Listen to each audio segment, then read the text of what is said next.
Matt, no, I'm sorry. Oh wait, no, I'm sorry. You're the one who likes to be called a good girl. Yeah, I know.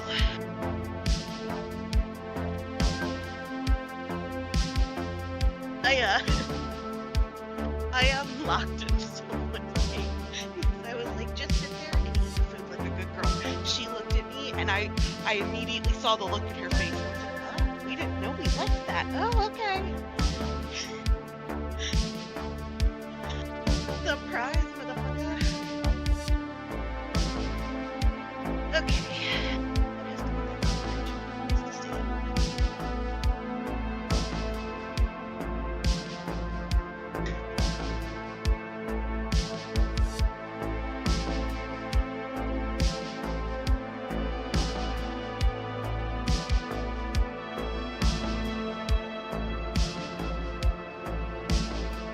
Oh, he gives so much shit. Well, I think...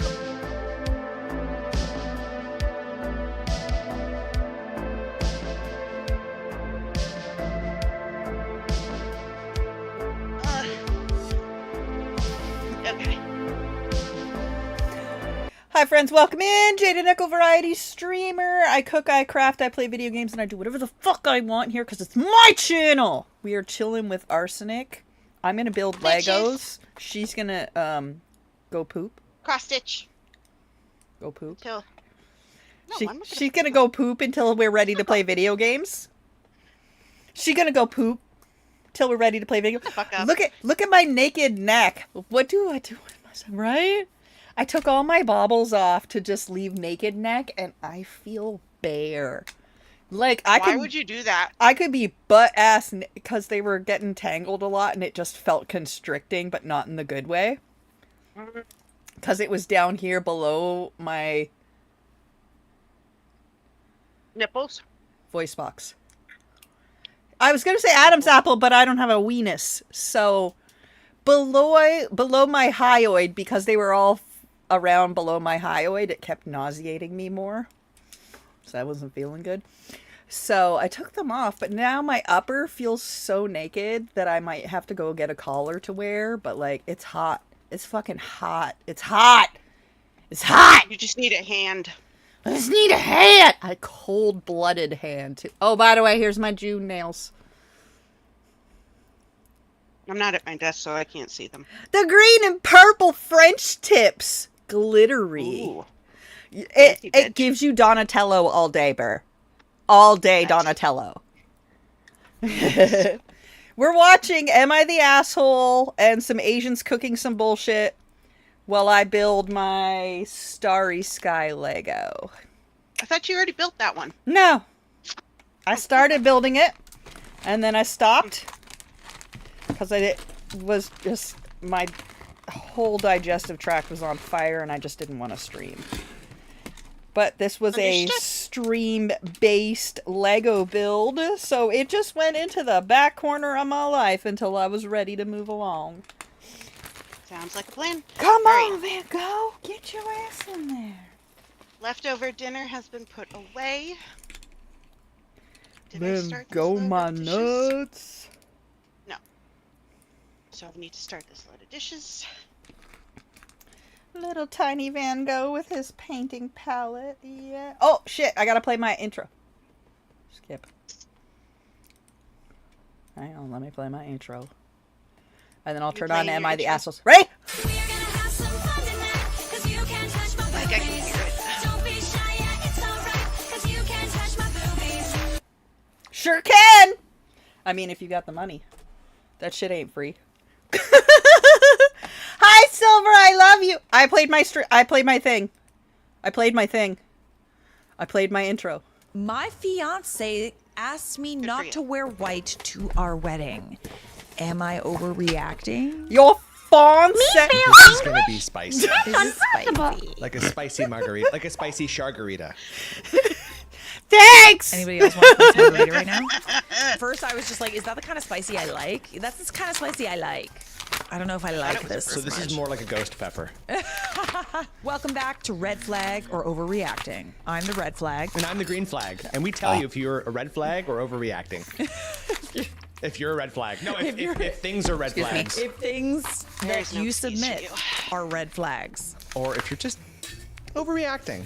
Now, remember, green flags cancel out red flags. I will wave my red flag when I see a red flag. Mike will wave his green flag when he sees a green flag. Which is very rarely. Because we like drama. At the end, we decide if it's a red flag or if you're overreacting. I didn't sleep much last night, but I'm excited to be here. It's just gonna be a good day. We just need to be a little patient with Mike today, you guys.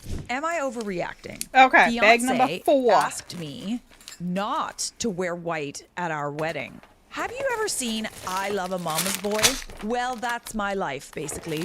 I, 27 female, have been with my fiance, John, 28 male, I'm assuming. John is a man since high school. Don't We dated and broke assume! up because his mother Don't Debbie, assume he's a 52 dude. female, honestly, Maybe he got a penis. Sounds like a Debbie Downer. I've got a Debbie skull. is already a red flag. Oh. I had this teacher. Arsenic, where's that skull from? And her name was Debbie, and she'd be like, I have no idea. "It's Debbie." Okay. She would correct me. Sweet. Fight There's something about the name Fest Debbie. 2025. Sorry to all the Debbies watching. You know what? I know a Debbie Fuck too yeah. that I'd with. Skulls. Debbie is 53 female, and she convinced him we were too young to be in love. We broke up and went to college. During my sophomore year, we started talking on socials again. He apologized and said he missed me. We got back together. Interesting. So I would, They got back together you just go ahead. Explain why you think it's a green flag. because, like, they found love again. They were forced. They were like infantilized and thinking that they don't understand what love is, and they found each other again, and I love that. And that's a green flag. But I would actually also argue just a little bit that like he listened to his mom who told him mommy. to break up. That may be. Already a red flag. That may be. That may be. Cue the waterworks. Debbie literally cried the first time she saw we were back together and told John I have done witchcraft on him. That's a huge red flag. We're not getting me a red flag, right? Like, I don't get to have one. I mean, but you have like the green jacket. Like we thought this out. It falls asleep over here. What if we Dude, got I've you had to the replace my phone giant so red many flag so that you times could this year. participate more? What if I just dressed up as a red flag? I don't even know what to say anymore. What if you were At just all. a gigantic red And I flag? just wave my head like, You can just have like one of those like suits on. You know, you could be the Red Power Ranger. or one of those crazy wacky inflatable arm flailing tube band. And like, when it's like a red flag, I just go like, I've always respected Debbie out of respect for my mother and upbringing.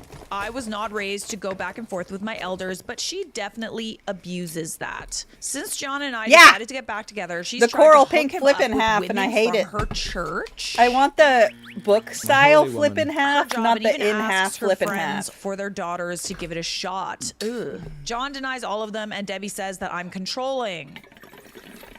I'm sorry, are you just supposed to let him go out with other women? Yes. honestly, Debbie sounds controlling. Say bye, bitch. No, Let him You go. cannot have your free will. Let You him must marry a lady from the go. church. Let him go. Or just someone that other bitch than is the girl that still you're actually dating. I breastfed. feel bad for him though, because like you said, a red flag. You listen to his mom, but That some motherfucker's moms can still be very breastfed by overbearing his and very mommy. controlling. What So the maybe fuck? he didn't have a choice in the matter. I'm just scratching my head, but I'm just saying. We'll think about it. I actually love the idea of you really, really trying to get some points. So like trying to justify anything to get a green Yeah. flag. Well, I'm like, that's my personality in life, you know? John has told her to stop, but not in a way I feel she gets the point. Anyways, 3 months ago, John proposed. Deb didn't come to the engagement party. Cool. Yeah, which she just did. Okay, but who's the red flag here? Who are we talking about? Are we talking about John or are we talking about Deb? I think Deb, probably. Deb? But she's asking about the fiance asked me not to wear white at our wedding. Okay, well, I mean, let's just keep going. Okay, all right. We can't decide that yet. We don't have all the Okay, context. fair enough. The story in general is what we are giving the red flag. Debbie didn't come to the engagement party. Cool. She didn't come to the family dinner we had so both sides could meet. Cool. John's dad came and apologized for his ex's behavior. He left her when John graduated high school. I told him, don't worry about it. The problems really began when John decided to confront his mother about how she's behaving toward our whole engagement. This turned the light bulb in his brain on, as he's always tried to ignore it and tell me to ignore her. She gave him a sob story about how she got pregnant with him before marriage and never really got to have a wedding, and this is triggering her. That was your vaginal choice, It's not about bitch. you. It's not about you. That was She your had a shotgun wedding at the vagina-based courthouse. He choice. asked her what she needed to feel comfortable, and she Dad. responded that if she wore white and I wore a soft pink or lavender, she would feel comfortable. Dude, this is weird. This is Wave that fucking red flag. Dude, that is so strange. and what is even more strange is it seems like John agreed to it. Though is that like parents have a mental power over us. There's something about it, right? Like they can convince where us we easily. we feel like we have to do what they say. They can guilt you. Nah, It's not as complicated as mine. being like no. Like obviously us on the outside we're The gonna be like, fuck that's the thing, going though, on. Like, it actually Hell isn't no. that complicated. Of You course, just of course. say no. I know, but like if it's just you two growing up together, I don't know. I just understand how it's complicated. He should just say no, but it's like when you're in it, when you're in that kind of conflict and your mom is like doing these things, you're like, it's crazy, but like I don't want to upset my mom, you know? So you'd Fuck rather that upset your bitch. fiance? No, I didn't say that. I I'm get just saying, sex But from that's my what this will fiance. I don't result get in. sex Of from my course, mom. yeah. Fuck It's that just tough, bitch. man. Parents can be manipulative, making you feel guilty with everything, especially as you get older. But I love you, Mom. Because arguably they lose more and more control over you, so they have to switch to different tactics. Fiance, for some reason, thought this was a fair compromise. I love the passive aggressive, like, question mark, question mark, question mark. He also said, not asked, that his mom could walk me down the aisle so she can get her moment in her dress. Buddy. Is she paying for any of this wedding, maybe? Like, is that even still? I don't think that you'd ever have the right to do Oh any my of this, regardless God. of whether or not you're paying for the wedding. And I that told is him how he absolutely ended up not, and we got in an argument about it. I told incestuously him it's involved with insane his that he would mama. argue with me to defend his mom's honor, but wouldn't do the same the other way around. Bingo. He accused me of being petty and selfish. I am.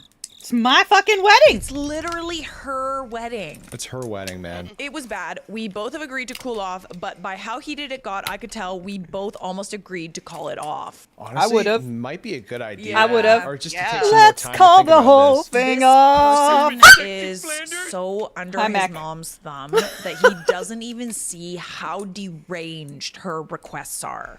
Like, that is concerning to me. And it's only going to get worse as you guys get older and you have kids.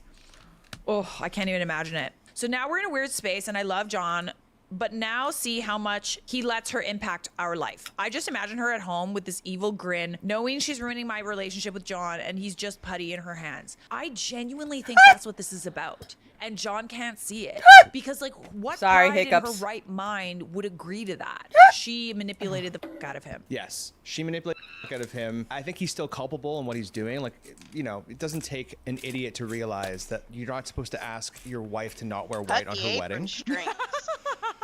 The apron fucking Insinuated that noose. thought What to are me, you I on? think you would call the wedding off and also would've, yeah. probably choke me to death. Yeah. Hi. You'd be done, bud. You're done. Happy So now. I think I should just call off the wedding. Am I overreacting, or is it just a color? No, you're not overreacting. She's doing all of this because she wants you guys to break up. And he's really not helping the situation by listening to her, or even suggesting to, like, take away, give your mother-in-law her moment at your wedding. Like, shut up. It's Get so outta weird. here. Is she I'm doing it to mad. get rid of her, or- Yeah, 100%. Because, like, who the would ever say that? That is so deranged and strange. Deranged and strange. Strange and deranged. Strange and deranged. deranged. But, I mean, it's obviously she doesn't like this girl, but I wonder if it's more about her just being like weird and manipulative. Ophidius and- complex. I don't know. She's playing Fucking the her victim a own little bit son. and saying that she That's never what it got, is. like, the wedding, blah, blah, blah. And I'm sure that it makes John feel bad, which is another tactic, right? She's playing the victim, but I think at the end of the day, she's trying to break them up because, like, Yeah. that's what she's been doing since high school, Yeah. right? All of these tactics, like all of these things that she's doing, she's telling them they're too young to be in love. She's trying to hook John up with everyone she knows except for Debbie. There's just something she doesn't like about Fucking- Debbie. And it's 'cause her name everything is she has done Debbie. from the moment that they fell in love has been to try Although- and break them up. There's almost some, One like, of my Freudian favorite shit going on aunts, who here. is no Like, she longer doesn't wanna, with like, let us, go of her was a son. Debbie, But and then she was why amazing. would she want But him to be with other women, though? Maybe that was just like an excuse to keep him in her I'm grasp. I'm not alive. sure. Like literally, look at this comment right here. Okay. Is John going to his mom after the wedding? Oh my God! What She I never said! What got I that said! moment What I too? said! Bro, What I said! I know. Yep. What I Fartface said! 319. He gonna put it to his Nice. he gonna put it to his Nice, good mama. one. Over here spitting facts, fart face. Yeah, it is really weird. Do not marry a man who will call you selfish for not wanting to let his mom be the bride at your wedding. Jesus Christ, OP. He's not the only man left in the world. That is so valid. Yeah, man. Literally, that is so valid. You're so selfish. Why can't you just let my mom be a bride at our Why wedding? is it a big deal? Just let her walk down the aisle like it's her wedding, even And though it's like, our wedding. why doesn't she do the first dance and cut the cake with him too? Do you guys want to make out as Yeah, well? actually, why don't I just kiss my mom at the altar? Yeah, why do you guys just make out? Why don't you our wedding while I marry my mom? Too funny. Okay, so we do have an update. Thankfully, it is a long update. I That's love okay. this. I love this. longer stories. I loved it.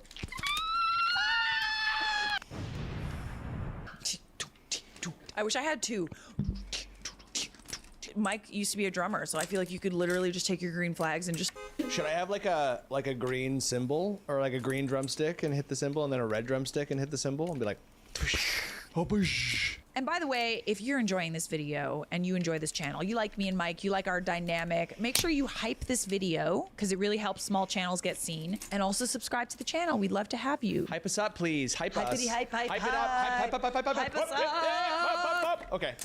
Bye. Hey everyone, not sure if this is the update everyone wanted, but this is what happened since my last post. 1, I laid out a couple of talking points that I couldn't articulate over the rage. 2, I met up with John after work at home. I was at the gym letting off steam. And 3, we spoke on everything and made plans to speak to his mother. Okay, maybe I don't love this update. Okay, we'll see.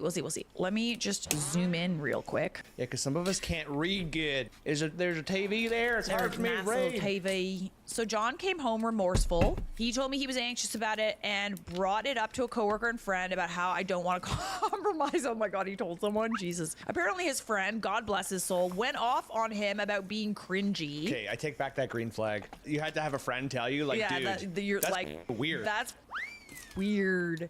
This angered me. So when I say it's a problem, but another man tells you and now you see the other side, I brought up my talking points. I also really, really hate that. I hate that he needed to be told by like an outside perspective instead of just listening to you about how nuts it was. Sometimes I just feel like when you're stuck in between two big personalities that are very close to you, hearing an outside perspective is a good thing to snap you out of whatever delusions you're in. And he's probably falling for the victim. Well, he should have listened to her, obviously, Yeah, but yeah, I'm just yeah. saying, like, sometimes you have an outside perspective and you're like, oh yeah, that is weird. You know, that's not your mom or it's not your wife, fiance, girlfriend. It's like your buddy who's like, dude. Okay, fair. So I'm glad that someone talked, like, you know, said something to him because this is ridiculous. Yeah, it is.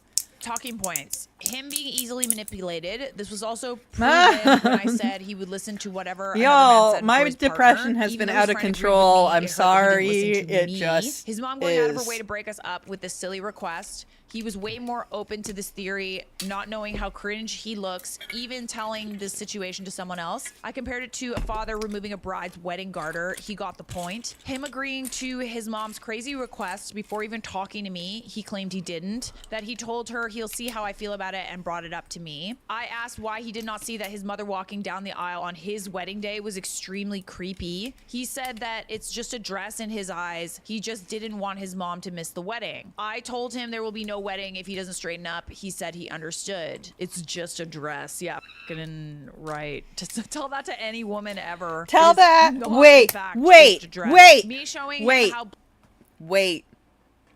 Uno reverse. Have some other random motherfucker show up in full groom garb and be like, what's your problem? He's just a dude. It's just an outfit. If just a dress works for the bride, Uno reverse that shit, dumbass. Do it back. And act overly close with whoever it is, but it can't be a member of your family. It's got to be like a bestie that happens to still be single. You know what I mean? You know what I mean?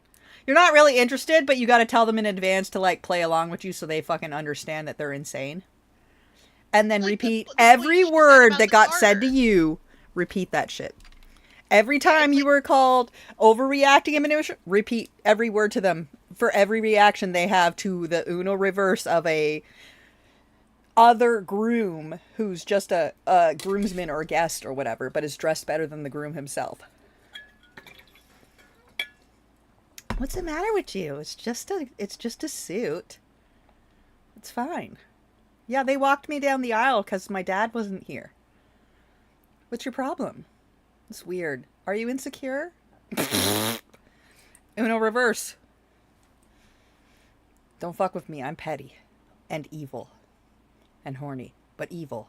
She is. Blatantly All of those obvious things. it was All that of she those hates things. me. She didn't even ask to wear white alongside me, which is still weird. That is a very good point, babe. Yeah, it makes It's it like, even no, worse. I'm wearing white and she's not. You could wear like black or something, or like lavender. How about you Super shut weird. the fuck up? Yeah, how about you suck an egg? That's a throwback. Nice little throw. Bruh. We should have just like an egg that we can suck Hey.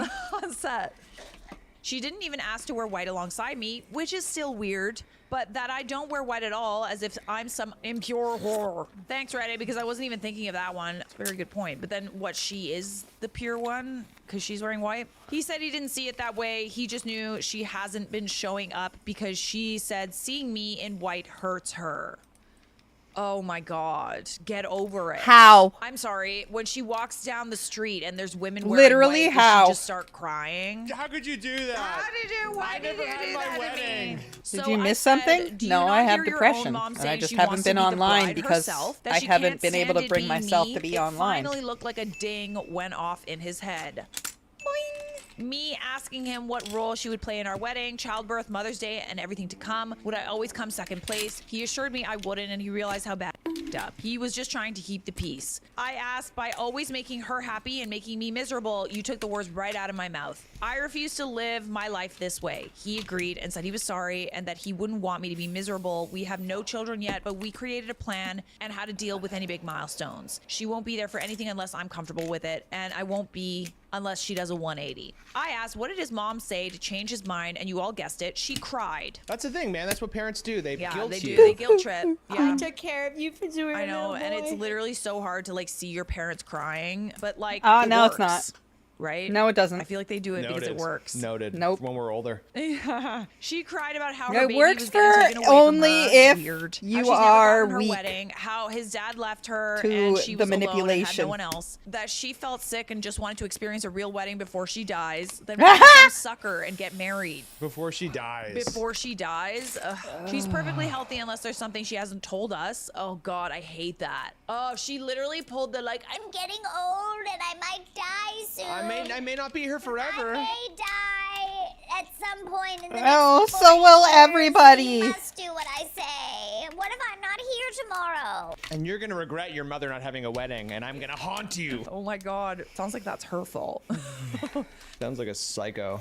I told him if that was enough to manipulate him, what's to say he won't turn on me again? He said his friend and dad talked sense into him about how he was going to lose me. I mean, like, again, Yeah. it's like, how are you just listening to everybody except your fiance? I told Fionk. him today was the last straw for me. He had to do 4 things to keep me engaged to him if he cared to. Can I say something? I Yes. love just that the update is so well organized. Yes, it is. Like, I love your formatting. Yes, it is. All the lovely little points. It's very easy for my ADHD brain.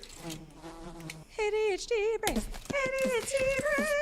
So number 1, go local contact with his mom. And not let her make any decisions on our There was a wedding. fly! Be postponed another year See? to see Something if he buzzed actually sticks to around. his word. ADHD brain. love that shirt. ADHD Oh my brain. God, I got that too. He, he has to go to counseling. Ooh, individually Charlotte and Bell couples got off counseling. just now. Hell yeah, sister. 3, he has to speak to Everybody his mom with me loves present about her that. behavior toward me because every Oh, time he yeah. goes by himself, he comes back with a reason why he Therapy. left it alone. Fuck, that's and 4, sexy. he must create strong boundaries and learn to uphold them. This is like the 10 commandments of relationships. You know that guy that like when he like hears his friend talk about food? That's how I feel when I hear people set boundaries.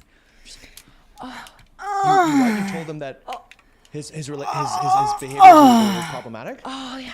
Fucking do it. else? we turn the cameras off? I actually really love this bit. Give me a boundary. Give me a boundary. Set a boundary. Set a boundary with your mom. Go. Mom, I just feel like Charlotte is the #1 person in my life right now. That maybe you need to respect our privacy, and I'm not coming to Christmas. She I came. never say that. She came. I'm going to Christmas. You like that? Guys, can we just turn the camera I have gotten help. It doesn't make a difference for me One more. because I'm still like a struggling. turkey. Then came the bad part. Ooh, oh no.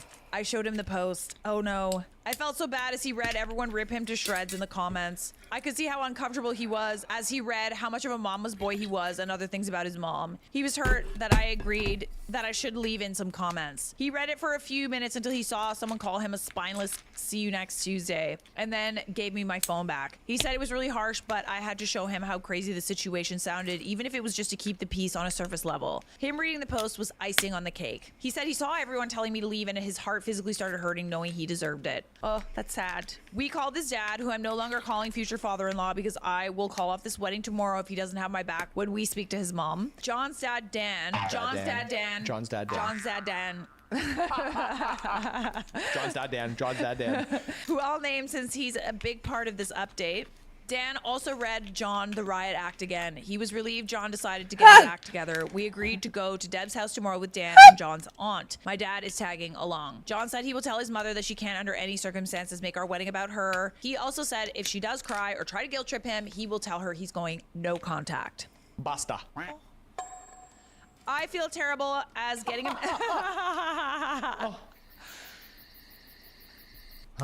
Getting a man to stop talking to his mother. If isn't y'all are something I ever thought I confused wanted. by Charlotte's stem, she's half Italian. And he's speaking Italian to her, so she got all boner. I doubt Debbie will come around, especially not tomorrow with all of us against her. I don't know if John will backtrack as soon as he gets there. I've explained if he doesn't grow a spine, I'm leaving. He can either marry me or marry his mom, but that's my ultimate. Marry your He said he mama. chooses me. Well, yeah, because that's like What else is he gonna say? You gonna incest. fuck your My mommy? mom. I'm actually going to marry my own mother. That's illegal. we'll see. I guess this should all make me happy, but I still feel icky. I'll update tomorrow after we talk. Is there another update? Oh my god, this is long. Hey everyone, I'm back with the last update. This is a bit long, so buckle up. Strap in. Strap in. And go on. Let's get going. John and I met up after work and we headed to pick up Dan. John's aunt couldn't make it. My dad was meeting us there. I had really bad anxiety. I get really bad anxiety before conflict too. Me too. I have to resolve it. Yes, totally. Conflict resolution. It's like it's a thing. We it's a both thing. have that problem. Yeah. And we both act weird. Yeah. Yeah, we have to talk. We should talk later. We should talk later. I told Dan and Dad they should give us a few before knocking so she doesn't feel ambushed. They agreed. Here's the part everybody was waiting for. We get to Debbie's. My heart feels like I'm going up the world's tallest roller coaster slowly. John is quiet. We get there and he gives her a firm but respectful, "Hey mom." We sit down and John tells her we came to talk to her. She asked, "What's wrong?" John got right into it. Hey, John, I respect that. Yes. Okay, good. I feel like this is when you're going to actually have a chance to use your green flag. Hopefully. I really, really hope that you can use your green flag in this story. Practicing we watched The Good, Bad, and the Ugly. That's a gun, babe. He bluntly said to her that her actions toward me for years You can had been tell petty. who's Her not who's showing up for any of ADHD our and wedding who's events not was in this unacceptable to relationship, him. and I He love flat out that. asked her why does she have a problem with me. She's I a type genuinely A thought and he's he a was going type to start squirrel. with the dress situation. He went for the root of it all. Right, because it's not just about the dress. It's literally been about trying to break you guys up since the beginning. And even before that, trying to control you into dating other people. Yeah. From the totally. church. Debbie acted like she had no idea what he was talking about. She's actively tried to get him to cheat, leave me for other women, but in that moment, she was shocked and doesn't know where this was coming from. She said she has no problems with me and loves me like a daughter. She looked at me like she expected me to talk, but like I said to you all, I wanted to see what John had to say. He asked her to be honest and named all the times he's recalled that she's insulted me to my face and behind my back. He mentioned she also tells him he could do better every time I'm not around. This was news to me, but am I shocked? No. Deb was livid. She genuinely couldn't believe he outed her like that. She starts going off on him, calling him disrespectful, saying he was disrespecting his own mother for an outsider. She kept saying, "I know she made you do What? this. I know she's the one making you disrespect Outside? me like That's this." his fucking John was wife! trying to reason with her and Bro. tell her to calm down. I text Dan and my dad to come in. Once they were inside, Deb became a different person. She was startled as she wasn't expecting them, and then all the things she was just saying went out the window. She turned to Dan and my dad and said John walked in and started yelling at her because of me. Okay, classic Darvo. So we've said this a few times. Darvo is deny, attack, reverse victim, and offender. It's a manipulation tactic. And I Yes! know some people are aware that they're doing, but it is literally so common. So when gross. someone's trying to manipulate a situation that they actually have a term for it, and it's Darvo. Fucking gross. Darvo. Fucking Darvo. Truth. Okay.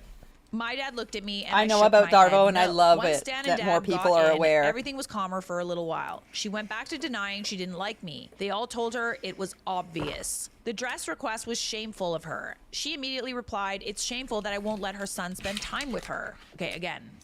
Deflecting, reverse victim and offender. John her said adult that's not true. human- At this point, I'm burning inside. I want to correct all of her inaccuracies, but I stood quiet. Good for you, babe. Let him do it. It's his mother. John asked her, what's the real issue with OP? So the person writing the story. Deb starts saying how she knew I was going to be an issue since we were in high school. She said that once John got with me, his grades started dropping, which isn't true. That he stopped making time for family, also not true. But also, like, when you are in a relationship, your inner circle changes. Totally. It's not about your mother and your father anymore. It's Hey, about mommy. Someone said this to me. It's like once you marry someone, I know this is like kind of getting a little further along than high school, but when you marry someone, your inner circle changes from you and your brothers and your sisters and your mom and dad to you and your wife. Totally. And then That's your most- children. Yeah, exactly. Right? And it isn't to say it makes them less important. It's just like that's your priority. It's so funny to me because, like, you know, there's plenty of people that complain when you get into a relationship that you're not like showing up as much and spending time with them as much.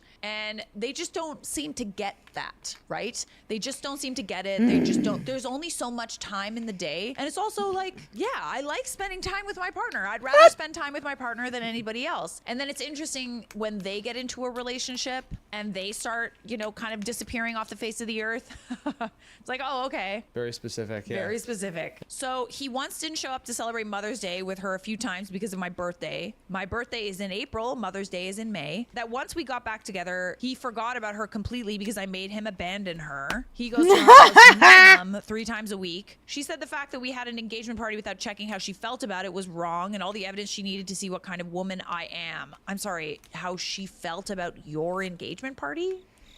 What do you mean? My dad pointed out that she didn't pay for the engagement dinner to have any input on it. Right? Dan asked her what she was thinking, asking to wear white at our wedding. Why is she so hungry for attention? Her face got red and she went off. She told Dan maybe if he would have properly married her and gave her the real wedding, she wouldn't feel left out. Oh my God. Dan straight up called BS and said she didn't want to have a real wedding, even though he tried to convince her. Oh, interesting. Yes, Dan. The reason being that her mother told her pregnant brides are tacky. She started crying. I honestly felt bad for Debbie here. Mothers, be nice to your daughters or you'll create Debbies. My dad got everyone to calm down. John finally spoke again to his mom, and he said that he can't keep defending her when she won't even try to respect me. That for his sanity and our relationship, that he's going low contact. Deb kept crying and said that John can't leave her for dead. Oh God, but I'm going to die In someday. 5 minutes. But I'm going to die eventually. Eventually, I will die. Yes, Debbie. Oh, Debbie. She's the only mother he'll ever have. Mothers are forever. Wives are not. No, they're not. Okay. I'm not even his wife yet, and I'm already tearing apart the family. He kept going. He told her we are going to get married. If she can't respect me or stop crossing boundaries, she'll get cut off completely. That's a green flag. Hell That's yeah. a big green flag right there. Hell yeah. A big green flag. That his visits are dropping down to 1 every 2 weeks, and she needs to call less. She starts going off. She knew it. I'm doing something to him. You're poisoning him. Yes.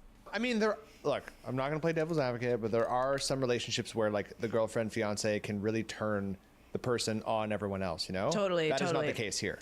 I mean, I think it's pretty obvious. No, that I know, there's- it's very there's a pro- obvious. there's- I know who the problem is here. It's Debbie. What, Debbie? Debbie, man. What did I do to her son? I'm a manipulator and a problem. She told my dad he raised a demon. My dad shot back at her to watch her mouth. Yeah, watch her mouth, Debbie. Yeah, dude. I Hell, love your this is dad. like, I really like this confrontation. Everything is like really falling into place. It's like the Deus Ex Machina, you know? It's Yeah. everything's just like solving in the end. Just the God is coming Appearing, down. And I fix everything. The god of conflict has blessed you this day. Blessed be the Blessed god be of thy conflict. conflict be gone. Conflict be gone. Thy kingdom come. Thy Oh, conflict the be Discord gone. is. Hang on, let me move John us in the kept Discord. shouting, Mom, stop, Mom, stop. But she kept screaming. She started hyperventilating. Whoever called it, you might be able to see the future. She was gripping John's arm, saying she can't breathe. Oh my God. Going like this, be like, Ah. no, but Shar, I need to go to the hospital. Shar, going like this, be like, We're in the Discord if you want to join in. Totally. yeah. That's why I said to myself, oh, Charlotte no, he's is about streaming to the flip-flop. He looked at Discord. me. I know he knew what I was moved you thinking. with me. John I got her a moved cup you of with water, me. Then asked his dad if he could make sure Mom was okay and asked my dad to take Dan home. Dan and Dad agreed, and his mom started crying louder. She literally I took screamed, you with I me. can't breathe, as we walked out so he could hear her. I felt terrible and finally spoke. I told John I'm sorry, and I understand if he felt bad. He said he knew she was faking it, but his instincts wanted to run over and make sure she was okay. I asked, are you? He said no, but he looked really sad about it. My dad walked out behind us. My dad has never seen this side of Deb. Neither have I. She's always been catty or shady toward me, but this was insane. My dad straight up told John that his mom needed help with her mental health. John said he's going to start to talk to his aunt about getting her help. We went home and John cried. He said he cried because he watched his mom villainize him and tell others that he just walked in and verbally her. He said it reminded him of the times he would go fight with his dad because his mom would say Dan would just come home from work and yell at her for no reason.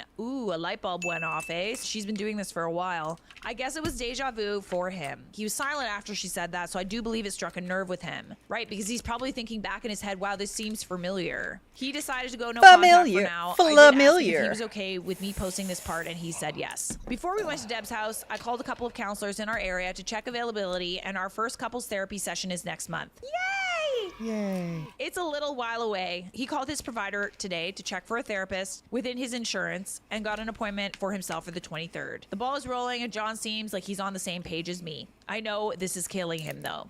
Dan called us to let us know that he got Deb to calm down. He said he spoke to her as best as he could about her harming her own relationship with John, but she didn't want to hear it. Thank you, Reddit. I didn't expect this to blow up. The advice and well wishes I got from this were so overwhelming in a great way. While I should be happy, something about it all just makes me feel down. I hope that Debbie gets better and we can one day have her in our lives. Something about that comment about her mother made me feel hurt for Debbie. Hopefully one day I'll get to hear her stories. Now I'm going back to my regular life and hopefully I won't ever have a dramatic update for you guys ever again. Whoa, that was a long that one. was a juicy boy. I That hope was the you longest story do. I've ever done. I think so. I wasn't expecting it to be that long, but I really loved every moment of that. Thank you What so a much. happy ending. And I'm well so sorry, but I articulated. hope you have a terrible Well done. time so that So we I can think talk it's safe about to it. say that yes, there were some red flags. The fiance had a lot of red flags. Deb had a lot of red flags. You weren't overreacting, clearly. I gotta but wee, I'll be I right would back. say this guy turns out to be like a bit of a green flag. I think so too. Yeah, I think, I think this too. was definitely a green flag. I mean, does it really make sense with the title? Red flag or overreacting? It doesn't. Let's just call him a green flag. He's a Call green it day. flag. You were He's a not green flag. overreacting. I hope you wear white at your wedding, and I hope everything goes well in therapy. Am I overreacting over this text convo with my mother-in-law? I'd never reach out to her for something like this. The situation is complicated. Before my husband left for basic training, where we will have very minimal contact, he discussed with her that she would need to continue paying even in his absence, and she was fine with this. She made previous payments to me and informed me before she sent it. If the situation had been different, he would have never asked me to get involved, but he knows that with both of our paychecks being delayed because I just got a new job, I need the money. It's really not his fault. Plus, she's only been acting like this once he was gone and couldn't step in. My husband treats me very well, and I love him with everything. There's a reason I married him, so please don't say he's at fault or say anything unkind. Would you be able to send that 500 by empty Friday? bladder. Crying, laughing emoji. Blank and I Fucking didn't get paid for a month and yes. a half, and when we did get paid, it all went to rent. I'm not a loan shark, but I really appreciate it because there's some big payments coming out this week. No biggie if you don't want to respond, but please acknowledge that you saw my text. Thumbs up or something. I feel like that's her saying that this mother-in-law kind of ignores her sometimes. Hey, good morning. I'm sorry. No, I won't be able to send that $500 by Friday. We are going on vacation this Sunday and I don't have it either. I will get that last $1,000 to y'all when I can. You and my son should have really had y'all's finances in a great place before he left to go to military. Also, I don't think you were trying to be rude with the whole thumbs up or something, but respectfully, I don't have to respond to all your texts or anybody else's for that matter, but I will respond to important ones and when I have time. Damn. Yikes. Okay. Of course not. I never expect a response, but it is a courtesy, especially when I'm updating everyone with every step of the way. We had a good start with the finances, but neither of us expected his pay to be delayed, and a savings isn't free for all. I understand, but you don't have to keep me updated. My son is at boot camp. He can call me when he has the time, and we can discuss it then. He gave me that money when he stayed here, so we will discuss it. Oh boy, here comes a big one. I was never good a big blue wall of text. I hate these. I was never good at reading, like in school. Yes, blank lent you the money, but when he gave you that money, you made an agreement to pay it back. You agreed to pay it back, open bracket, while he was around, close bracket, during tax time, and you gave him $1,500, and you again agreed to pay $500 a month until it added up to the remaining $1,500. I'm doing what blank had asked me to do in a polite manner at that. He was very kind by letting you borrow that $3,000, which he was saving for us to move in together. I realize now that I may have misunderstood our relationship, but I don't appreciate being disrespected. Blank didn't ask why you didn't have your finances together, and I really can't believe you'd say all those things considered. Huh. Wow. He may not be able to ask you about these things, but that doesn't mean that agreement has gone away just because he's not physically here. Okay, so now that we kind of understand what's going on, I'm going to go ahead and raise this because I really don't love this, oh, I don't have to respond to your text thing. Red flag. Now that I know, it's like, I thought that maybe she's just like going out of her way to ask her mother-in-law for money. Yeah, but it sounds like Her husband lent her mother-in-law money, and she's asking for that money back. And I bet you anything that she's avoiding texting back. Snack. What? Do this sound familiar, but with different names? I mean, maybe like brother. Just a bit. Hmm. Just a bit. How weirdly familiar sounding. Huh. Because she doesn't want to pay the money. she's going on vacation too, which makes it even funnier. Also a gigantic red flag. 'Cause it's like, wait a minute, why are you going on vacation when you owe How you somebody affording money? vacation gotta if pay you that owe? back. Yes, sir, ma'am. We're going on vacation, and I just like I can't. I need to save that I money can't for afford my it right for now. my I margaritas. can't afford it. I'm going on this like lavish Margaritas! vacation right now. I want to get like a little massage, some margaritas, skis. Margies. Go in the Some ocean. margaritas. Nice little package Some margies. margarita with a tahine rim. In the I ocean. don't like Gotta be careful in the tahine, ocean. but I Be careful do in the like a ocean. margie. I don't know where you learn manners from, but you are not polite. You hit me up in the morning on some sarcastic stuff, asking me about money. And mind you, it hasn't even been a whole month since I sent you the last $500. So you do realize my son was able to even lend me that money because of me and the situation I had him in. Of course, he didn't ask me why I don't have my finances together because he has some respect for me and understands. You're saying you don't have respect for them in asking them why they don't have their finances together. Yeah, I'm just gonna. red flag. That's a big red flag. I did everything I could Several to raise him red and his tarps. sisters. Yes, I think you did misread our relationship. I am your husband's mother. I think it's best You only just contact a me if it's an bitch. emergency with my son for the time being. Deflection. Deflection. She just doesn't want to pay you back. That's what's going on. Yeah, huh? Okay, the last money you sent was on 410. I made sure to confirm that before reaching out. My only reason for stating that he didn't question your financial decision was because that it is the first thing you said to me. You may have done everything you can to raise him, but he worked hard for his money. $3,000 is not a small amount. He was doing a lot to help you as well. And so I think we all owe him respect. Period. I don't understand why you feel that my message was sarcastic because I asked a pretty straightforward question and even explained my reasoning. I don't care if you sent it or not. All I did was ask. You could have just said that you didn't have it and I wouldn't have questioned you further. And on misunderstanding relationships, we know that you were his mother. That's your relationship to him, but that isn't our relationship. Ooh, I like that. Spicy. You right. Have a good day. Dislike. Unlike. I understand how you feel. No need to reiterate it Strongly any further. dislike. Could you please only text me if it's an emergency with my son? I would like this conversation to be over. Thank you. Already the plan. So she's just trying to get out of paying you. Trying to get out of paying you. Using the whole thing of like, I did what I could to raise my kids. Yeah, I'm sorry, but That's no. such a No. a classic parent manipulation thing. Yeah, Barf. I hate it. I hate it. Barf. I hate it. Barf. And the people in the comments that are down there are like, You don't understand when you have kids. I have The to fact that she's not paying you go back and she's about to go on absolutely vacation. fuck yourself. I have a kid. And I've raised other people's kids. I have 15 nieces and nephews that I've raised at least half of. And I would never say that shit. Because it's fucking gross and incestuous. I raised them and I did all this blah, blah, blah, blah, blah. They owe me. Nobody owes you nothing for anything. You opened yo legs. You made yo choice. Ain't nobody else done that. That's on you. It's on you. Ain't nobody else. That's fucking But they gross. don't feel that way. That's fucking gross. They don't feel that way. And the more you complain about it like that, the more incestuous your relationship comes off. BT dubs. It's so gross. It's icky. Like max icky. You're giving everybody like Whitakers. You're giving everybody Whitaker vibes, yo. If you don't know who the Whitakers are, good for you. Oh my god, good for you. They are considered the most inbred family in the US. The Whitakers. Holy cockballs. You sound like you belong in one of them there inbreeding states that are fine with fucking siblings. That's my son! That ain't your lover. Go get a partner. You're gross.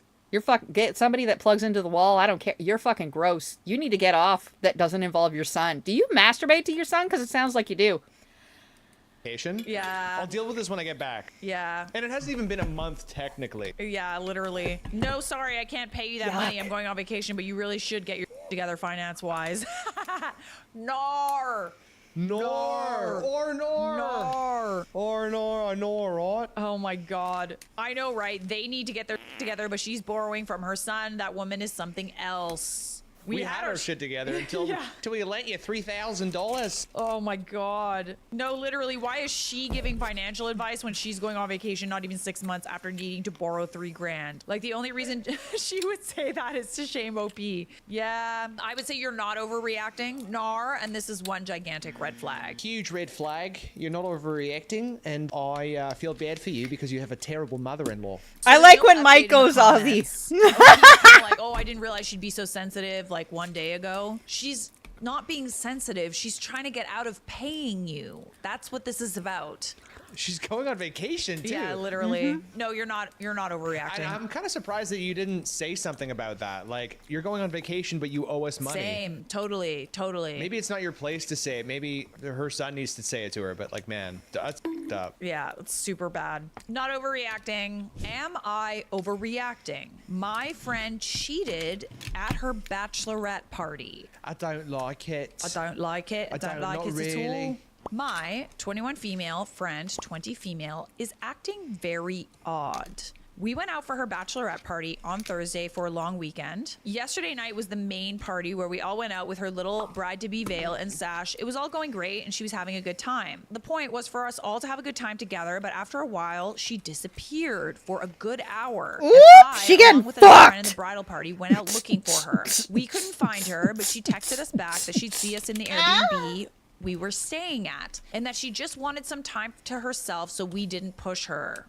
She's getting fucked. Are you trying to feed your dog better but stuck between overpriced fresh food No, and low quality? I don't have a dog. Do Do you have something for human children? Oh, fresh dry. That's not helpful. Just saying. Don't like that. When she came back later, it was 3 a.m. and she was out of it. A little disheveled, which she could pass off as partying too hard, but I had a bad gut feeling. She My first thought smelled the was, fuck because juice she seemed on her. closed off, that someone had done something bad to her, and I thought I should give her space. But if something bad had happened, I wanted to help, so I spoke to her in private and asked her about it. And she said someone had hurt her. I immediately said we should go to the police, report it and all that, but she Ain't nobody hurt her. denied She it. I fucked figured this was normal. I've someone. heard of survivors not wanting to have it reported, and I didn't want to be too pushy since it only been a Vehement. couple of hours, so I let it be. She said she wanted to sleep, Okay, so I sorry, left her sorry. The word she was trying to say was vehemently. Thank you. That's it.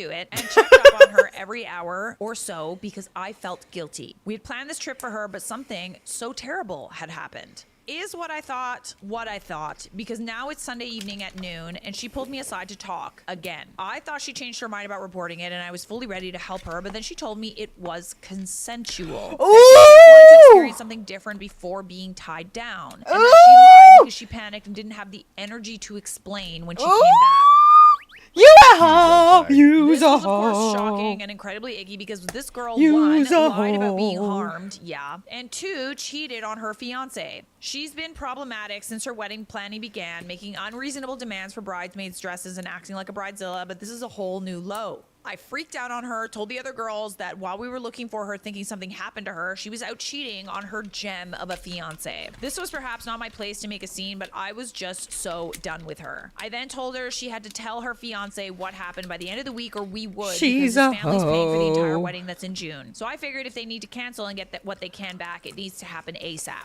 She said I was overreacting like a psycho and I'm just jealous of her getting married and want to ruin it for her. I mean, Oh man. but I'm usually a zero tolerance for cheating person. Am I overreacting? She's just trying to like gaslight you and make it seem like it's not a big deal. But I'm It's really not a curious big to deal. know if her I just fiancé would think opened it's a big my deal. legs Very for much a big everybody. It's very much a big deal. I guess the debate I always have with this is like, is it your place to tell the fiance? I think so. Like, do you say, tell them or I will? Or do you say, I'm not going to be friends with like someone who isn't honest and you tell them or I'm not going to speak to you? Yeah, I mean, I already don't like cheating, like at all. I definitely think of people differently. Same. Like, listen, I don't really know a lot of people who cheat or have cheated, but like in the few times that I do hear about it, You I'm ain't like happy? very critical. Fuck I'm not off. like, yeah, so queen. I'm like, babe, that's not okay. Yeah, exactly. And like, you know, do I cut that person off? I think about it. Yeah. I don't know. I'd like to think I'd be the person to tell because I have in the past. Yeah. I don't know. What about you? If your friend told you that he cheated, I went to a bachelor party once, a long time ago, and someone who I'm not very close with, like, was like, all right, we're here. He opens up Bumble. He's like, let's see who's around. And I'm like, did you guys break up? And he's like, nope.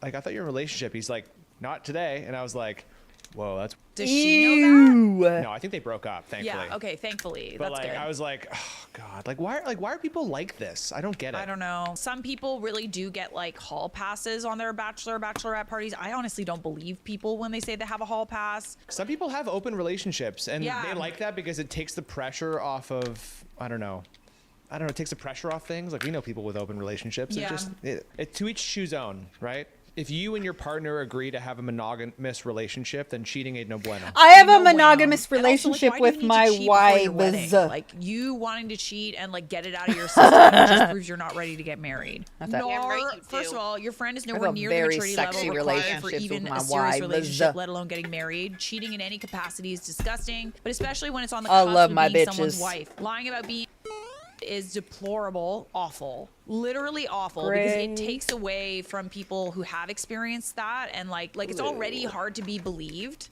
but you just make it 10 times worse. At the end of the day, she cheated on her fiance and he has a right to know so he can dodge a bullet of what will most likely be a short, excruciatingly painful marriage.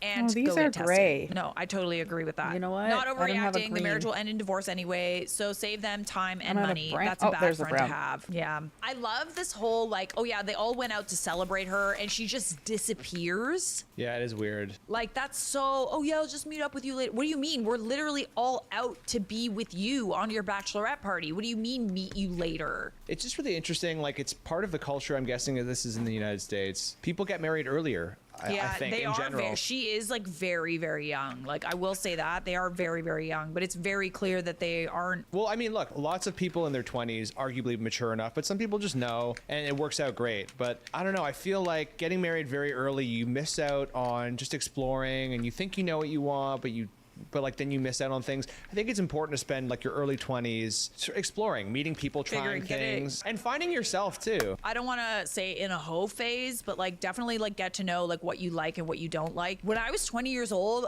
I can even think of the guys that I liked and they were terrible people and they treated me so badly and I liked them so much and now I'm actually kind of disgusted with myself that I even liked these people at all and I cringe even thinking about it because it's like, oh Jesus, that was unhealthy. Yeah, I'm totally of the opinion that it, you know, if you're, you know, young, that you should, and clearly you're not ready, just call it off and explore because you're not ready. Let's Yeah, I call agree. the whole and you don't even thing know who you off. are yet. You Yeah, know? totally. I don't think like until you're in your mid to late 20s, you kind of really have your identity really flushed out.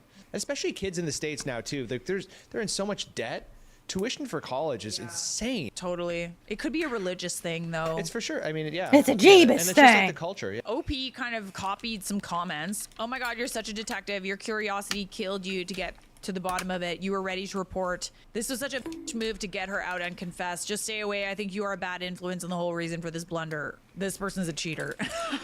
I'm guessing she copied and pasted all the people that were like nasty toward her in the comments. Threatening her with involuntary outing of her cheating right before her wedding, that's low too. That's just a power trip on your part. I hate bridezillas as much as anyone, but get real already. She slept with someone during her bachelorette party. She told you she wanted to try something crazy before being tied down. It's not everyone's idea of mature, but who made you the moral arbiter of her marriage? Disapprove if you want, and it's clear that you do if you're bringing up her bridesmaid's dress decisions. But you're not fooling anyone. Stop clutching your pearls. And don't it's plan fucking bachelorette parties if you're going to be all amazed that someone does the cheating. That 65% of the bridal party will statistically engage in eventually. Happen too publicly for your convenience. This person is a cheater. Yeah, 100%. This person is projecting because it is not okay in any respect. And like, you know, I think we all like to preach that we have a moral high ground. I think that the internet is obsessed with morality and like what is right and what is wrong. But like this is like like undoubtedly it is wrong. It's wrong, yeah. It is wrong. Yeah, sorry. I was going to just say that the only debate I would say is like how to handle it as a friend. Yeah, And totally. I don't know, like, truthfully, if the best thing to do would be tell him or I'm going to tell him. I think, like, you just have to distance yourself and make them seem like it's bad and be like, you tell him I'm not going to be a part of this wedding anymore until you do that. Yeah, You know totally. what I mean? I actually don't feel like her friend is going to say anything, though. She's doing the right thing. She should call her out.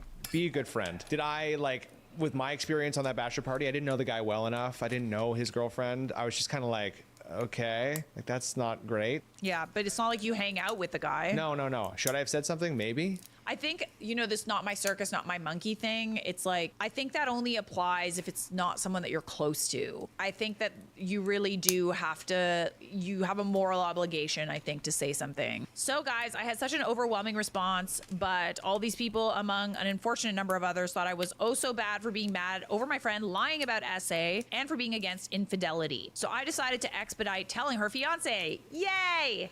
Oh boy. After reading the influx of comments justifying me telling him, I decided to email him with a draft. I typed earlier when she told me about this, but didn't know if I should have sent. With everything I knew of what happened, and was told to ask him to check with the girls as well if he had doubts, with a link to this post. He hasn't responded yet, and I don't know what I'd say if he did because I'm not very close to him. I don't want to over-interfere and interject myself into this grieving process since my job is done. You did what you had to do. You told him. That's your moral obligation. I think at this point it's up to him whether he wants to continue.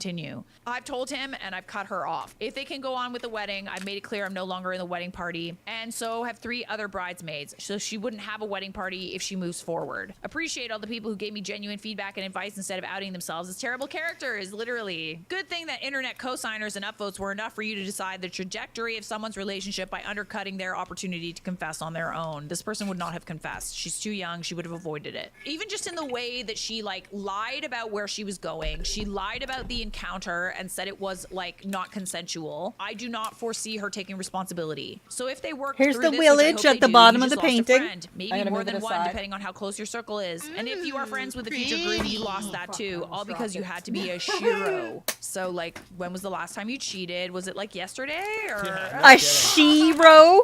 Oh, I love that. That I do, like, it's not that I agree. I just think that I get why Snack she told pack, him, you're but I my think shiro. Depends on how close you are to the person. I think you have to let them and make sure Snack they do Pack's it. my Yeah, it's tough. It's a shiro tough because It's not like they have a lot she of time, rubbed though. me Like, this is a down in my bachelorette party. business. My guess is that the wedding It is was like less hot. than a month away or a few days away. I personally think that she did the right thing. She's Even had her as hard hands as it in my was, and like, business. oh, you lost a It's friend, you lost a sexy. friend. I don't really want friends that would like lie about such terrible things, Yes, lie but about so where they instead of are, calling have us all someone a worried about hero, them. it's Like a it's so. I female really am hero. not a That's fan why of like they're the saying male shiro, centeredness. like- Like I I just could find be that I your just like I don't like hero, being around it. baby. It's like I you put have a yourself in danger, you put your friends vagina. in danger all because you want male attention, and that's so weird. Like, was it really worth it? I don't know if it was. And people in the comments are even talking it. The people criticizing you for calling her out and telling the fiance are probably okay with cheating. Good on you for having morals and values. He deserved to know so he can make an informed decision about his future.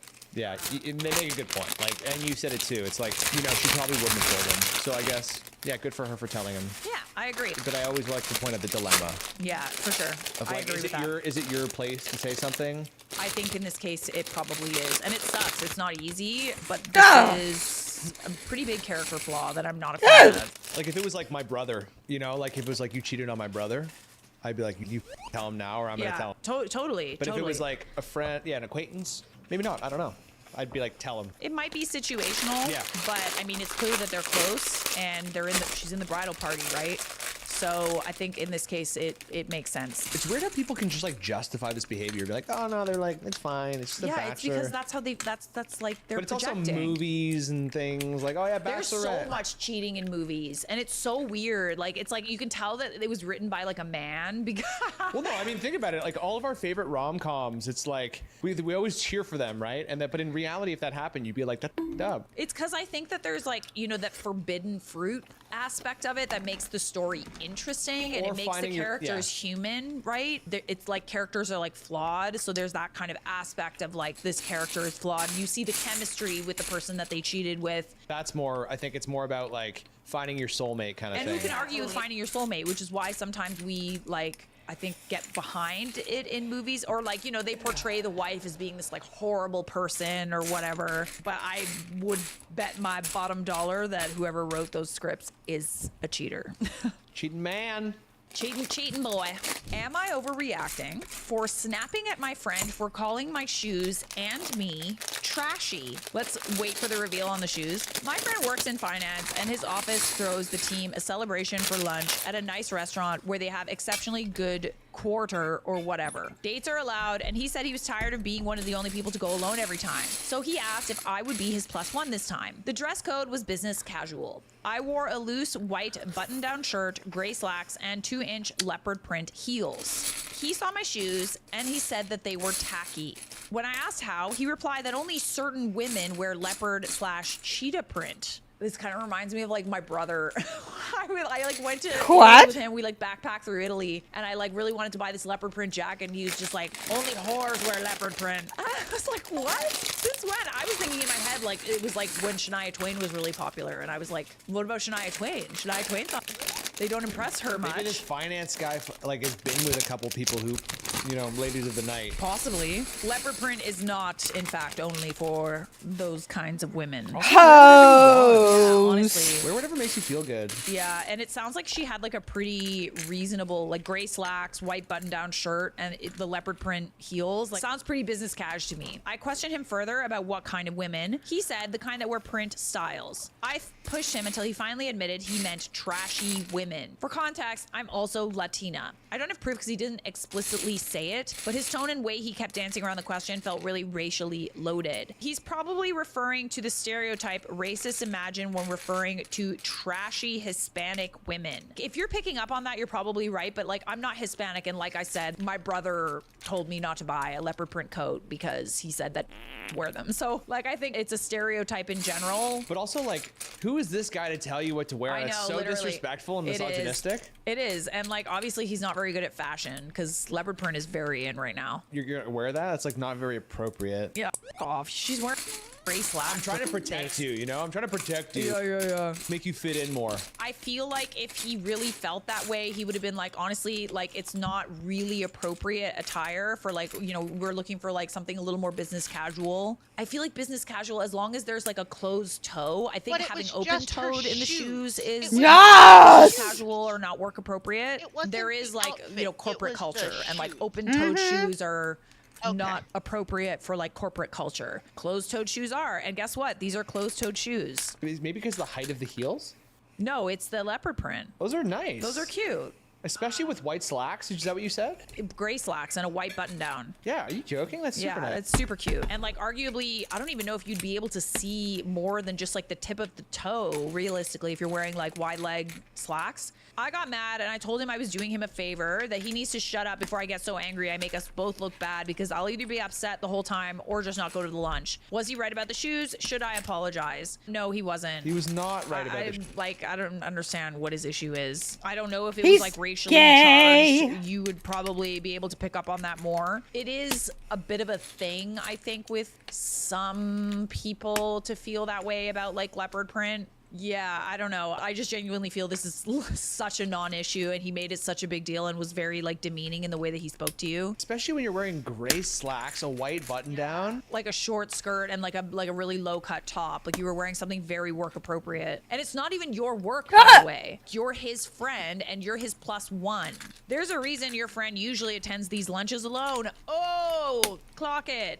It is because he is Nor. Yes. I actually totally forgot to wave the red flag here, but obviously someone telling you that you're dressed trashy is a red flag, and it's weird and rude. Nor, lonely man can't understand why women don't like it when he calls them trashy. I don't get it. I don't understand why I'm alone. We do this. Here, sir, this is why you are alone. Bop. Bop.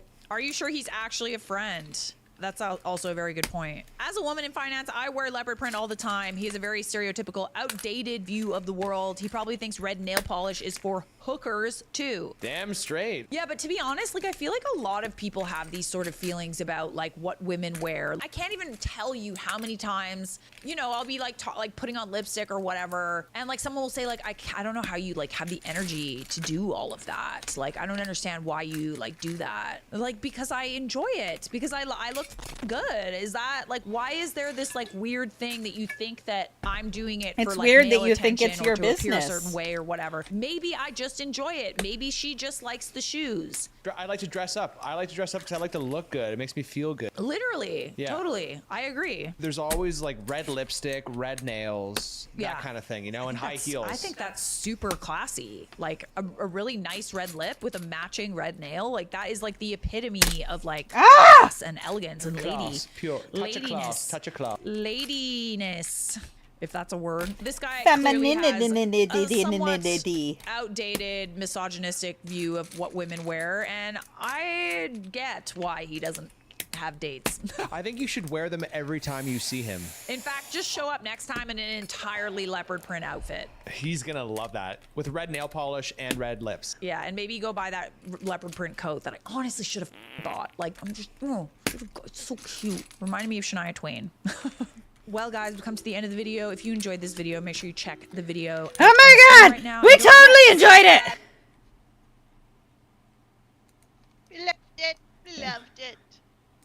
Do we have another one from this channel? No. All right. Okay. Do you want... Yes, you do.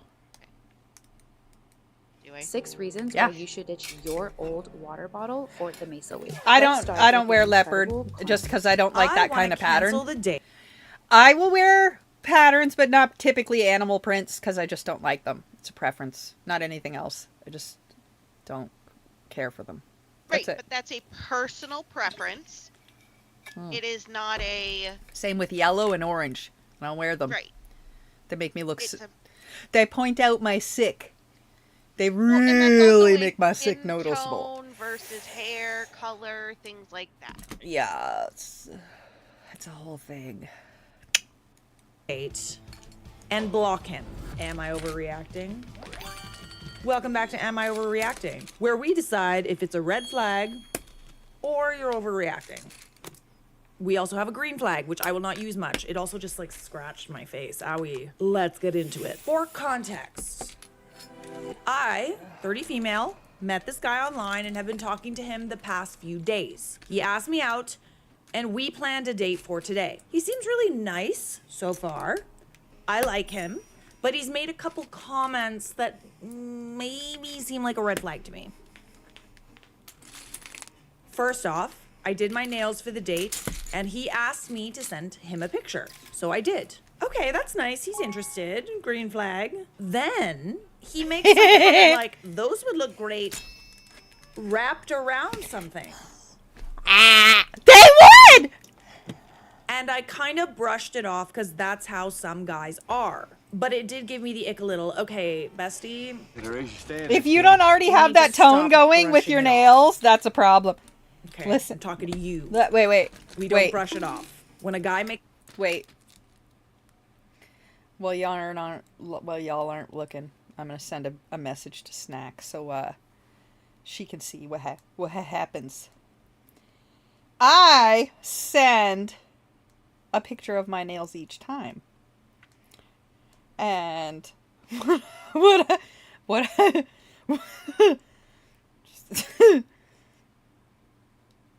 what I get back is a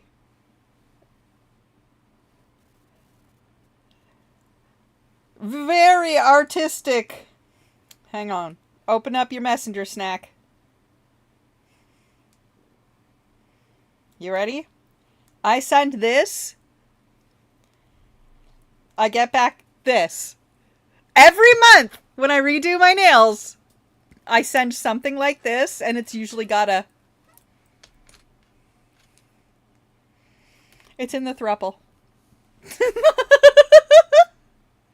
If you have not already established that kind of giggles with your person, then I understand the ick. course. I understand the ick.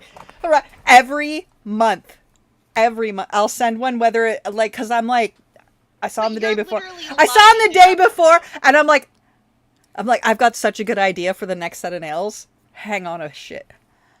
So normally I just show my nails like this or like this, and then I get the same very artistic redraw sent back to me. So that one came back, and I'm like,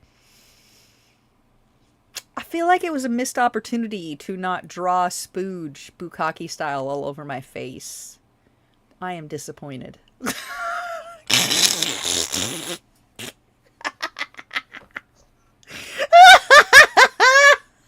Makes a comment That like is- that. That's your dynamic. Seeing See? If you ain't already have that dynamic with your person established, what are you even doing? what he can get. Why you out get of a nick? right off the bat? He doesn't respect you. He sees you a That is certain a- way. okay, I my personally, flag- Anytime I would get a text like that, I would block. My flag is going off for the person complaining, because that means y'all never had any communication going off the hop. Off the fucking hop. If you don't know that your penis person is a pervmo, that is a whole ass you problem. They have a penis. They have a penis. You should instinctively know that's a pervmo. It's got a penis. It's a pervert. That's fine. Calm down. It's just a pervert. Just relax. You know what his perv is? He likes boobies or nails wrapped around his... What the fuck is wrong with that? I'm a pervert. T&L's definitely a pervert. Arsenic? Full perv. Do you see us being upset and distressed? Nah. You know why? 'Cause we fucking communicate. Durr. There's no surprise. First date. This was a first date. They ain't even on the date. Before my first date, the amount of communication that took place first was astronomical. Great, and so she had said that it was a good communication. So it sounds like to me, he was like all sweet and everything. And Oh, so he dropped a pervmo to feel it out and see how she'd go with it? And she just lost all her shit and was like, "Oh, my pearl!" yeah, Calm down, Mary. she was like, "I'm not Calm ready down. for like." Calm She's down. probably like, You know he has a 4 date penis, right? minimum before The him making a comment that it would look nice wrapped around splableckles. Zero shock has happened. It would look good wrapped around spredeckles, which is why we get But our that's nails you. done. Why else do you get your nails done? Because I want to feel pretty for myself. You don't want to wrap it around stuff while you're looking at it? No, I want to feel pretty for myself. Because my nails don't grow. Gay. Mine don't either. Gay. But even if my nails didn't grow, which they don't, I could do a shorter base paint with just a solid of nothing and it would be fine. Because, again, I don't have enough keratin. Arsenic knows. I cannot grow my fingernails. What comes up without these nails on is the equivalent of a baby's fingernails. It's just soft, mushy, and really painful if anything touches it. So I have to keep acrylics on because I cannot grow my own nails. But I get them extra long because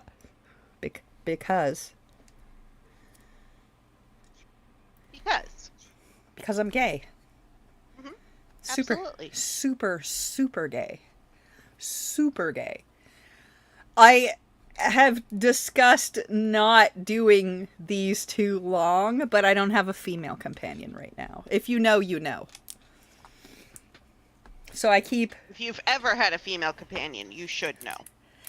these ones long because there's nobody to owie with them right now other than myself, and I like that. So, but my current potato thinks my nails are too long, and you know what my answer was? Choke on it. Whose fingers are they? Mine.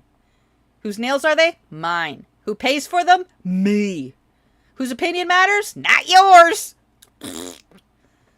Block them immediately. It got to that point because, like, to some degree, you want the attention, and you see it's so common. It's so common. There's so many guys that make suggestions like this or like little comments, and then you just kind of have to be like, No. I'm telling you, babe, every single one of those guys that made comments like that, it didn't work out. This is a surefire way to not waste your time. I'm just saying. Then I asked him to tell me more about T&L himself, gets and the it. second thing he tells me is that he has Same. a high. When I have a female companion, I keep these two short. Again, with the comments, like why is that a part of a conversation with someone that you barely know? Don't get me wrong, I'm no prude, but this made me slightly uncomfortable. Well, it should. Then Just say I that. really would Oh be my God. Expecting. Listen, you bunch of stupid fucks. If you're feeling a type of way, especially uncomfortable in a conversation, say it! Say it. Literally say it to that person. They don't know where the boundaries are, what's okay and what's not okay, until you open your stupid fucking mouth and say, that makes me uncomfortable. I am not on board. Without acting like a total dickbag about it, because they didn't know how you were going to react to their joshing, their playful banters of what you don't know until you feel somebody out, and how a dude feels out a bitch is going to be the wrong choice every time because they're boys, and it's fine. But if you immediately jump to outrage, you're a fucking psychopath. Like, you're crazy. You could voice your opinion without going off the rails. How else are they going to feel out what's okay in the relationship and what's not without asking you? How are they going to know your limits if you're not talking about it because you're, like, gay as fuck? And not the good gay.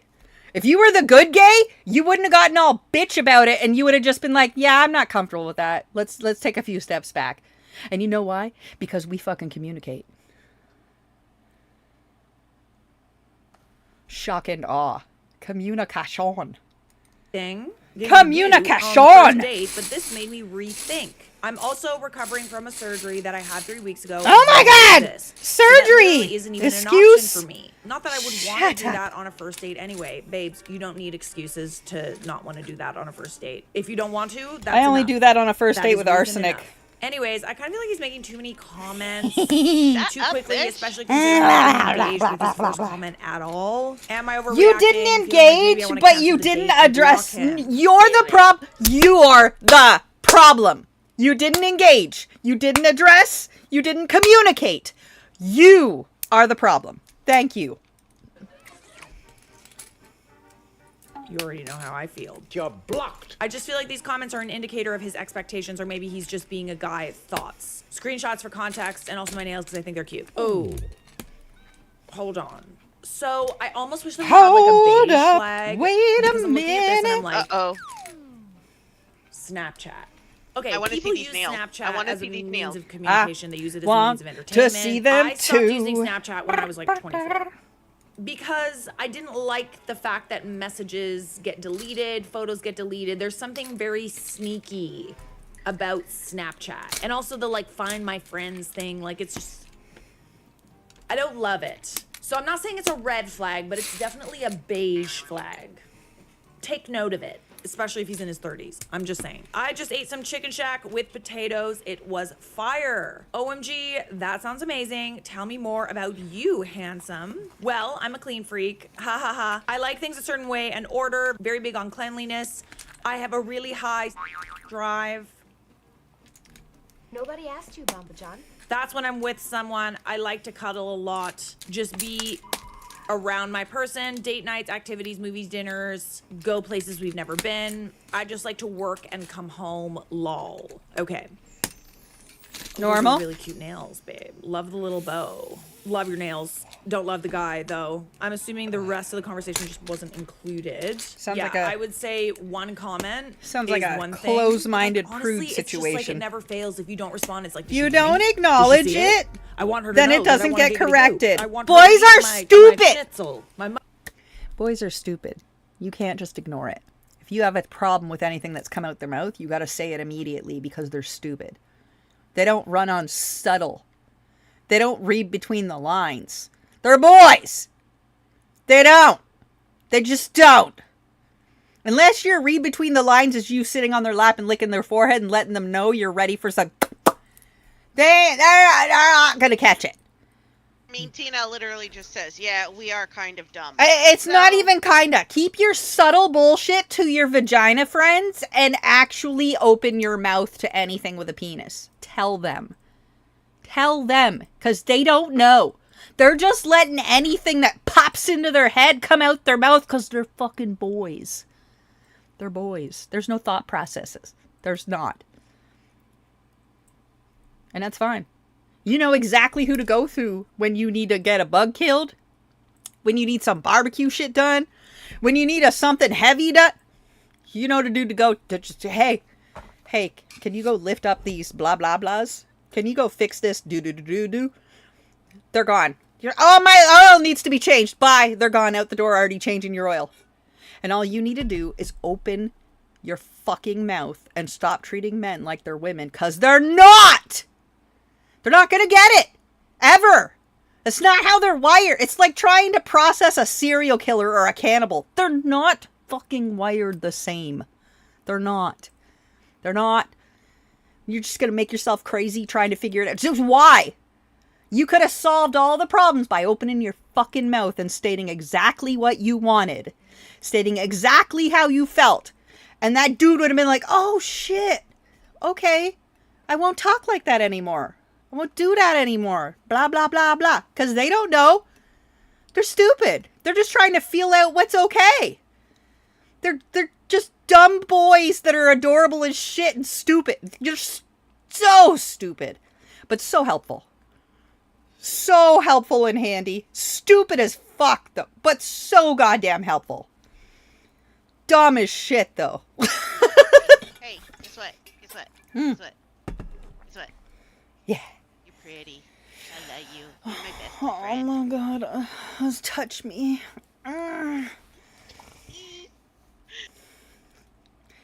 I appreciate any male support in my everyday whatchamacallits because I know that I can't lift the barbecue on my own.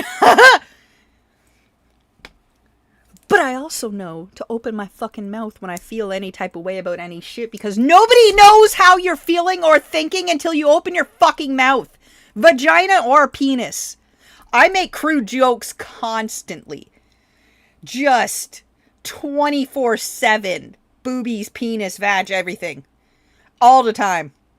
Tits and ass. Just dirt out my mouth. I don't have a penis.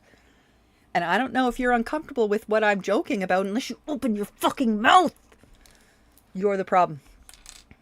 Mushroom. You're the problem. I'm just saying. You're the I problem. got to a point where I was like 30. I was still You're the dealing problem. with comments like this. I'm telling you right You're now. the problem. The minute I started blocking that energy, You're the problem. New energy made its way in. Good energy. Even with Mike, there was a sense of, yeah, well, What's up, baby? Take me out to dinner. take me out on a date. Otherwise, I'm interested. I really did not care. I've been out on super romantic dinner dates with arsenic. Stop telling people. I've also had a romantic weekend with her and had her shower with me. So, it was hot as shit. But you know what? Anytime I felt kind of anything, I fucking told her. Or no, I didn't.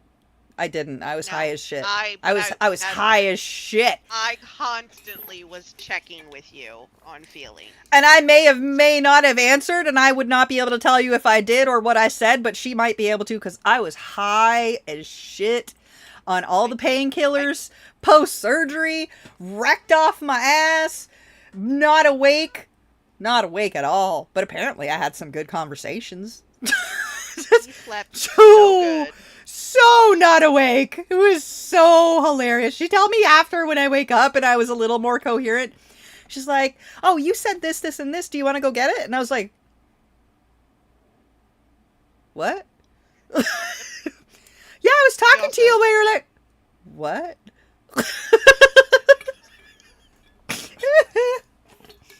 You want to still go get coffee? You said you wanted to go get coffee and a juice. Do you still want to go get coffee and a juice? We can go get a coffee and a juice. Do you just want me to go so you can sleep some more? And I was like, "What?" Befuddled, maximum, all the way confused. And she's like, "You were just talking to me." I was like, what? No, I've been asleep the whole time. And she's like, "No, you've been awake every blah, blah, blah hours. And I've been asking and checking on you, giving you pills, taking you to the toilet, making sure you hydrate, let you go back to sleep. But nah, you've been talking for the last 2 days every 4 hours." And I was like, "No." Yes. It's been 2 days. And she's like, Yeah. 2 full ass. Listen, I set so many alarms on my phone for this bitch. Every 4 hours, she got a Tylenol, and then she got a painkiller. She got a Tylenol, and she got an opioid. And with the opioid, she also got the Benadryl. So every 4 hours, beep, boop, beep, boop. 2 solid days of that. She slept like a motherfucker. The whole and- time. I had no idea 2 days had passed. Not even a little bit. Not even slightly. And I was apparently having full ass conversations with this bitch the whole fucking time. Nah. Yep. 2 straight days. No recollection whatsoever. As far as I remembered, I was asleep for what I thought was a, 12-hour shift. No! 2 fucking days! This bitch slept so good. I have to have pain naps when my food is too solid. So that's what happens. When I'm in super pain, I go to sleep. My body has already been trained through years of abuse as a child and etc. and blah, blah, blah. When it hurts, I go to sleep because my brain is trained for nobody's going to help me, nobody's going to save me, da-da-da-da-da, and sleep is when your body repairs. So since childhood, physical abuse, injury, etc., my answer, instead of going to doctors or hospitals or whatever, is my body goes into sleep mode. I go to hibernate. But I don't expect to sleep for 2 fucking days and have no concept of what happened in between. She's like, "No, I gave you a shower every day and wiped you down and changed your bandages and touched your butthole." And I was... I did not say that last thing. Semantics. And I was like, "What? What? You fondled my innards and I wasn't awake for that?" And she's like, "Yeah, it was great." And I was like, "Fuck. Let's do it again." She's like, "No, I just showered you last night. You just calm down." And I was like, "Fuck. Yeah. Fuck. Do it No, deeper." I wiped the whole. We stayed in a hotel room. I wiped the whole area she was gonna be around in Clorox Light pre her coming there. Because I was like, we are not dealing with infection here. Oh my god, No, it was sir. so sexy. Oh, I regret absolutely nothing about bringing my bestie to take care of me post-surgery. Because it was a major surgery. I had organs removed and shit. And it was like a whole thing. Holy cock and balls, though. You realize that that's now been 48 2 hours. years. 48 realize it's been hours 2 of... years now. Holy shit. 48 hours of completely unconscious. My brain was fully off sleep mode. But apparently...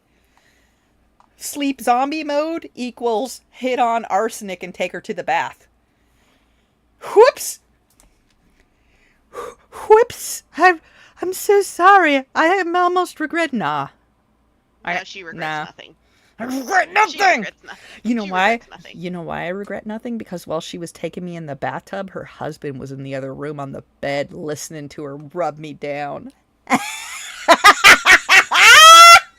He was! You make it sound so dirty. He was! He was listening from the other room like a dirty fucking pervert. Yeah, he'd be like, do you need help getting her in and out of the shower? Dude, he was gonna come in and assist. That would have been a fucking shower 3. Oh, yeah, it was good. Apparently, I was compliant and obedient and things. I don't know. Not all the time. You would Not have all to the ask time. her. Oh, I need more juice. Hang on. Yeah, have her tell you. She was the only awake one in the situation. I was not. I may have seemed awake. Nah, brah. Nah. I was hopped up on That's what I drugs learned. and When asleep. when somebody's recovering, you let them sleep as much as they can because sleep is healing. And so I'd wake her up. I'd give her some protein shake. I'd give her a little drinky drink. Take your meds. Do you need to go potty? Okay, nighty night. And then all over again. Hey, it's time to wake up to take some pills. Take some drinky drink. Here's some water. Here's some protein shake. Meds. Okay, do we gotta go potty? Okay, back to sleep we go. And I just worked. Watch TV. It was fun. It was fun. That's what you do for your host. That's what you do for your host.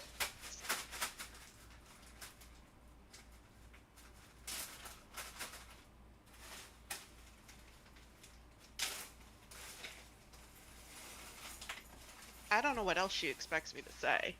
At all.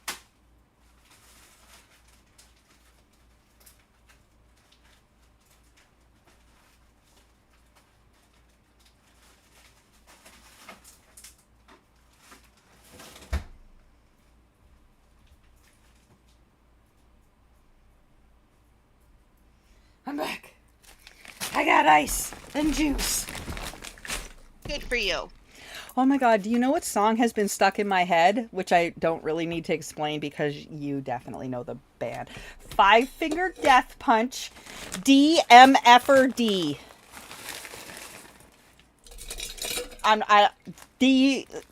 parentheses MFR D parentheses. That song has been stuck in my head.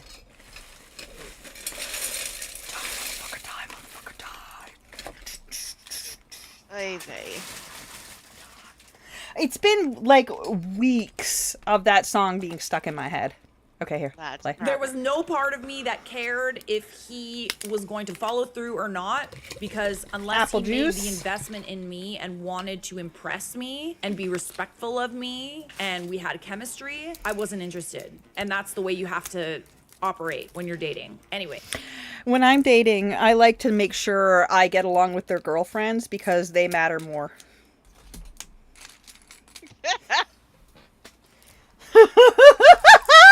The girlfriends and the wives, I'm like, show me your wife. Fucking show her to me.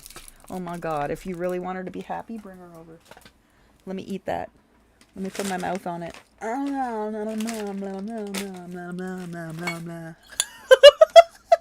Anyways, not claiming to know everything, I was just single for a very long time. Like the real ones know. Hands up in the comments if you have been here since Charlotte was complaining about being single and thought she would never find anybody to Yep. be happily married. Hands up! Oh yes! Oh yes! the only I've been difference. here I started since blocking she people was the minute on they that showed other me thing. Tiniest little inkling. Even if they texted me She at 2 in used the to morning. be on a different show. Done. Block. I would say this is a red flag. You're not wrong for wanting to cancel the Like date the and block him. Canadian I honestly version think of, that it's a waste of your time. Ooh, we didn't turn on our beauty light. Do you remember the? Oh God, what were the Try Guys? Do you remember Yes, the? I remember the Try What Guys. channel were the Try Guys on? Oh, fuck, I don't remember. That. So it was the Canadian version of that kind of a channel. The like what the Try Guys were on before they were their own thing. She was on the Oh. Canadian version of that. And she had a few Okay. side videos on Insta and whatever. I've been following her since then. Like, God, you have a problem. oh, I'm not sorry. Same with never BJ. Same with BJ. I've been following her since she was doing individual posts on Instagram pre-Free Britney. She'd just bring up legal paperwork while she was just before graduating with her doctorate, like her fucking lawyer-ass AF degree with ADHD and tisms. And because she advertised with ADHD and tisms while she was in law school, I followed her ass. Of course you did. You love all of the people with the ADHDs and tisms. Well, especially tisms. Oh my god, that looks so good. Do you see that cooking thing? They're putting a fucking bolognese on top. Oh, I love meat sauce. That tears your tummy up. Fuck, it does. It tears me up bad, but I would put that shit in my mouth. I know you would, but it would tear you up. Oh, it would See, tear this- me This up. is the kind of relationship you have to have with your besties. I know it would upset her tummy. But I'm gonna still feed it to her. I'm gonna still let her eat it. Because what other fucking small dose. what other positives? Yeah, I have to eat it slowly. And I have to like drink while I'm eating or it's not gonna go down. And as soon as the burping gets too bad, she's gonna take my plate away because she knows. I don't have a stomach. I don't have a stomach. I just have intestine attached to esophagus, and there's a hernia in there. But I'm also stubborn as fuck. And I don't want to stop even though it hurts, and I'll keep eating until I throw it all up. So, if you a bitch for me, which she is, she knows to let me eat a bit and then take it away. Let me take a break and burp up all the air that's trapped in there because, again, no stomach and there's no way for the air to escape. And then she might give it back to me, or she'll hand it to a penis in the room and say, eat this. Because penises are garbage compactors. If you're full, they always have space. Every fucking time. No doubt. They got enough space to finish your dinner. Every time. Every goddamn time. So she'll hand it to a penis in the room and be like, eat this. If one of the boobs can't eat it or aren't hungry anymore, yeah, she'll hand it to a penis and be like, eat this. And they will, because they're a good garbage. And they don't like to waste food. My food's always super high protein, so it's fine. Oh, yeah, so much prettier. Oh, BT dubs, beef. Ow. Max ow. Beef is now max ow. Right up there with fried. Oh. Even that ground. sucks. Even ground. Max ow. Well, then you definitely couldn't have that meat sauce. Max ow. I can, but I have to add a very liquidy risotto. And I could. If it was taters, no. If it was pasta, no. But if I made a very creamy risotto to go with it, like very creamy, and added the meat sauce on top or whatever, I could eat. If it's a good day, about a half a cup. That's a lot for me. That is a lot for you. If you're wondering what I'm munching on the side, it's a bunch of gluten-free crackers. Hang on. Gluten-free matzo-style onion crackers are beside me, and I just keep munching on them. I break them up into chunks. And then when they get too much of it, because I need it to suck up the liquid while it's going down, because too much liquid will run to me through. By the way, guess who doesn't digest water properly anymore? Yeah. Of course. The thing that our body is made 70% of. I have to start drinking more juice and electrolyte-based things. Hi, Rico! Nico, what's up? Mech, yeah, fucking get him back! Exclamation Nico. Fuck that bastard. TNL and Mech already got shouted out by Silver before she went to have diarrhea. But hi, Nico. I know it's been a minute, y'all. Listen, I need everybody to collectively blame Elsabeth. Just do it. 1000% blame Elizabeth. Blame Elsabeth. So our throuple depends on each other in a circulation of positive and everything vibes. And she took part of our circle and took it too far away. She went all the way across the ocean to like Boobs Becca fucking nowhere, Europe fucking like who knows. And fucked up the whole situation. So everybody else spiraled into depression, her too. And couldn't figure out why until we were like, she's about to come home, and all of our depression lifted by a lot. When my depression gets too much, it affects my digestive tract and I can't get out of bed. Like my gut's just on fire. I can't process anything, let alone solids. So that's what I've been doing for the last few weeks. Dying in bed, giving birth to my intestines every single day, all day. So awesome. That's what depression does.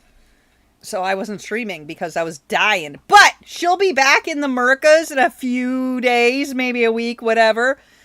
Literally, Snack went and got some Sideho boost, and that helped.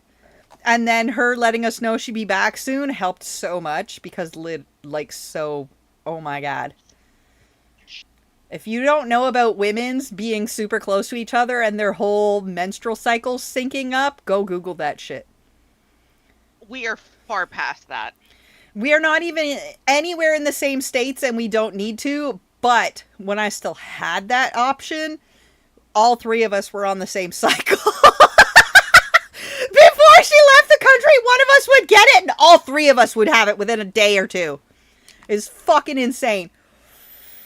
It's this weird cosmic connection. Hello, motherfucker. Google it. Hello, fuck your mother. It's a fucking thing. It's a thing. I But yeah. pity T&L when his daughters get it, because they're gonna cycle together.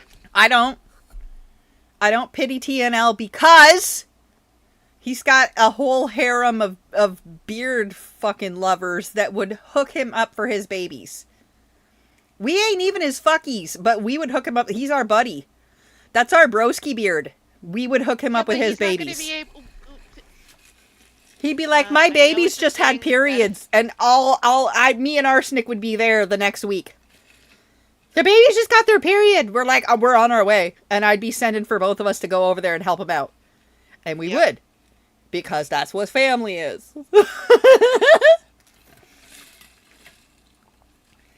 We'd be like, all right, let's do a party. Here's how you're gonna handle this until we get there. That's that. Like, he knows better. See, that's a self-aware penis. He knows better. He knows that that's not his realm, but he has booby friends that is their realm, and he could just be like, hey, booby friend, this happened. Help. Help, help. Help, help, help. I have teenagers. Help, help, help. And we'd be like, we got you, baby.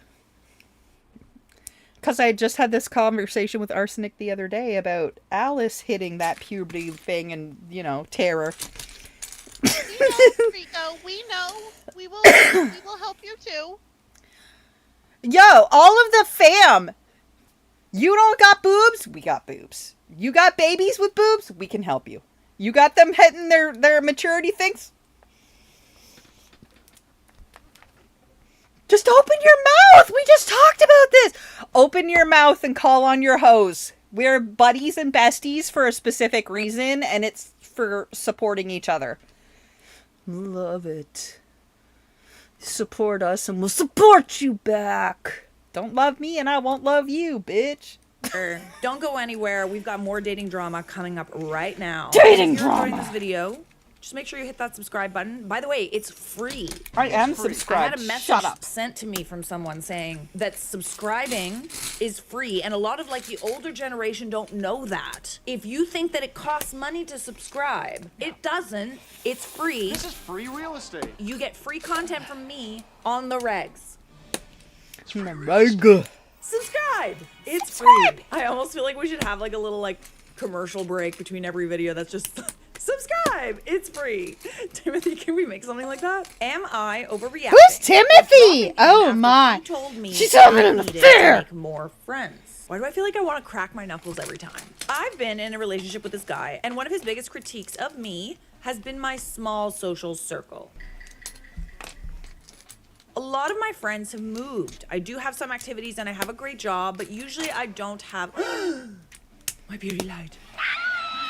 I do have some activities and I have a great job, but I usually don't have weekend plans.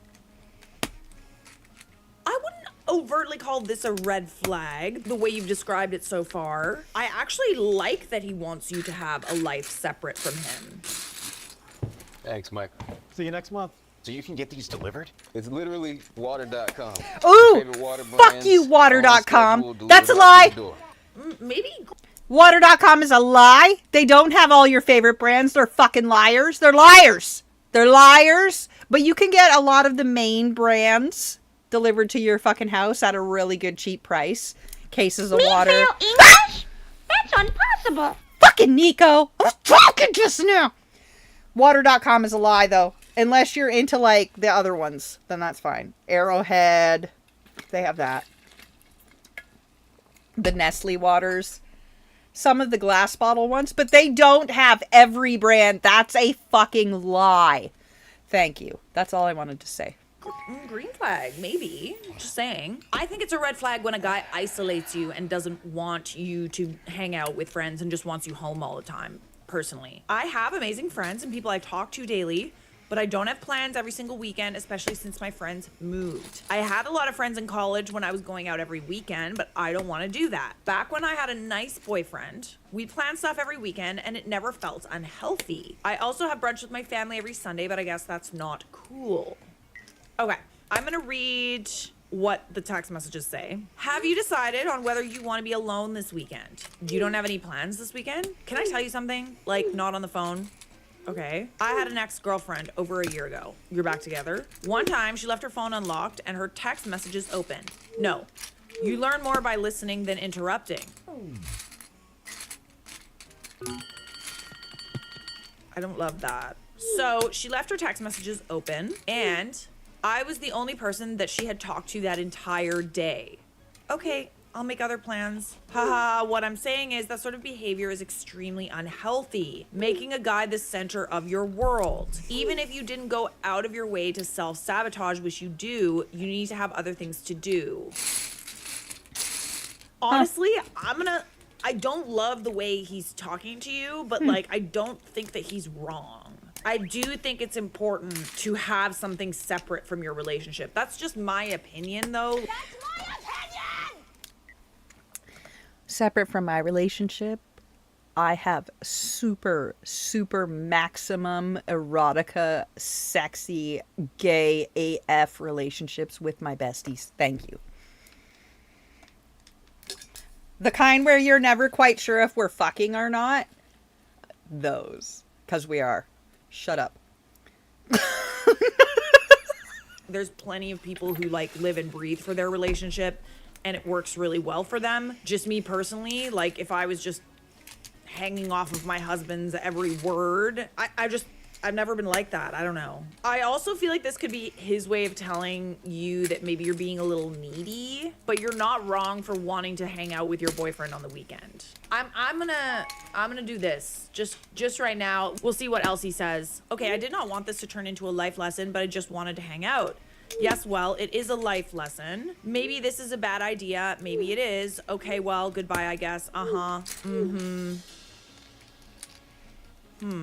think that this is his way of saying that you are too needy, but I don't think it's needy for you to want to hang out with someone that you're in a relationship with every weekend. Like, I think what he's saying makes sense. I don't love the way he's going about it. Yeah, I feel like that's like a really weird time to bring it up. You know, all you did was ask him if he wanted to hang out. I get what he's saying, but I don't love the way that he's bringing it up because all you wanted to do was ask him if he could hang out this weekend, and he took that as an opportunity to make you feel bad. So yeah, yeah, this is tough. This is tough, guys, because I actually do get what he's saying. I don't love that he's trying to make you feel bad about it. And it's interesting that, like, he double texted you. Oh, well, that's embarrassing. So he put, so like, goodbye, like, yes, okay, goodbye. And then Thursday, which was clearly a different day, he writes, That's what you wanted, isn't it? What, like, I thought we weren't, like, seeing each other anymore. You just wanted to, like, bring you back to this conversation. I do have the ick. Like, I do have the ick for you. I don't so much ick. I don't love how he's, you know, all you wanted was to just hang out with him, and then he's just kind of taking that opportunity to be like, you have no friends. I don't know. I don't think what he's saying is wrong. I do think it's important for you to have friends and other stuff going on, but I think it's normal to want to hang out with your partner on the weekend. Okay? I'd love to know how much time passed between the and Seems like he wanted to make you feel bad enough about yourself to never request to hang out with him, but still be there when he wants to hang out. Ooh. Yeah, that makes a lot of sense. I imagine he's in a bit of shock and denial that you actually walked away, and I love that for you. Yeah, I think his intention in doing this was to be like, oh, I have these friends, like, I'm busy this weekend. She's not my first priority. She needs to have other priorities so that, like, you know, we're not together as often. I just yeah. I think that your girlfriend should be your first priority to hang out on the weekends. I'm just saying. It's good to have other things going on. You get what I'm saying, guys? Not overreacting at all. Stay silent. Never speak to him, and he will keep trying to reach out. Teach him a lesson. Teach him a lesson. I think it's healthy for both of you to have your own support system. This is why I was kind of like teetering a little bit, because like I think it is important, especially when you're in a relationship, a long-term relationship, to have a support system, like people that you can report back to about your relationship. So you don't have to go to Reddit. I do think it's a red flag when a guy doesn't wants to isolate you. When anyone wants to isolate you from other people, that's kind of a red flag. I want to isolate Arsenic so I can lock her in a basement and touch her it butt. out of concern for you, but more like he's being holier than thou, which is gross. It's a holier Shut up! than thou, but also it's like a, well, I don't want Yes, to hang I out with you, I'm hanging out do! with my friends. It's not the same without the Like, nothing else to basement! do, Stop kind of it! thing. I mean, You're if so you wanna needy. do You know it. that. Absolutely. Yes, the advice in a of have a life basement. outside of your partner is absolutely real and good advice. But like asking your partner if they want to hang out Sorry, this was I weekend and then supposed to responding with deny shame that? on you. I for not mean, having y'all are friends looking at who me imagine your world sideways like revolves you around don't know It's she's gonna have me bonkers. tied up in Like, that bro, basement. If you're Shut busy, up. then just say that and make plans to hang out a different time. I'm gonna take her If you're not downstairs busy, and then she hang out gonna with your Uno girl, reverse unless that you don't shit wanna and hang out fuck with your me girl, up. in which case, why Good is night, she your TNL. girl? Love you, Yeah, buddy. I'm gonna Have call a this good one red flag. I sleepies. totally agree. This is why it's just so confusing, because like I do think it's good to have a life outside of your man. There's nothing I can't stand more than like, you know, boy crazy women that literally do nothing other than like whatever their man tells them to do. They're at their man's beck and call, and vice versa, right? It is so healthy to have separate things going on so you can miss each other and come back together, right? And also as a support system. But yeah, I agree. I think that he's trying to push her away, and now he's kind of pissed off that she was like, okay, well, if you don't want to hang out with me, then I don't want to hang out with you. And now he's like, well, wait, like I do want you to hang out with me, just like when I want to hang out. You are not overreacting. This is 1000% a red I want to flag. hang out with you when I'm hard. I mean, what? Man, get on a plane. I do want to hang out with This you, he guy, says. it's free. Am I overreacting? But only when I'm For hard. refusing to pay my ex back for Mhm. gym stuff he bought me. When you break up? I'm assuming you broke up and now he wants to be paid back for the gifts? Ooh, don't love this. Gift is a gift, bestie. 851 pounds and 88 pence. 15 pounds joining fee for gym. 1,790 pounds for the clothes. Before you try blocking me again, this is the amount you owe me for your weight loss. Oh! The clothes, the gym membership, and the equipment I got you. Oh. Oh yeah, you're gonna need to take the L, buddy. Oh wow, you were serious. I motivated you to lose the weight and invested that money into the future of us. Ew!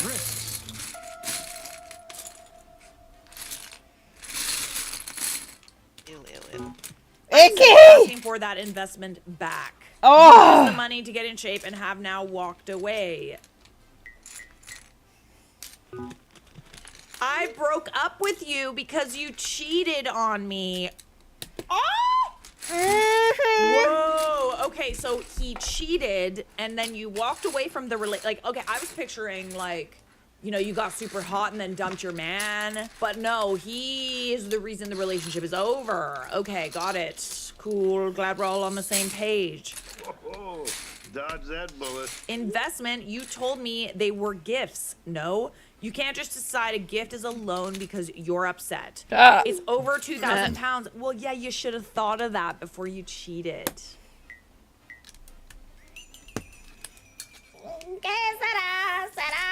I drove you to the gym when you were unmotivated and pushed you. Every day to be better just for you to now leave. Pretty convenient if you ask me. Yeah, that's what happens when you're in a relationship. I'm sorry. You don't get that time back. You don't get the gifts back. You don't get the money back. The money for the dinners. What will etc. be, Like, will be. How nice would that be, eh? Well, it does kind of end up that I love way that. when A? you're married, right? Do you know who keeps spousal dropping support and A stuff like that bombs? when there's a big Potato. discrepancy and stuff? Like, if they were married, she might owe him Potato has something. gotten aware of the They're not. correct use You of can A. cheat. And you make less money than your partner. They might still I can't have help to it. I pay say you A a thousands, lot. which is. You do. Get It's a cute. prenup. But I'm guessing that this is just a relationship. You're not married. You don't live together. You're not common law. Well, let's find out. If you were still here, it wouldn't be a problem. You use me to get this version of yourself, then off. I expect the money in my account by the end of the week, or I will take you to small claims court. Oh my God, I would love to see the look on that judge's face. Goodbye. I have the bank statements. Court, there's no signed agreement of me owing you anything, and I have multiple texts of you telling me to literally accept the gift because I was hesitant at first. You have no leg to stand on, move on. Oh my goodness. Is that what law school taught you? Yeah. Probably. That's also just common sense. This is what I get. A little gratitude would have gone a long way. Instead, you leave me because you feel attractive enough to get attention from other men. This is like, I don't even need to waive this. This is crazy. And also to place her value on purely the way that she looks is really terrible. That's another red flag. I'm just saying. You gave this to me as a gift. Gifts are not returnable. I won't be paying you for it. We are done here. Okay, so let's get a little more context. Hi, everyone. I'm female 23. He is male 26.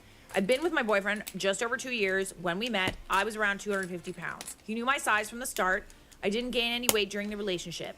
He's always been super fit, was always really into the gym, and from early on, he would encourage me to lose weight. He never said it in a horrible way or anything. I took it as him wanting me to be healthier, and he was super encouraging. In January 2025, I told him I was finally ready to start losing weight. He got really excited and surprised me with an annual gym membership, a bunch of gym clothes, home weights, a yoga mat, etc. I was hesitant about accepting such a big gift, but he insisted, so I accepted and was grateful. Fast forward to now. I've lost over 100 pounds. I ended the relationship last month after he admitted that he cheated very early on, barely 2 months after asking me to be his girlfriend. Ooh! Oh, you scum, bitch! The way he told me Ooh! was so casual, almost like it was something to laugh about.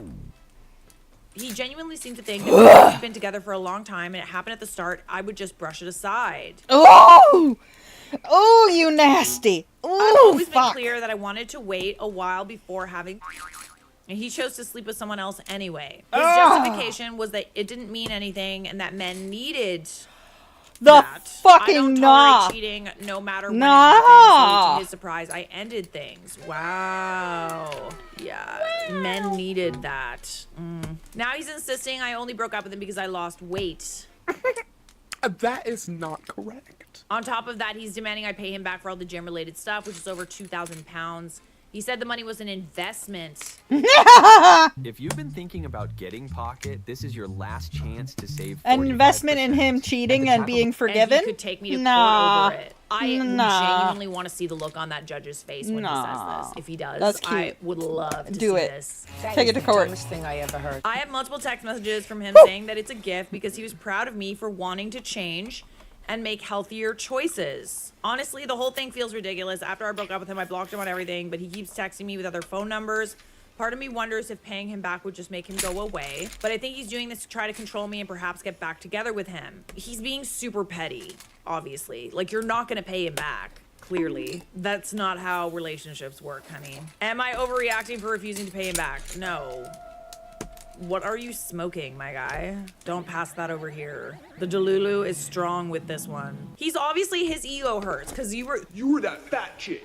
You know, you were that fat chick and you dubbed him. He was counting on you not having any self-esteem, and like he probably saw you as wifey material, like, you know, only if you lost weight. And then when you did lose the weight, it's like, oh, she probably still has low self-esteem, you know, and then he admitted to cheating, and surprise, just because you're fat doesn't mean, or you were once fat, doesn't mean that you have low self-esteem.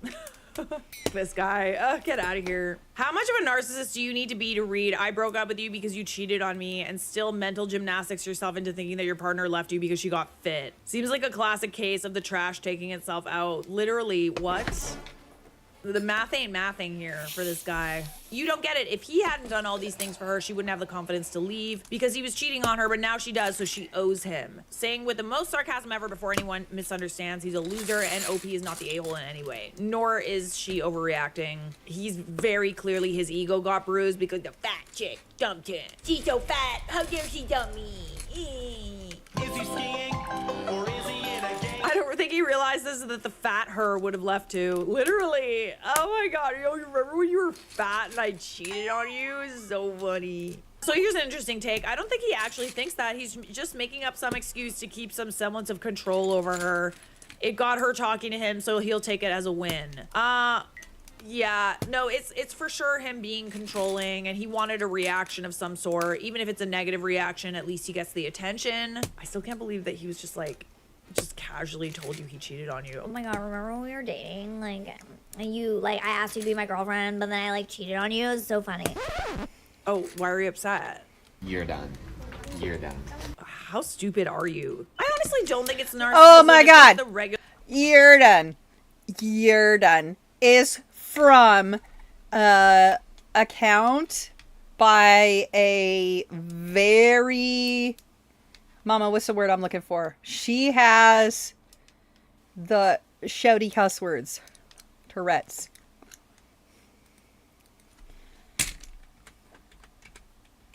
She has Tourette's. Mm-hmm. What was her name now? It's Balin. Balin Dupree. Balin. Yeah. One of her most famous fucking good energy things. One of her ticks, uncontrollable ticks, is you're done. You're done. So it's easier. I love Balin. Why do I cuss? You know she has a documentary or My reality name is show. Balin. I'm 21 Yes. years old and I have Tourette syndrome. In a little baby weenie. Raining vaginas! Tourette syndrome causes me to have involuntary motor and vocal tics. You're done. Wind it up. Wind it up and you're done. Are her things. Full ass. I love Balin. She's so funny. Regular male I love her entitlement and Tourette's. It's the misogyny. best shit ever. Yeah, I would agree with that. Obviously, we don't diagnose people on this channel. Not a therapist, not a doctor. But this is like the classic, you can't just say that all men are narcissists. But I can say that a lot of men, when their egos get hurt, they lash out by saying things like, oh yeah, we were ugly anyway. Or like, yeah, well, you were 7 out of 10 at best, you know? Like, they go below the belt for that. He felt entitled to her because he helped her. The fact that she has a choice to leave, he's trying to make it not as possible. I don't know if it's narcissism. I think it's just entitlement. But anyways, no, you're not overreacting. That is 1000% a red flag. And I'm so glad that that relationship is over. Enjoy your new body.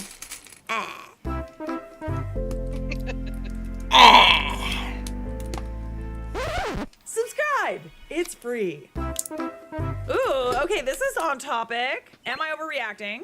I, 20 female, if you like this guy, 22 male just insulted me because I didn't want to go out with him. Oh yeah, they do that. Mm-hmm. For context, the first 2 slides are him asking me to hang out after I hung out with him and his friend group, which was a lot of fun, and we talked about different things for hours. He was cooking while the rest of us talked. I'm not the type to degrade myself or talk about feelings, so I know for sure I didn't say anything about my quality of life. My quality of life is good. I love my relationships and hobbies, and I enjoy school. I met this guy in chemistry class, and he says he does stand-up, so I told him I would get people together to go to his opening. Anyways, he ended up inviting me to hang out, and then sent that weird meme, incel vibes. Ooh. I tried to just ignore it because I like his friend group and it was fun the first time. Then I randomly get the text in the 3rd slide at work. I felt completely insulted and confused, especially when he later suggested I have no sense of direction in life. So am I being mean, or is he literally out of his mind? Okay, I will decide. Okay, so he texts, dinner tomorrow? My bad, I just remembered film club takes precedence.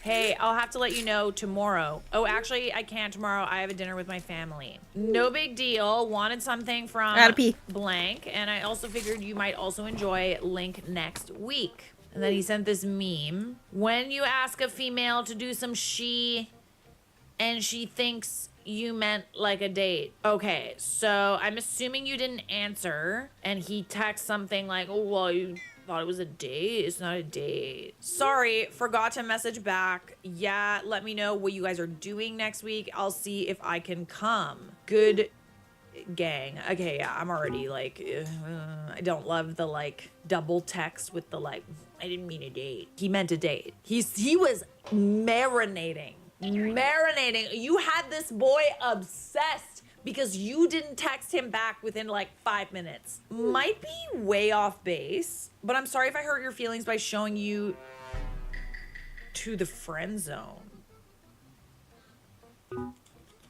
To me, you specifically said, oh, I can't. I have a dinner with my family. I'll let you know tomorrow. Yeah, you're being like, I feel like you picked up on the fact that it was a date. He was asking you out and you didn't want to go. And then when you kind of like brought up in the conversation again, you made it clear, let me know what you guys are doing. This is like a group thing.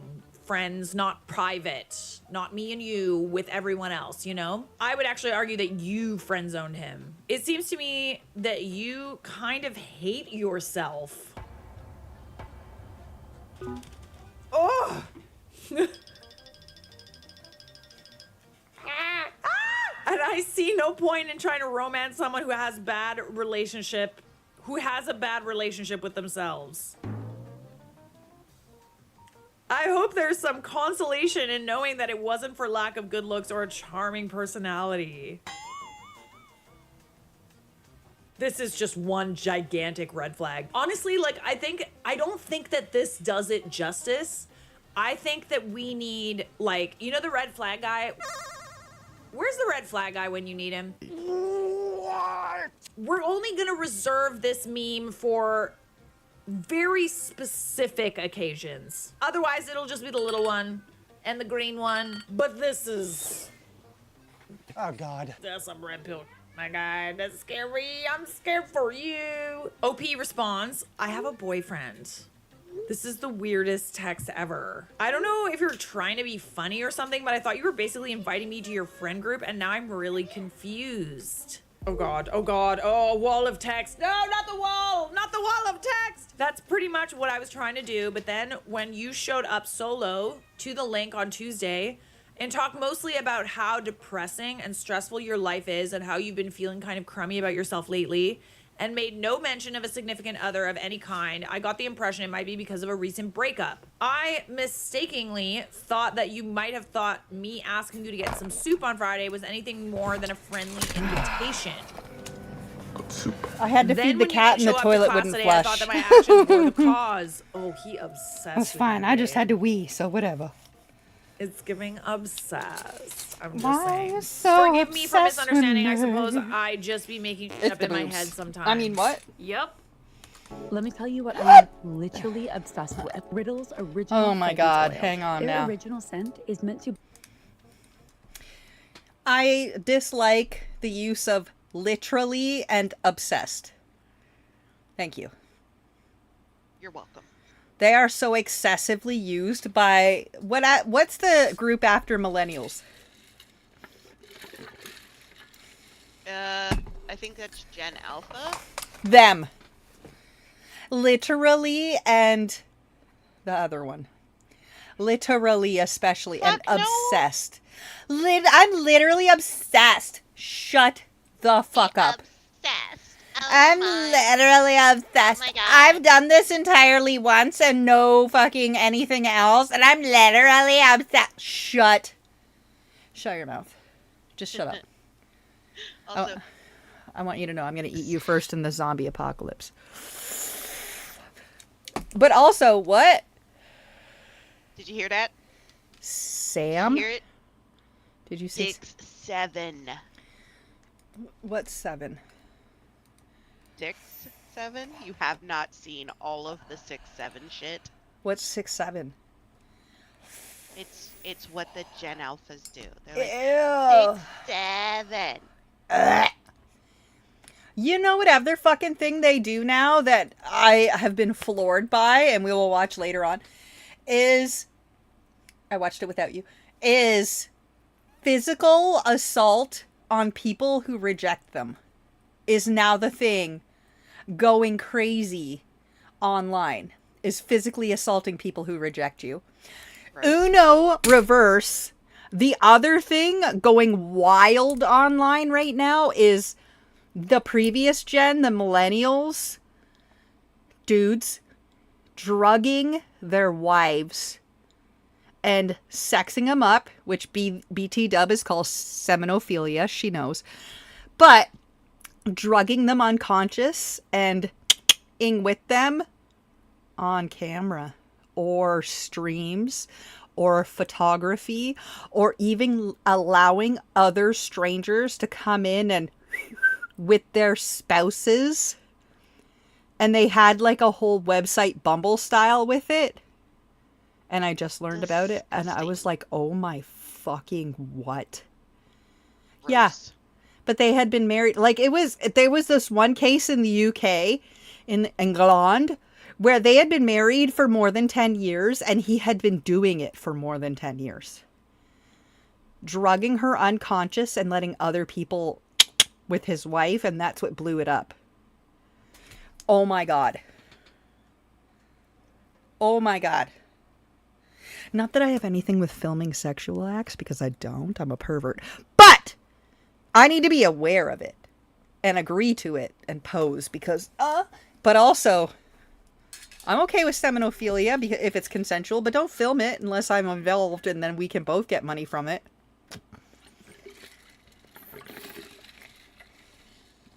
But if I don't know about it and you're making all the profit, you're a piece of shit. I made that money. You didn't. That's my problem with it. I made that money. You didn't. That was my puss, not yours. Yeah. Gross. That's the thing going on now. I definitely never said Fucking my life is depressing or crummy. Alpha 2, gen I never felt bad disgusting about myself. bastards. 3, I didn't feel it was necessary They to all say I need had to a be boyfriend single because I until didn't they think anybody was trying expire. to hit on me. What is going on? What is happening? She never said anything like this. And he's literally just making it up. I thought you were inviting me to go with you and your friends, and I didn't show up to class because I thought we didn't have class. I forgive you, and I never want to hang out again. Okay. I can't look away. It's literally like a car crash. My bad. I thought I heard you say that your parents were divorced, you moved around a lot, and so no place ever really felt like home. And also that you had a stepsister who you couldn't trust with anything. And I distinctly remember you saying that you dyed your hair because you weren't really feeling yourself. You're making a lot of assumptions. You took that all to mean that OP hates herself? I feel like that describes like half the people watching, you know? I don't hate myself. I just like hair dye. Also, it didn't sound like you had many hobbies outside of school clubs, YouTube shorts, and occasionally going dancing. I was running around a lot though, so I didn't really get much time to speak with you or listen to what you had to say. Again, I just been making up to fill in the gaps in my knowledge. What the If this guy cared about you getting to know you at all, he would have like talked to you. He literally wasn't even listening. He would just hear what you were telling other people. Oh my God. Awesome. So you know my parents were divorced when I was 11. My hair is blonde, but I dyed it brown, and now I'm growing it out because I don't like it. And apparently I don't have sufficient hobbies according to you. All information you gathered without even having a single conversation with me. Oh, checkmate. KO. Still watering a thirsty lawn? It's time I'm for a thirsty. An LED LED will do it for free. Get professional lawn removal. Thirsty for efficient tea. irrigation, and gorgeous. Oh my God, this is so weird. Really not sure how that all concludes. I have a depressing life and low self-esteem. Thanks for letting me know. I can't look away, literally. Like, this is the craziest, this is a very insane exchange. Like, obviously we've established that she's not overreacting, this guy's insane. But like, I want to read the rest, don't you? You come from a broken home. You have no real sense of direction for your life. And your hobbies are used to kill time instead of accomplishing a goal. Oh yeah, he's he knows that he's a loser. And like, just to make you feel bad about yourself. Oh, the rage. When you put it that way. Oh, the rage on the behalf of every bitch I love. Oh, your shoes. You're saying this guy has a, he does like comedy? Oh, brother, this guy stinks! And I didn't just give you the cold shoulder all night. We had more than one conversation. You've literally just made up a story about who I am. I never put it that way. Me and your friends were just having a random conversation about what we like to do and background stories. I'm impressed with your ability to completely fabricate things. Let's stop texting now. Oh my word. This is nuts. Like, crazy, my guy. Is there an update by any chance? I'm trying to picture what this guy looks like. So weird. Is there an update? There is no update. You are absolutely right. He did try to, like, from the jump, when he gathered that Off you weren't interested the in him, he hop. already tried to, like, insult you and say, like, Really fucking crazy. You're just I was just asking you to hang out. It was never a date. You hurt his ego the You know what minute he that reminds me of? He didn't reminds me agree of to, like, Cartman. go out to dinner with him. He's trying to Oh minimize my it. god, yes. Literally, we're Yes? gonna go for Yes! Oh my god. Okay. That meme. What the fuck? The fuck, dude? He's such an alpha male putting women in their places. OP wrote that. I forgive you and I never want to hang out again. Man, I wish I'd been as cool, as confident as you at 20. OP responds, hey, thanks. I'm sure you were awesome in your 20s and even better now. Oh, stop. You're making me blush. Oh, she's sweet. I'm glad that she can call this for what it is, because it's exactly that. Like, dude's obsessed with her. He's a loser. He's never talked to a woman in his life. And he's like, he's so painfully insecure that he shoots himself in the foot before even being fully aware of how she feels. Like, he did it for her. The immediate meme, no females. I want to ask you on a date. Shut up. I know you are, but why am I? If you need to insult a woman to get her to talk to you, I'm done. I can't. So no, you are not overreacting. This is a red flag. Am I? That's a red overreacting fucking to tarp. What are blocking a you guy on about? After he Girl. overslept and didn't show up to our first date. I love it when my videos have a theme. Okay. I, Okay. 25 Mhm. female, matched with Kevin, 25 male, Okay, wait. on Bumble, and we Charlotte, I love you, but I need Snack to watch this fucking shit I was just talking about because it blew my mind and disgusted me to my core. Oh, hold up, wait a minute. This week we're trying out a rug from Tumble, and if you don't have a rug from this brand, then I'm about to put you on. So This keep is watching. Spill on YouTube. We love their I tea. suspect anything. For now, Watch I'm hiding this. everything well. I have to be careful. Has the sleeping pill started working? The longer we wait, the deeper she sinks into sleep. This is just a taste of the kind of messages that are currently being exchanged online by men who are plotting to commit unimaginable crimes against women who trust them the most. Once again, That's disgusting. not strangers, husbands and boyfriends. Yes, at this very moment, there exist online SA academies where men share tutorials on how to turn women into unconscious dolls. Did you hear that? Lifting their eyelids to prove that they are asleep or unconscious. Encourage each other. I dream of doing the same to my wife and sharing her with accomplices like you. Disgusting. Once again, children, if you're not paying attention, these are spouses. Spouses. Vastly the millennials. Spouses doing these to their wives. Drugging and essaying and wanting to share an unconsensual person with strangers. Thank you. And in some cases, profit from the crimes. These men are monetizing the abuse in real time, live streaming it for $20 or more. An You fucking hear investigation that? by CNN has put this controversy into the So spotlight. Our team had a sinking feeling that this wasn't the only academy that operated secretly. As we dug deeper, we were shocked to find out how widespread these crimes really are. One website hosting this kind of sleep content had more than 20,000 relevant videos and 62 million views in just 1 month. So, let's see how deep this goes. Exposing a global SA academy is the type of headline that stops you in your tracks. Equal parts horrified and intrigued, many have opened the CNN article only to be confronted with an expose that makes the manosphere look like the Boy Scouts. Yet these journalists are far from the first people to make this horrifying discovery. Yeah. As we peel back the Horrifying layers is of a this fucking controversy, you'll learn understatement. just how deep this sinister network goes. With that, let's go through the bombshells that have women around the world considering if they should give up men for good.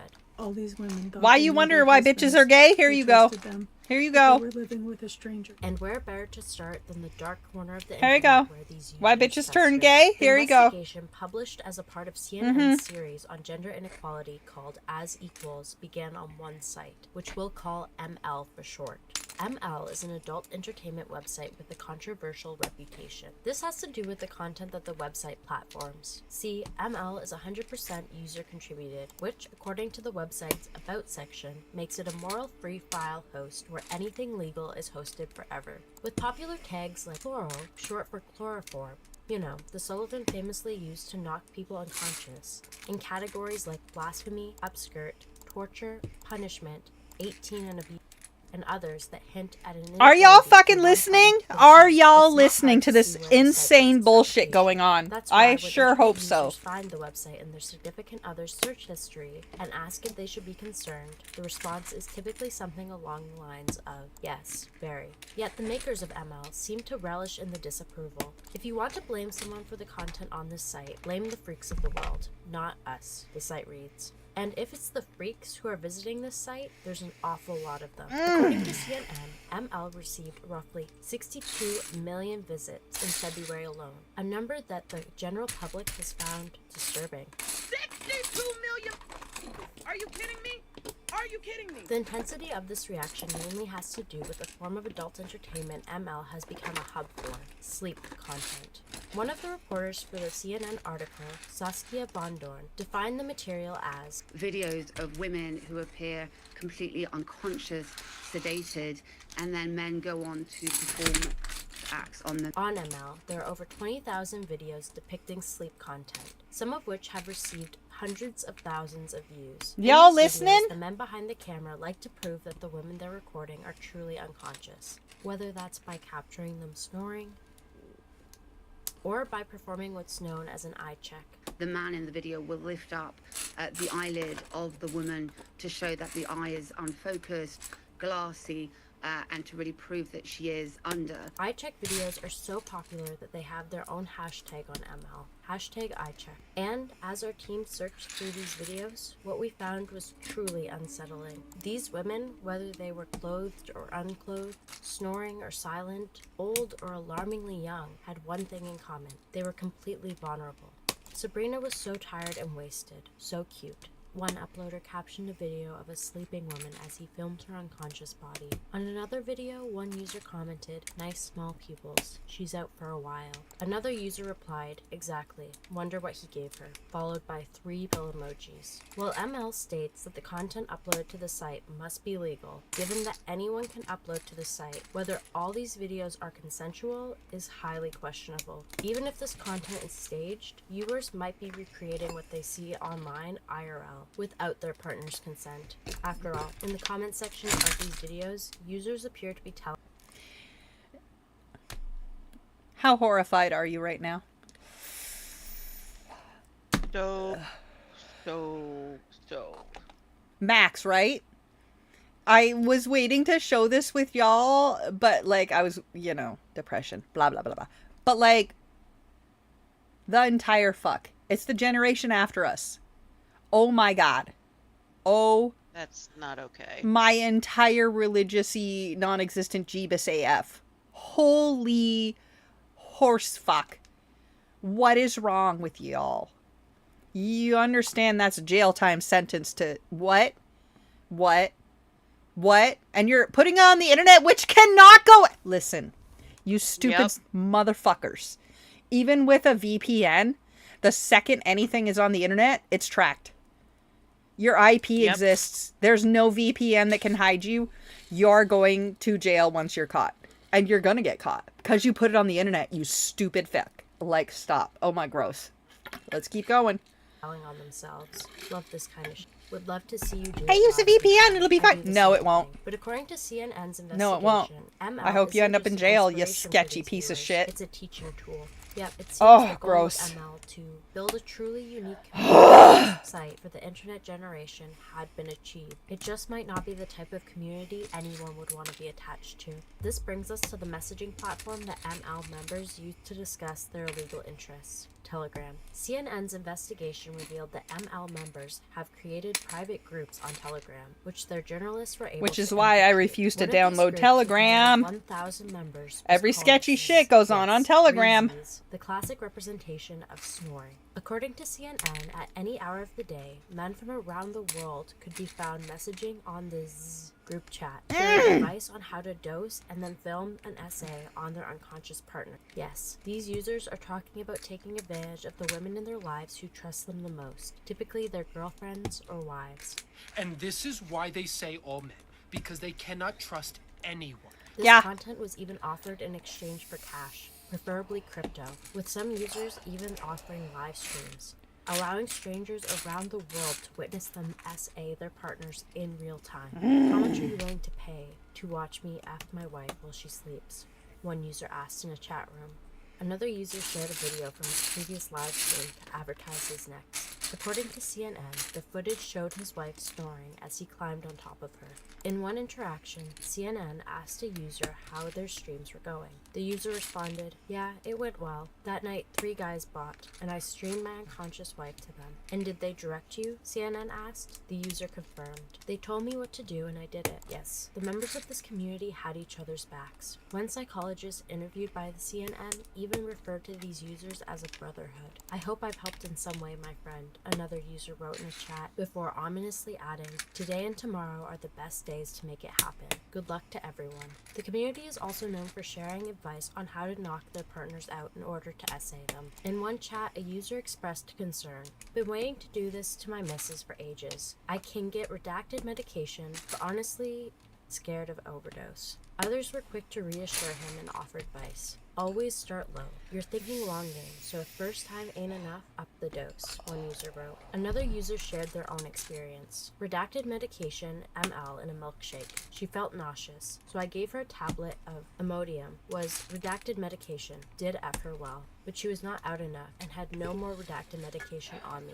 Experimentation, most seemed to agree, was the only way to figure out the best dosage, as metabolism, body weight, and other variables made it impossible to know what was enough and what could be fatal. Some users offered more than just advice. On an Y'all fucking hearing, reading, listening?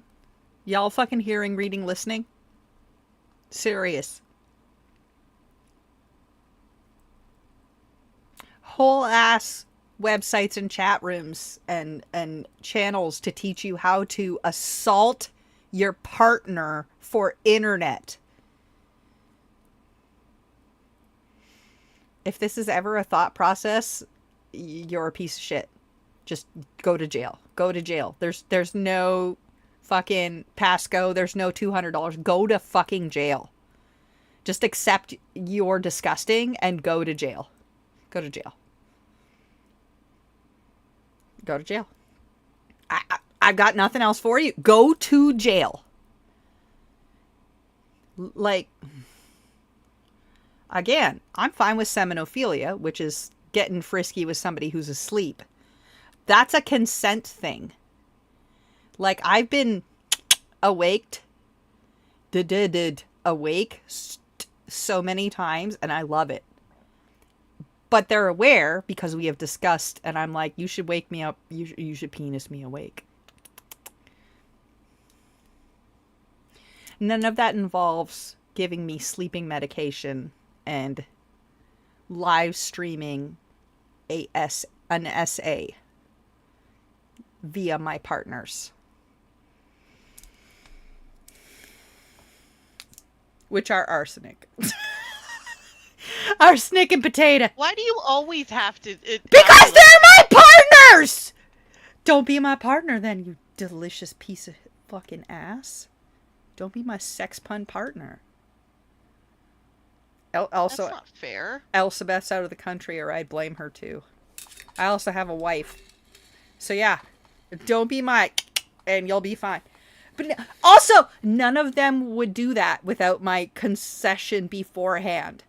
We would talk beforehand and I would be woken up with loving embraces, and that is different from assaulting me in my sleep. Which I would also be fine with if we discussed it beforehand. But don't drug me. I already take a lot of drugs. Or do. As long as we talked about it. Talking about it is the... so the whole thing is not having... So the selling feature is not talking about it and it being unconsensual? Question mark?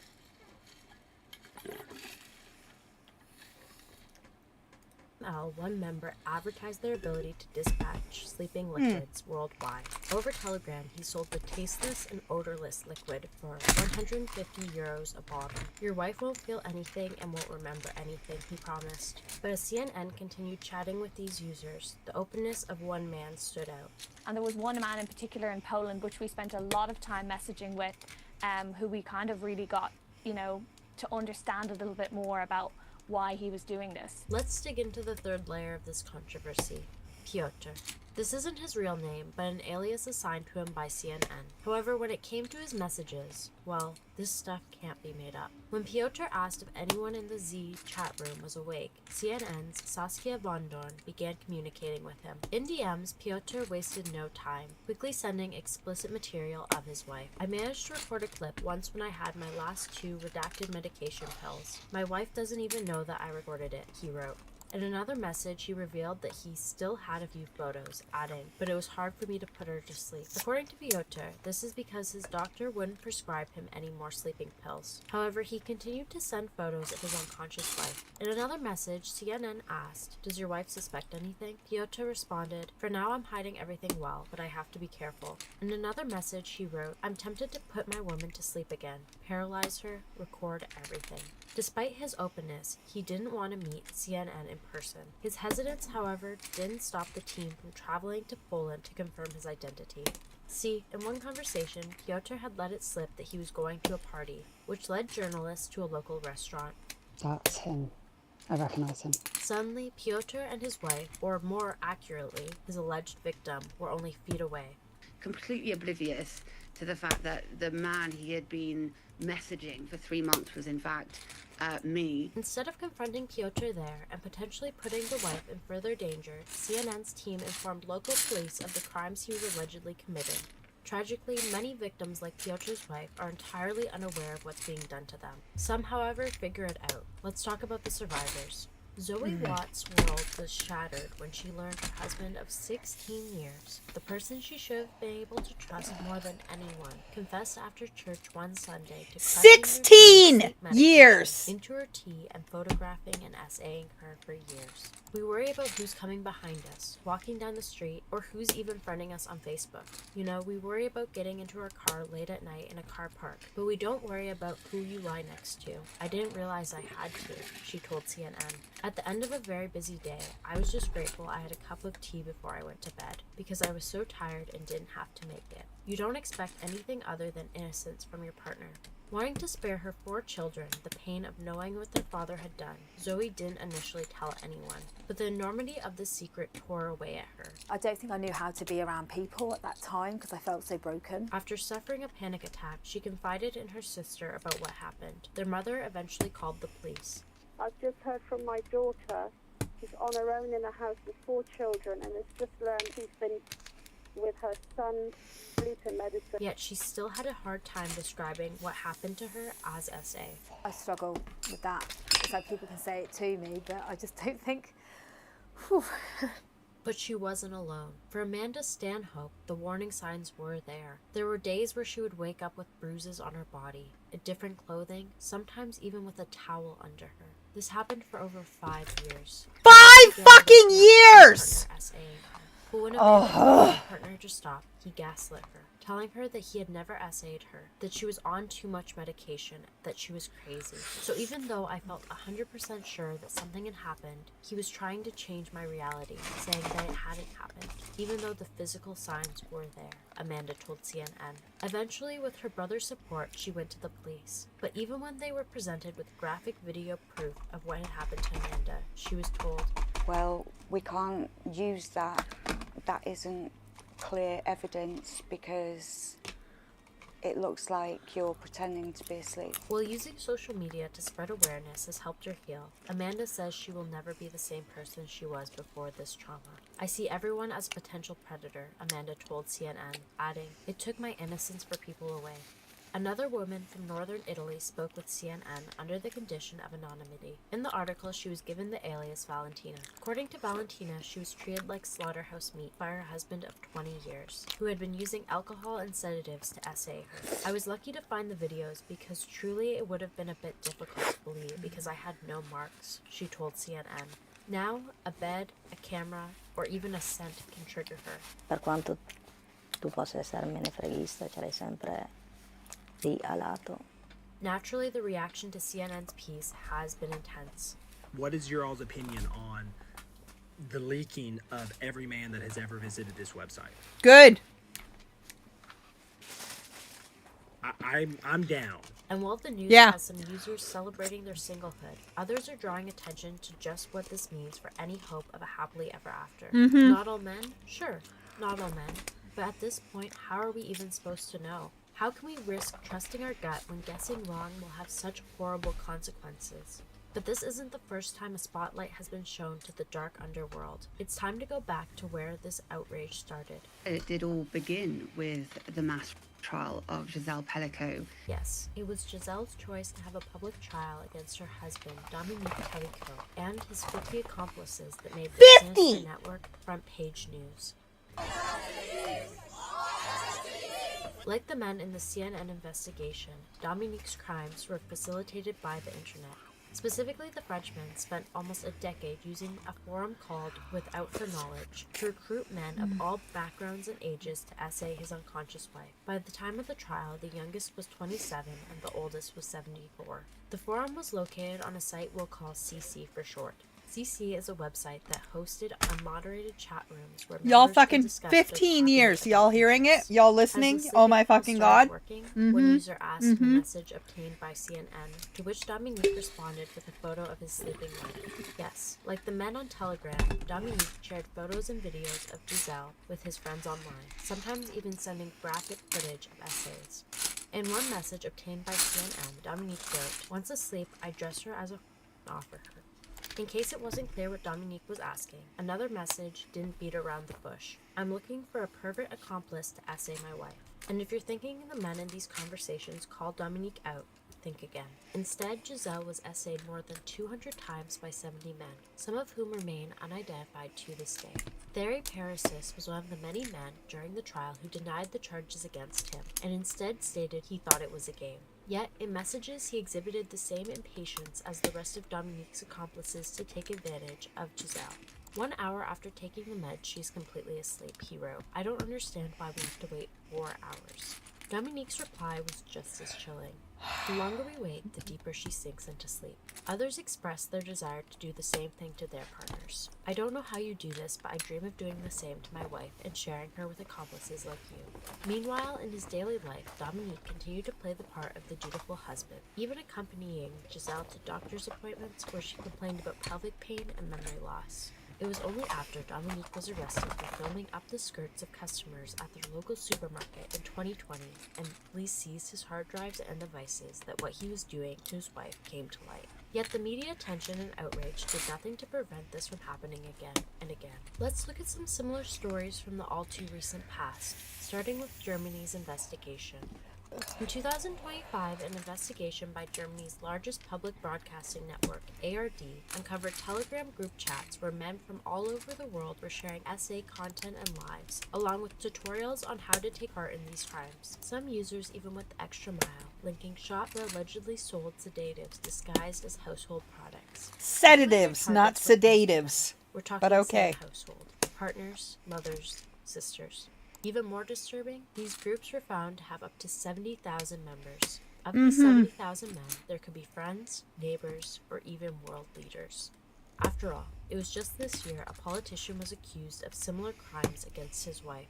In January, a former conservative councillor in England, 29-year-old Philip Young, admitted to almost 50 offences of sedating and essaying his ex-wife, Joanne Young, over a period of 13 years. As each of these counts were put to him, he said, quietly, guilty. Philip also admitted to posting more than 500 intimate images and videos. 13 years assaulting his literal wife in her sleep after he had drugged or alcoholed her, but unconscious, unconsenting.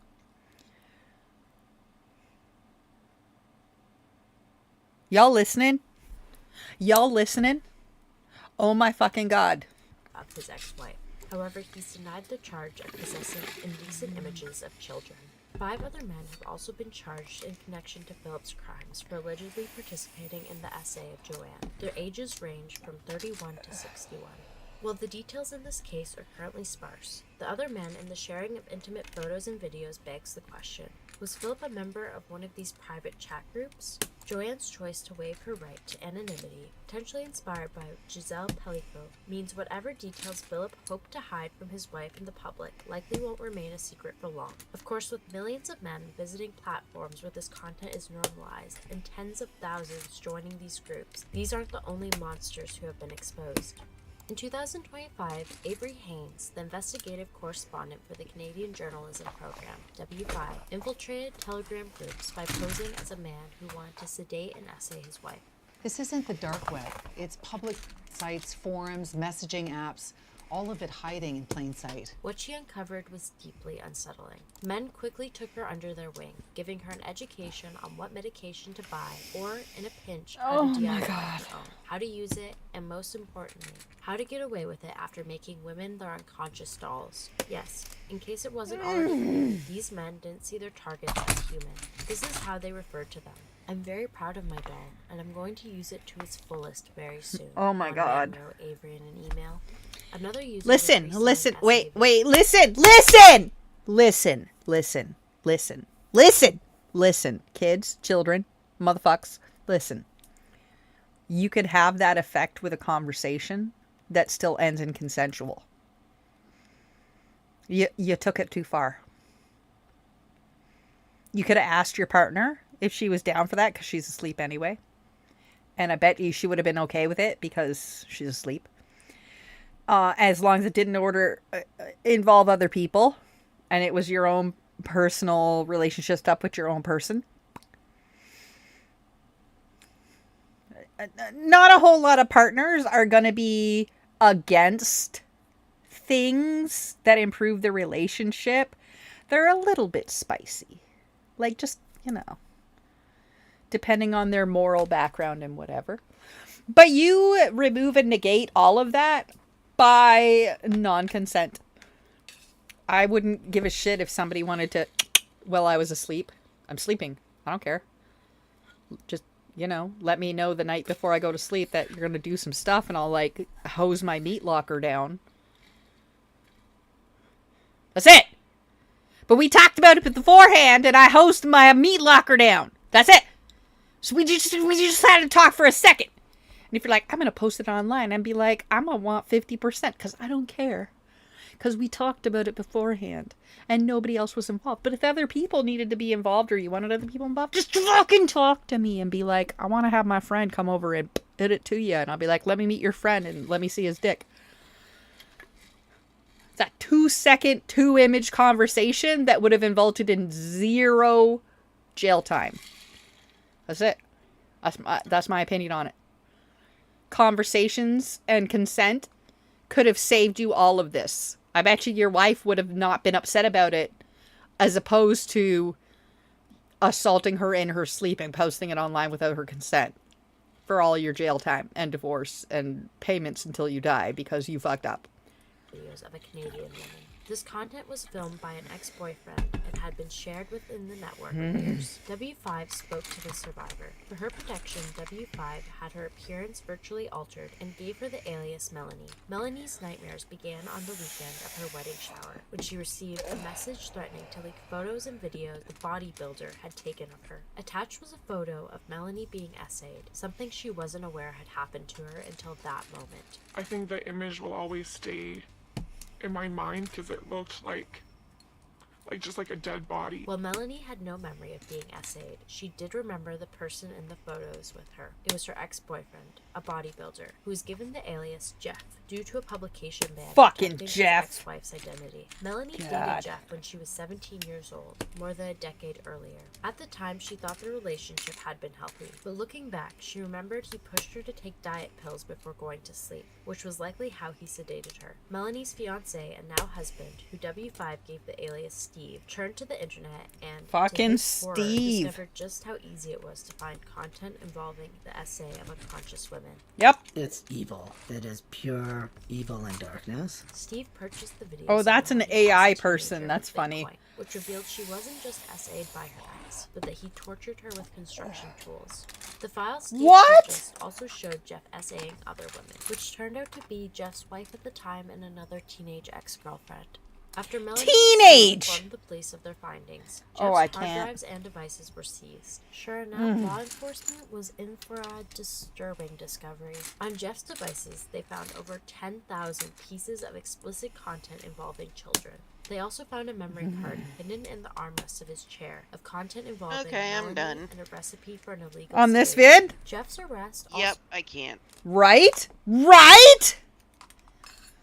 Spill. Horrifying. Started chatting. I love dating apps. Like, I love it when it's a dating app story, you know? Our conversation was very surface level, and we both would take a while to respond to each other.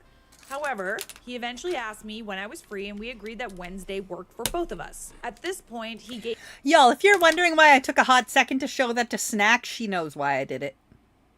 She knows. She knows why I showed her. Because that shit is so fucked up that I want her to share it around and be like, oh my god, did you know? And she will tell motherfucks. And they will be horrified. And they will slap their little motherfuck bastards of the generation below us that are doing this shit. But also, it horrifies me that our gen was doing it. The current demographic of it, if you watch the rest of the video, is the millennials below us are doing the more so than the ones of our gen. Either way, I'm not cool with any of that, and it is a whole thing online now. Wait! I have one more to show you before you get too outraged. And it's the current... what the kids have decided is the cool. Hang on. What happens when a man hears the word no? For most, nothing. But for a growing number, rejection has become a trigger, and some men are actively learning how to attack women who reject them, to the point that women are now giving tutorials on how to protect themselves in these scenarios. These aren't hypotheticals. Some have lost their lives. My sister was attacked in her home. This is not a freaking joke. This is real. And this is the result when someone snaps. A quick disclaimer, violence after rejection can also be committed by women, but the evidence we found points overwhelmingly to a pattern of men turning rejection into punishment, which is what we will be examining in this video. So, let's see how deep this goes. Starting with a certain viral video that's recently been clogging social media feeds. The footage captures a confrontation between a 14-year-old boy and a 15-year-old girl on the corner of East 107th Street and 3rd Avenue in East Harlem. It was 3:30 p.m. on a Monday. School had just gotten out, and the girl was on her way to squash practice when things took a dangerous turn. It allegedly began when the girl refused to give the boy her phone number. Rather than accepting the rejection and moving on, the boy, who was partially masked, responded by blocking the girl's path on the crosswalk. That's when the threat started.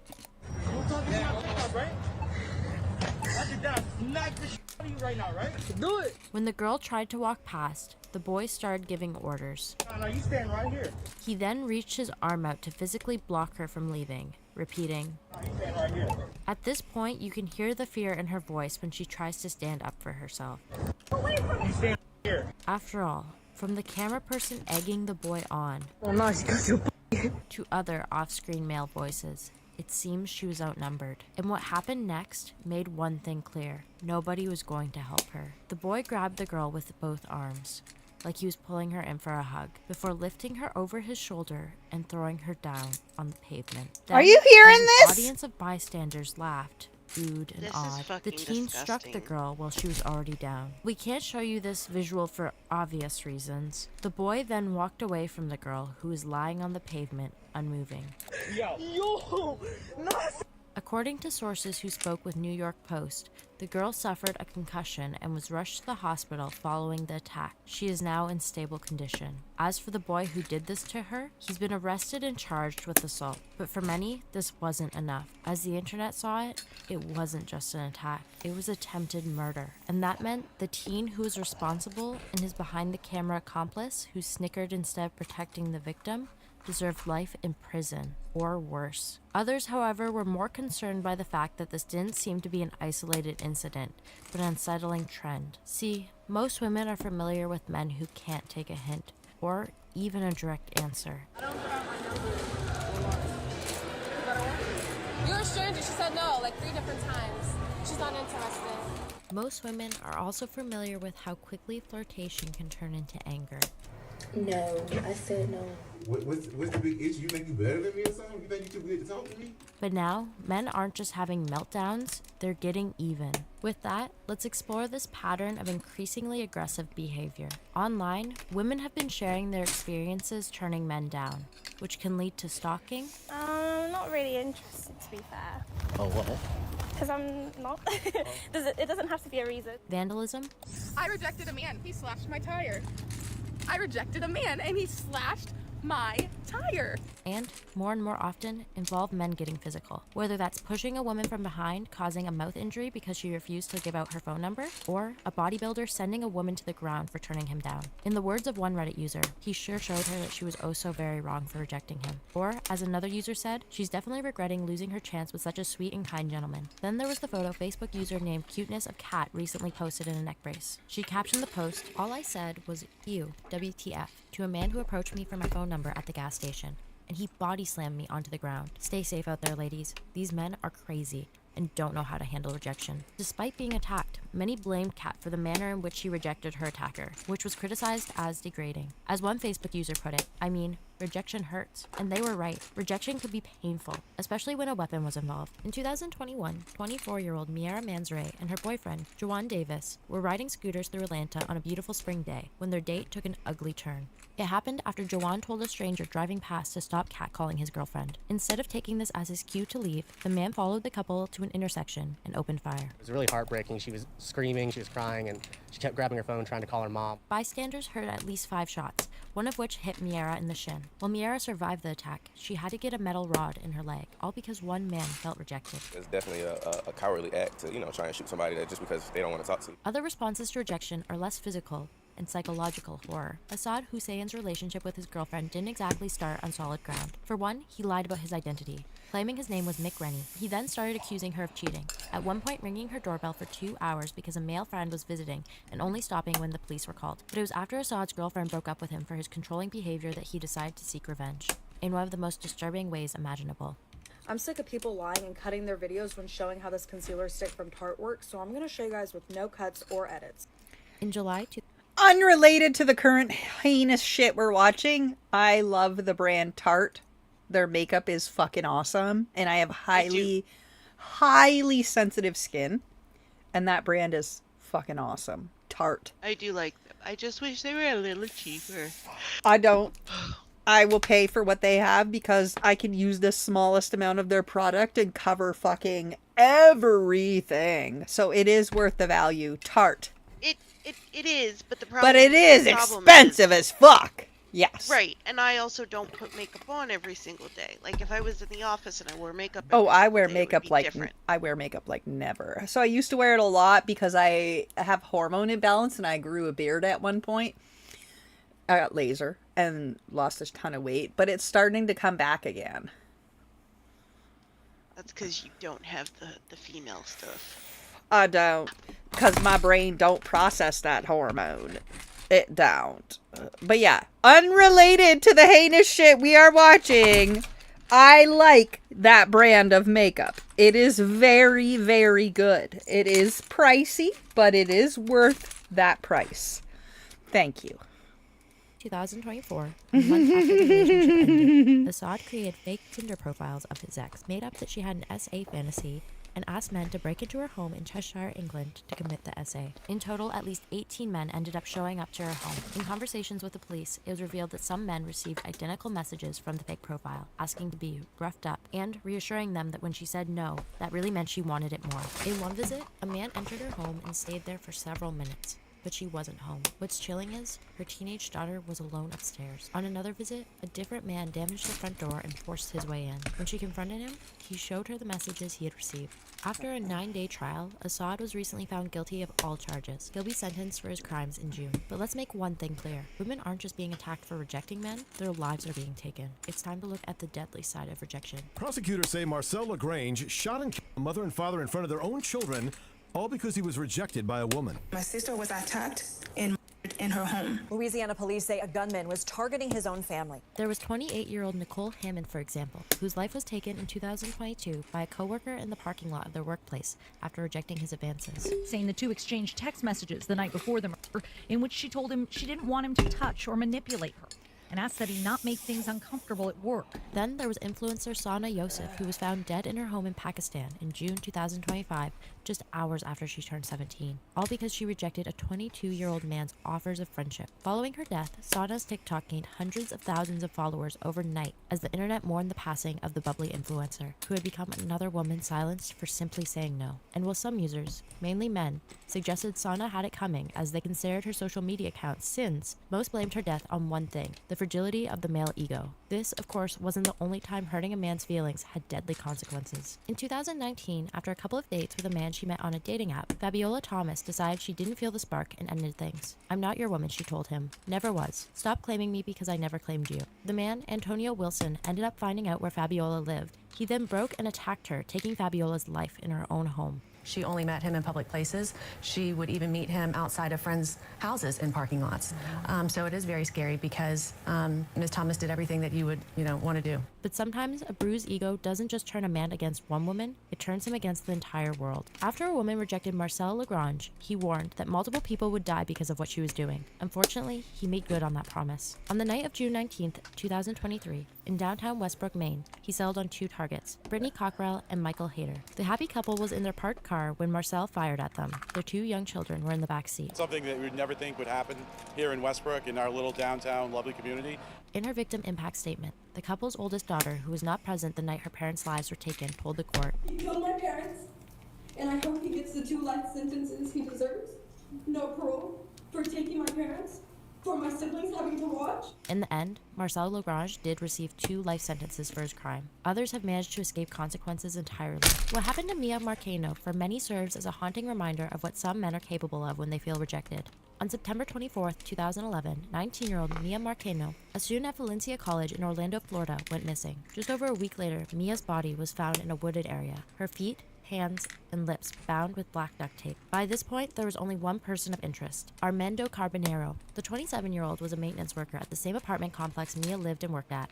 And it was during their time as co-workers that Armando allegedly developed an infatuation. Mia's co-workers claimed he would send Mia long emotional text messages and get upset when she wouldn't respond. He was also known for sending her food, gifts, and hundreds of dollars over Cash App. According to Mia's friend, when Armando would tell her how beautiful she was and asked to take her on dates, Mia would heart the message or respond with one-word replies. When Armando didn't get the hint, she allegedly made her feelings crystal clear, telling him, "I'm not interested." When Armando accused her of not appreciating him or the gifts he gave her, Mia reportedly responded that she never asked him to give her any of these things. Mia's family even knew about Armando's one-sided infatuation, something they confronted him about the day after Mia went missing. You have sent obsessive texts to Mia. We have all seen the text. You talk about giving her your life savings. Despite the immediate suspicions, Armando was not arrested. Our deputies are not permitted to arrest or detain someone based on a hunch or based on what someone else is saying. And, unfortunately, there would be no justice in this case. As just 3 days after Mia went missing, Armando took his own life. Think this isn't still happening today? Just look at this case from last summer in Minnesota, when 22-year-old Kaylee Arseth was getting to know 27-year-old Jose Luis Lopez Chique online. She had one goal, friendship. Jose, however, had something else in mind. He wanted a romantic relationship with Kaylee, and when she told him she wasn't interested, the rejection allegedly stung. "I did enjoy hanging out with you, but I don't have enough mental capacity for any type of relationship right now." Totally polite rejections. Jose allegedly told her reasonable rejections, "I just not want to be there for you. receptive You say you don't want any type of relationship. fucking I feel like men. you're just looking looking for something different. Word of advice: if you have to convince someone that they want a relationship with you, This is why you're they gay. probably don't. Be And like, it seemed I'm Jose so already sorry, knew I'm that, gay. because as Kaylee was messaging him, so likely thinking she sorry, was I'm letting him so down gay. gently, Jose was buying gloves, masking tape, and wipes. You know, Yeah, but the then type of stuff they you want say, on oh, well, hand if you you're just trying to haven't found carry the out right an man. unspeakable crime. The last Do message you she have a sent to puss? Kaylee, 'Cause I don't telling her to like have fun that penis. night, came from inside Kaylee's apartment. Jose had allegedly broken. Later, a neighbor overheard a heated argument between Kaylee and the man. At one point, the neighbor heard Kaylee say, "How could you do this to me?" These were potentially the 22-year-old's last words. 10 minutes later, the neighbor heard someone leave. The next day, after Kaylee failed to show up for her plans, her family called for a welfare check. Kaylee was found dead in her home, the result of multiple gunshot wounds. When Jose was later arrested, according to the police statement, he didn't seem surprised and just told officers to hurry up. On April 19th, 31-year-old Shamar Elkins took the lives of his 7 children and nephew in what police have described as the deadliest mass firearm attack since 2024. The youngest victim was just 3 years old. During the attack, which spanned multiple homes in Louisiana, Shamar also shot his wife, Shaniqua Powell, and the mother of 3 children, Christina Snow. Rather than turn himself in, Shamar then carjacked a vehicle, leading to a police chase that ended in officers firing at Shamar, who was pronounced dead at the scene. Naturally, the incident devastated the community and family members. I'm never gonna get to hear him say, "Dad, can I get this bag of chips?" I'm never gonna get to hear my nieces say, "Gunkle, can I get a nana?" "Gunkle, you going to work?" "Gunkle, are you okay?" I'm never gonna hear that again. But what motivated Shamar's ruthless actions? Well, police have recently confirmed that this was a case of DV. It turned out Shamar and Shaniqua were in the process of getting a divorce, initiated by the wife after she allegedly discovered Shamar had been unfaithful. It's nobody's joke. It is real, and these are the residual effects of what happens if we're not paying attention. And to my understanding, prior to this incident, they were scheduled to go to court on Monday, which was the next day. Looking back, family members and friends could see the red flags leading up to the attack. For example, 3 years ago, Shamar's adoptive mother overheard him hiss to his wife that if she ever left him, "I'll end you, my kids and myself." And weeks before the shooting, Shamar posted on Facebook, "Dads, if you could go back in time and have kids with a different woman, but still have the same kids, would you do it?" Both Shamar's wife and the mother of 3 children whose lives were taken survived, and are now forced to grieve their unimaginable losses, all because a man couldn't handle a woman's right to leave. Violent attacks like these have been linked to toxic masculinity, which encourages men to have only one emotion in the face of rejection: anger. Unfortunately, what happens now is that it's really seen as an insult on your manhood if a woman turns you down. This makes it no surprise that a recent national study out of Australia found that young men with more rigid views of masculinity are more likely to be violent. When rejected, they were 3 times more likely to report retaliating. And when it comes to the growing sense of entitlement among the younger generation, it's hard to deny the impact of the manosphere, a loosely connected network of influencers that claim to be looking out for men, but often preach about what they're owed from women, such as submission, Men and women are not equal at all. At all. and complete ownership. But I said that if a woman is going out with a man, she belongs to that man. That's his woman. This brings us to a destructive trend ravaging through social media that's taken the manosphere talking points to the extreme. Men are posting videos using physical force or weapons to attack punching bags, mannequins, or imaginary off-camera women with variations of the caption, "practicing in case she says no." The implication, or more accurately, Do you hear that? is clear. These men are saying they're training to attack women who refuse them. Naturally, this was not the news people wanted to wake up to, as social media users reacted with a mixture of disbelief, exhaustion, and irritation. Why is this even a trend? After all, even if it was a joke, for many, trends like these aren't funny. Especially when the statistics are showing that you are 1000% capable of this, and this 1000% happens to women on a regular basis. In fact, this content has already been linked to IRL violence against women. On that note, let's take a look at the country where this trend originated. It happened earlier this year in São Gonçalo, Brazil. I'm done. 20-year-old Elena I'm gonna head to Anicio bed. Rosa had Good turned night, down I the love advances you. of a man from her gym who repeatedly sent her flowers and chocolates. She tried to do her best to do this politely, but considering what the unwanted admirer did the following month, there were clearly hurt feelings, and a desire to inflict pain on the person responsible. This destructive impulse led Luis Felipe Sampaio to break into Elena's home, where he reportedly struck her over 40 times with a blade. Miraculously, Elena's mother returned early from work that day, a choice that likely saved her daughter's life. He kept striking her, over and over again. The mother told the French international news agency AFP, "I pulled him off her. My entire living room was covered in blood." Thankfully, after an induced coma and multiple surgeries, Elena recovered from the attack. On Instagram, Elena's mother posted a photo holding her daughter's scarred hand. She captioned the post, "We beat the coma. We're going to beat all this together, my love." In March, Elena was able to leave the hospital, news that was celebrated both inside the hospital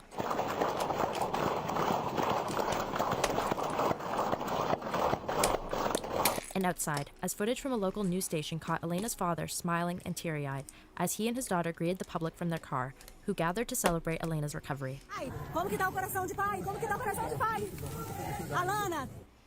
You can brainstorm with it, build stories together, act it out, and turn ideas directly into cinematic videos. For example, you could say, I want to create a fantasy film set in a magical academy. Top few canvases will begin generating characters, costumes, and environments and the entire world around your story. From a single idea to a complete film, character design, storyboards, visual references, video generation, and soundtrack creation, all created seamlessly inside Top View Canvas.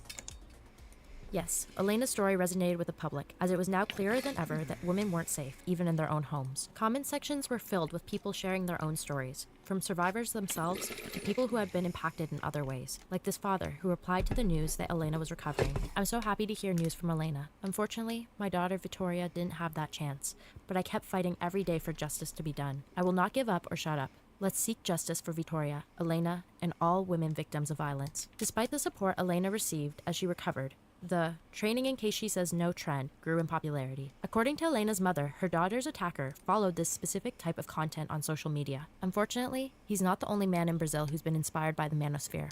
In January, there was a gang SA where one of the suspects turned himself into the police wearing a t-shirt with a phrase that's been linked to manosphere influencers printed across the front, regret nothing. Then, in March, there was a military police officer who allegedly shot his wife after she asked for a divorce. His text messages revealed he used language popularized by this movement, including describing himself as an alpha male and stating his wife should be an obedient, submissive beta female. These aren't just a few cases. In 2025, 1,568 women had their lives taken in Brazil. These numbers are so alarming that Brazil's president, Luiz Inácio Lula da Silva, couldn't deny the epidemic and recently stated that men are becoming increasingly inhuman and violent. But it's not just influencers who are co-signing these men's behavior. And unfortunately, this includes women who should know better. Remember that footage we showed you of the teen boy attacking the girl in East Harlem? Well, reporters recently caught up with his mother outside of his court hearing, and you're not going to believe what she had to say. That's right. She's been a bully to him. That's it. She's been a bully to him? Yes, from in the classroom of the classes what they have, and some messages what I sent to his phone from her. We learned. She's been a bully to him and pushed him down, and he fell. The mother is claiming her son's the real victim. But despite her self-satisfied expression, even if her son was pushed, that doesn't excuse his reaction. So then he picks her up because of that and stomps on her head? That justifies that? Yet, the mother continued to defend her son, at times claiming he was friends with the girl, and at other times claiming she tormented him. Was he trying to get her phone number? Was he trying to date her? He has her number.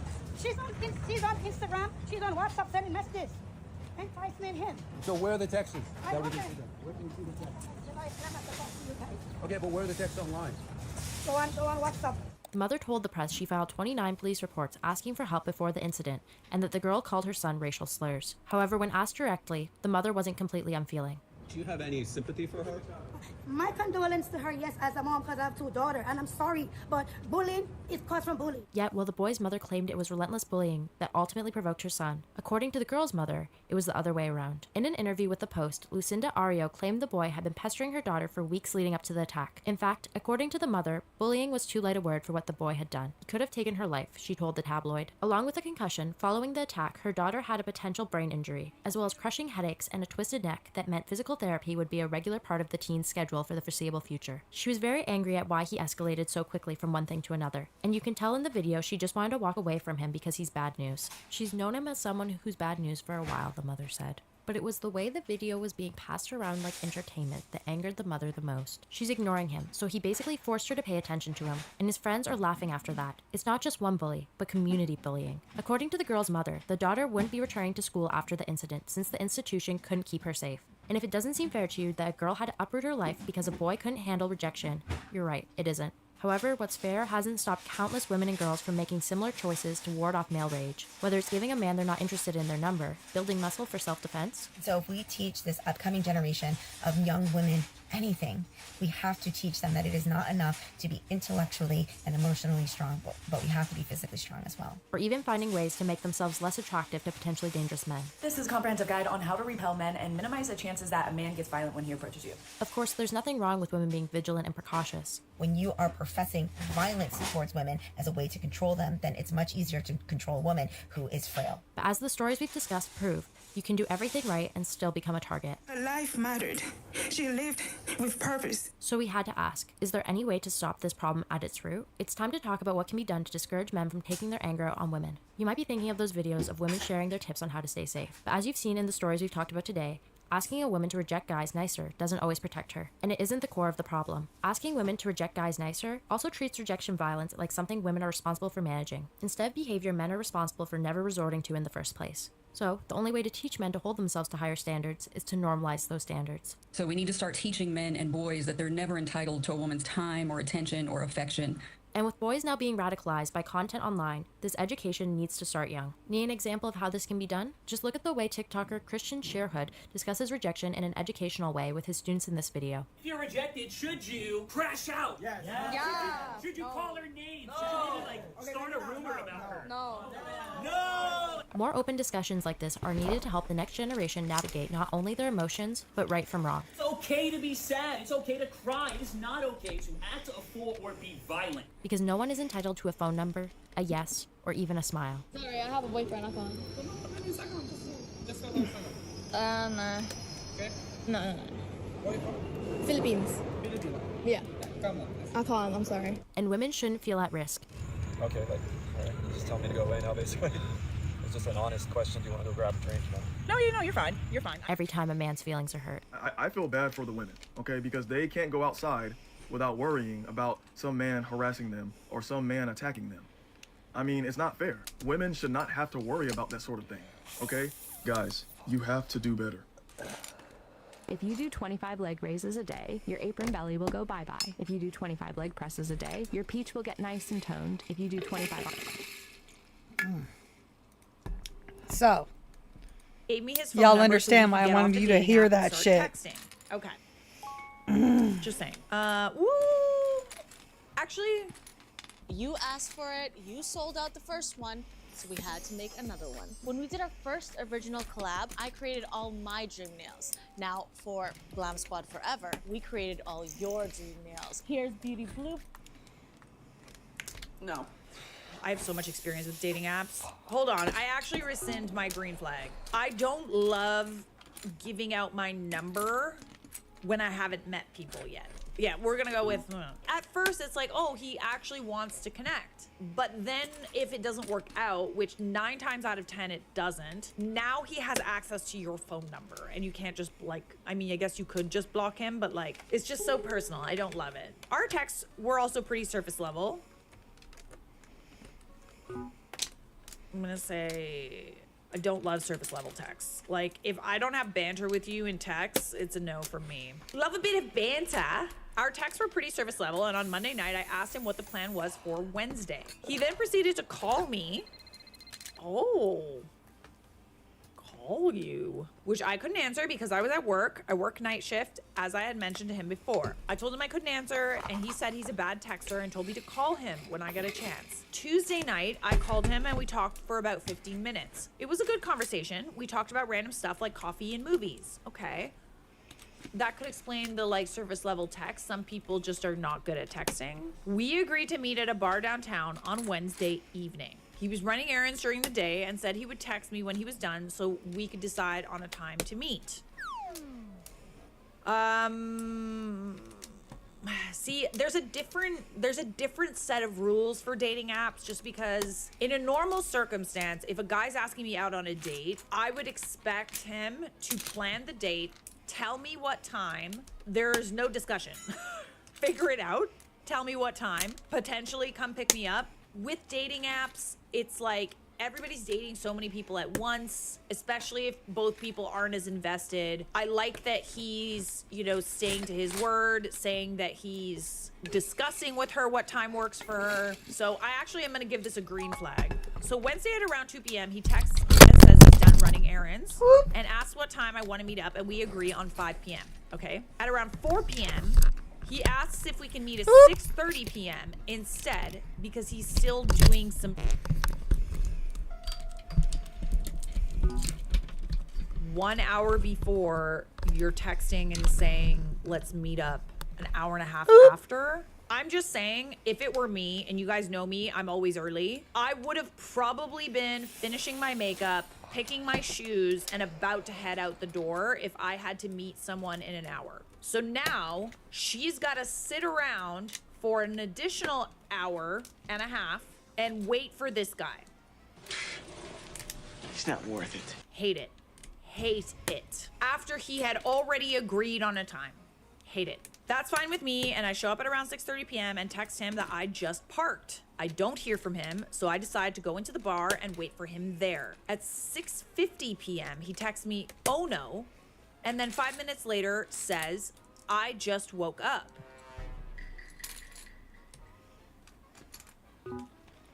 I will include the screenshots of texts and phone calls so you can see all the timestamps. So he wasn't just doing, he wanted to take a nap. For someone who claims to be a caller, not a texter, he didn't attempt to call me until about 7:45 p.m. I told my friends that I was going to block him, and they told me I should give him another chance because he made an honest mistake. By just kind of letting him dictate when the date is going to be, without any consideration for your time, you're essentially telling that guy, if you go out on a date with him after this, But you shouldn't. you're essentially telling that guy that he can do whatever the he wants and that your time doesn't matter. Just saying. It's inexcusable. To me, it's not even the fact that he overslept, although I do find it strange how he texted me at 4 claiming he's busy but decided to take a nap knowing he had a date in 2 hours. Yeah. But it's how he handled the situation. If he had called me as soon as he woke up, apologizing, saying he's on the way, I would have been more understanding. I actually agree. You had to be the one to wake him up. If that was even his excuse. I don't know. I feel like it's a lie. I don't know. I just don't trust him. And you were already there as well. Like, does he not set an alarm? Like, Although he did offer to send me gas money, which was a nice gesture, he never actually apologized. Okay, so that gas money, green flag, never apologized, red flag. If you're gonna be somebody who's late, Stop it. if you're like more than like 15 minutes late, that better come with an apology. Every single time. Doesn't matter if it was traffic, it doesn't matter if like something came up. All the more reason to nip it in the bud, just say, I'm so sorry I'm late, and just apologize. It's not hard, it goes miles, it goes a very long way to just acknowledge it and apologize because that person is sitting around and waiting for you. Oh, absolutely not. Also, if you've never experienced getting stood up on a date, let me tell you, it is not a good feeling. It's very embarrassing. When you show up to a restaurant or a bar and you say that you're actually, there's 2 of us, and then they get you a drink, and then they're constantly checking in because you assume that someone's showing up. The polite thing to do is to wait for them to show up before you start ordering, and you're just sitting there, minutes go by, and everyone, like the server is just like, hey, like, are they coming? It's not fun, okay? I've never felt more stupid sitting in a bar alone with my makeup and hair done in a cute outfit waiting for this guy to show up. This would have been my first date in 2.5 years, and my friends were so excited for me, and I was excited too. Instead, I felt humiliated and was on the verge of tears. Oh, bestie. Was my reaction too harsh, or should I have given him another chance? I don't think it was too harsh at all. Maybe not enough. I genuinely don't think it's too harsh at all, but let's read the text. Ooh, blocked. I love to see that. Hey, I just parked. Oh no, I legit just woke up. So you would have to wait for him an additional probably half an hour. Sit at the bar by yourself. No. Are you still there? If not, all good. We can still rain check. Bold of you to assume that I would want to see you again. Well, I won't be doing that. Do you have Cash App or something so I can pay for the gas you spent? Love. Could be his way of an apology, but still very disrespectful. Blocked call, blocked call, blocked call. Missed call, missed call. I really don't blame you. Honestly, this is not a good first impression. Dating apps are hard, right? Because everybody's seeing multiple people, but both people have to make the executive decision to take each other seriously. Both people have to be excited to meet up with each other. Otherwise, it's just...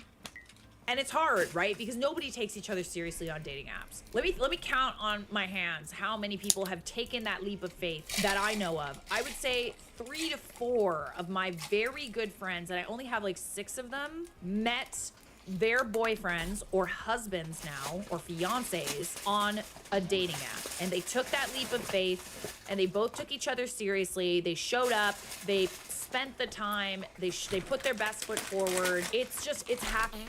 Honestly, it's And I think that if maybe you're setting him up for success for the next girl, but this is just, honestly, you don't even know what you're missing out on, so who cares? I understand you haven't been on a date in a long time, but like, this is not how I'd want to get back into the dating pool. I'm sorry, I've been there. Not overreacting. Kevin will learn a valuable lesson about setting alarms and taking a nap before a planned outing, if that's even what happens. Why I'm like, took a nap? He changed the time of the date, then missed it. Move on fast. It's like, it's everything leading up to it. Like, he literally did not care about your time, kept changing it to his preference. You already gave him another chance, okay? Him changing the time on you, I would have been standing there in my heels, looking cute, taking selfies, about to call my Uber, and then someone texts me, oh yeah, actually, can we meet up an hour and a half later? And then you did agree to meet up with him an hour and a half later. And then after you said that, all bets were off. Like, I'm sorry, but like, I agree that you're setting him up for success. Like, he's learning a lesson. Hopefully, there's other fish in the sea. Plenty, especially on dating apps. Not overreacting, obviously, but weeks of surface level conversation with delayed replies, followed by immediately missing your first date. Girl, this is not a loss. Yeah. Surface level conversations on dating apps. I don't know. You got to do something to grab my attention, because we'd be dating so many people. They'd be dating so many people. Like, there really has to be a little bit of effort there. I'd also be super turned off by someone taking a nap right before a first date, especially someone who had claimed to be so busy. Yeah, like before a first date, you should be excited. You should be taking a shower. You should be, you know, putting your best foot forward, putting on your best outfit, like getting there, you know, making sure that you have enough time to show up. No.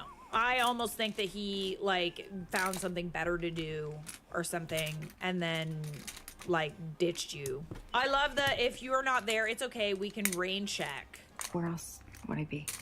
Mofo does not only show any remorse, but is acting like you missed the date, all generous and forgiving. Just boot this guy and be done with it. Yeah, I don't love that either, honestly. I think that that's what he wanted. I don't think that he wanted to go on this date. Nah, first date, you're supposed to be on your best behavior. This guy decides to take a nap, if that's the truth, and doesn't even set his phone alarm. Also, he claims he's not good at texting, setting up his excuse for poor communication ahead of time. Don't waste any more time on him, not overreacting. Yeah, I would say this is a red flag, and I understand your friends wanting you to get back out there and date, but like, get out there for the right person. You know, there is absolutely plenty of people out there that will take your time seriously. Not overreacting. Am I overreacting? I went to the forest with my best friend, and now my boyfriend is mad. Okay. Hi, Reddit. Never been one to post, but I don't know. This is more of a, is he overreacting? So I, female 25, have a best friend, female 21. Let's call her Sarah. Sarah, it's really nice to meet you. Sarah yesterday invited me on an impromptu dystopian photo shoot in the woods / abandoned community.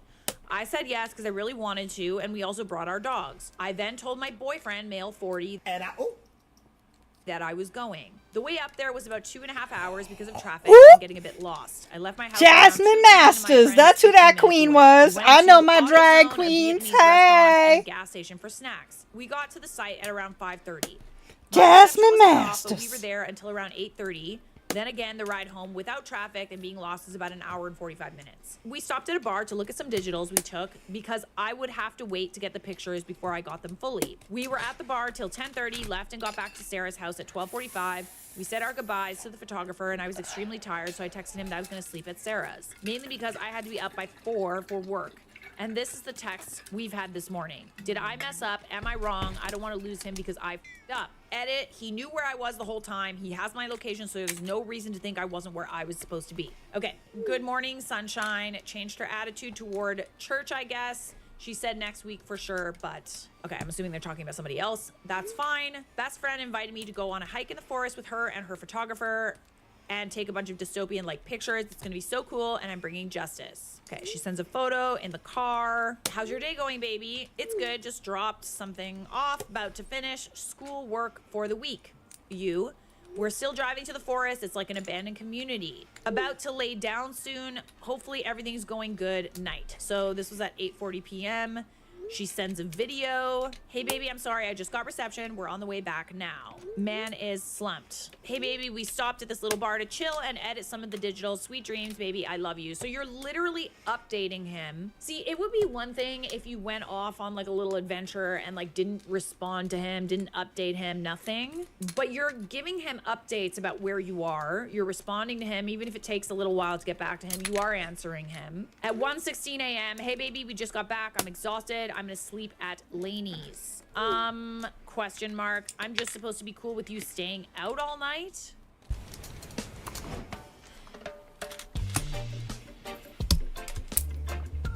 What? That's a full-ass adult. That's a full-ass adult. Who cares if you are comfortable with her being out all night? She's been giving you play-by-play updates, and you still are not... Oh, stop. You need a therapist. You need a therapist. 1 a.m. isn't necessarily you staying out all night. I feel like 1 a.m. to 2 a.m. is still in the general time frame that's like okay to be out. And also, it's not like you were going to like a club. You went and took some photos and were driving around and got back really, really late. You were essentially working or doing a little creative project. You weren't doing anything untoward. I'm gonna say red flag. I was keeping you updated, and I'm sorry, I don't know it was a problem. Most of the time was driving, and we wanted to look at the digitals because we weren't gonna have them for a couple of days while they were being processed and weeded out. So we were at a bar for about an hour. I'm sorry. I'm out with my fellas all day and night. I'm too tired to come home. You cool with it? Okay, there's no need to be petty here. She was busy. She was doing something creative that she enjoys. Why does she need to, like...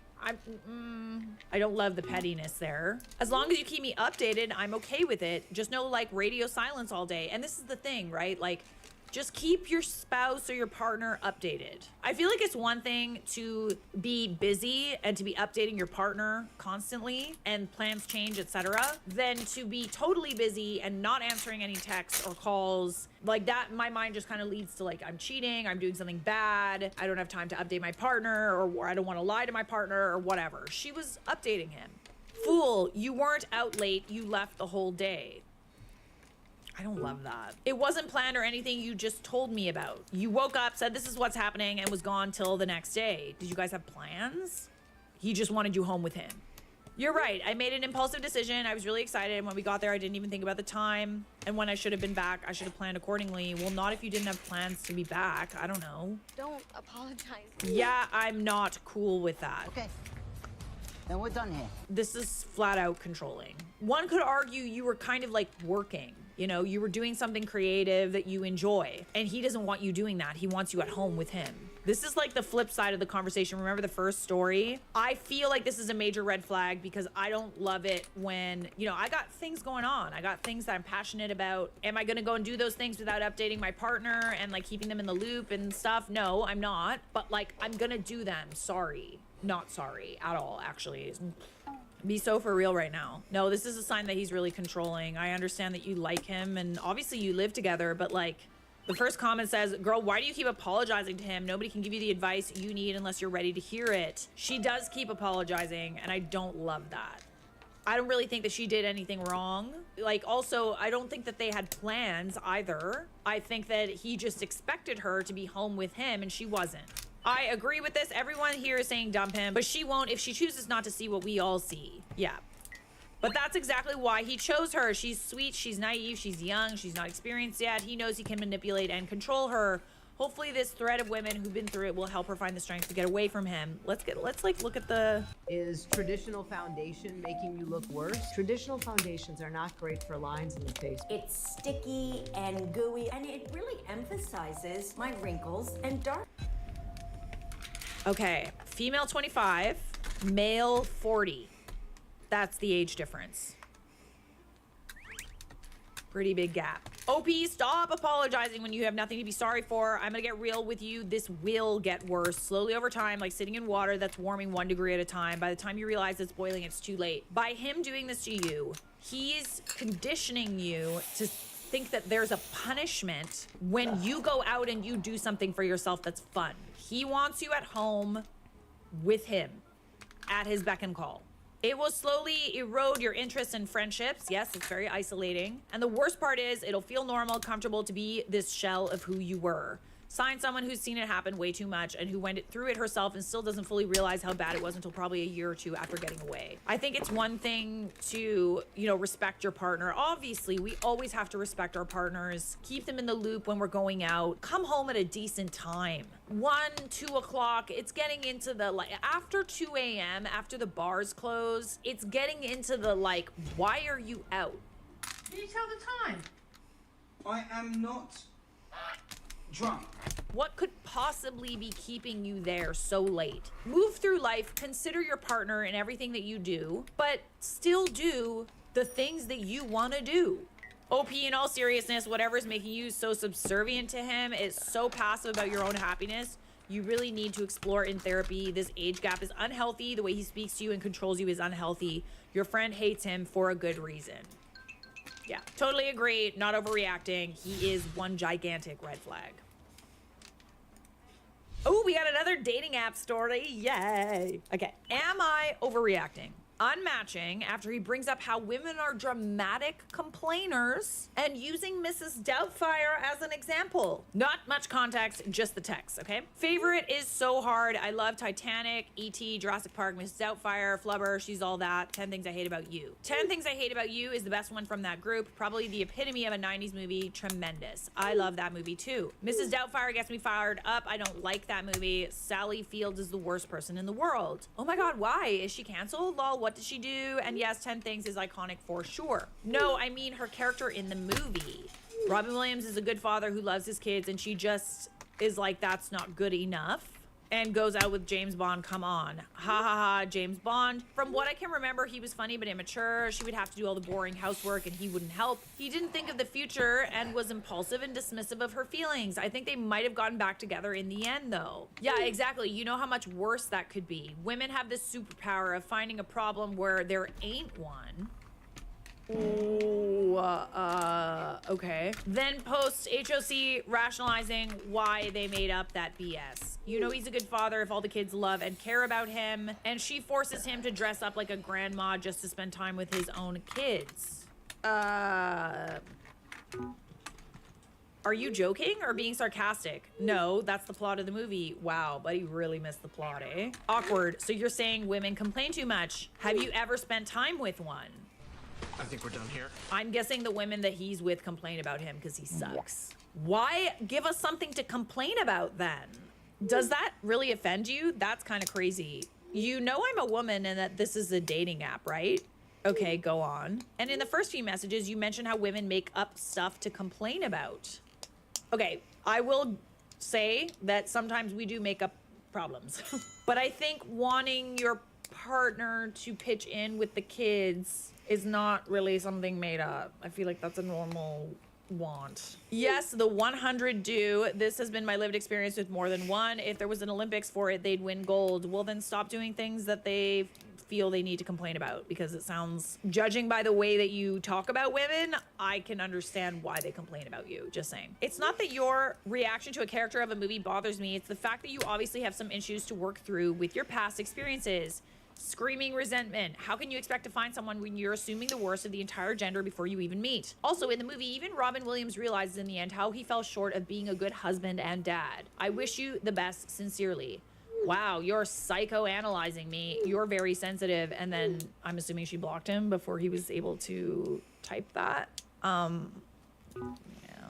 To be honest, this is screaming he's resentful and also doesn't really seem to empathize with a woman who's married to a man that doesn't help or show up for his children. He seems to think the movie is about something completely different, and the only thing that matters is the kids loving their father. But like, I think when you're a husband, it's not just about loving your kids and them loving you back. I also think that you need to be a good husband to your wife.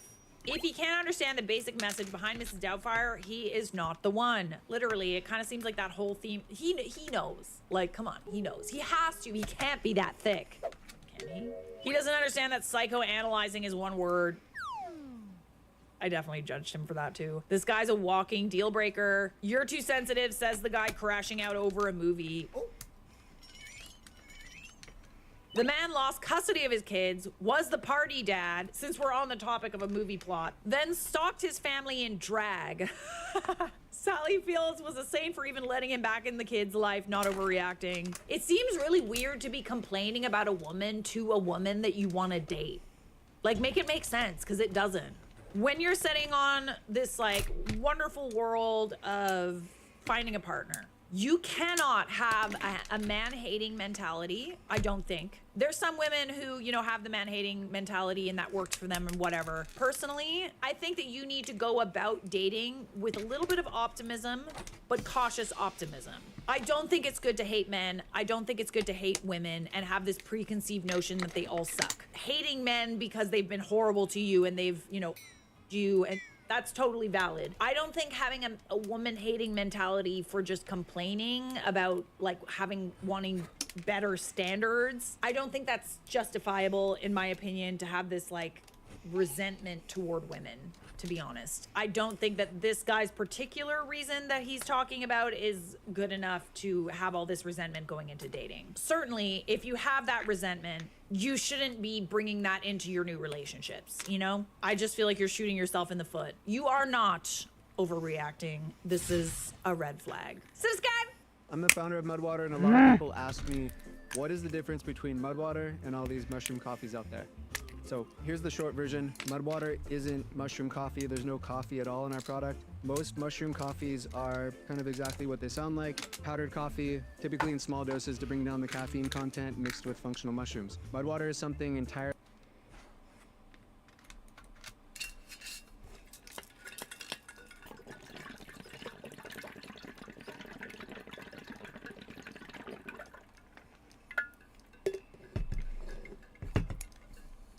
I blow in my cup to mix it up because there's apple juice and fruit punch in there.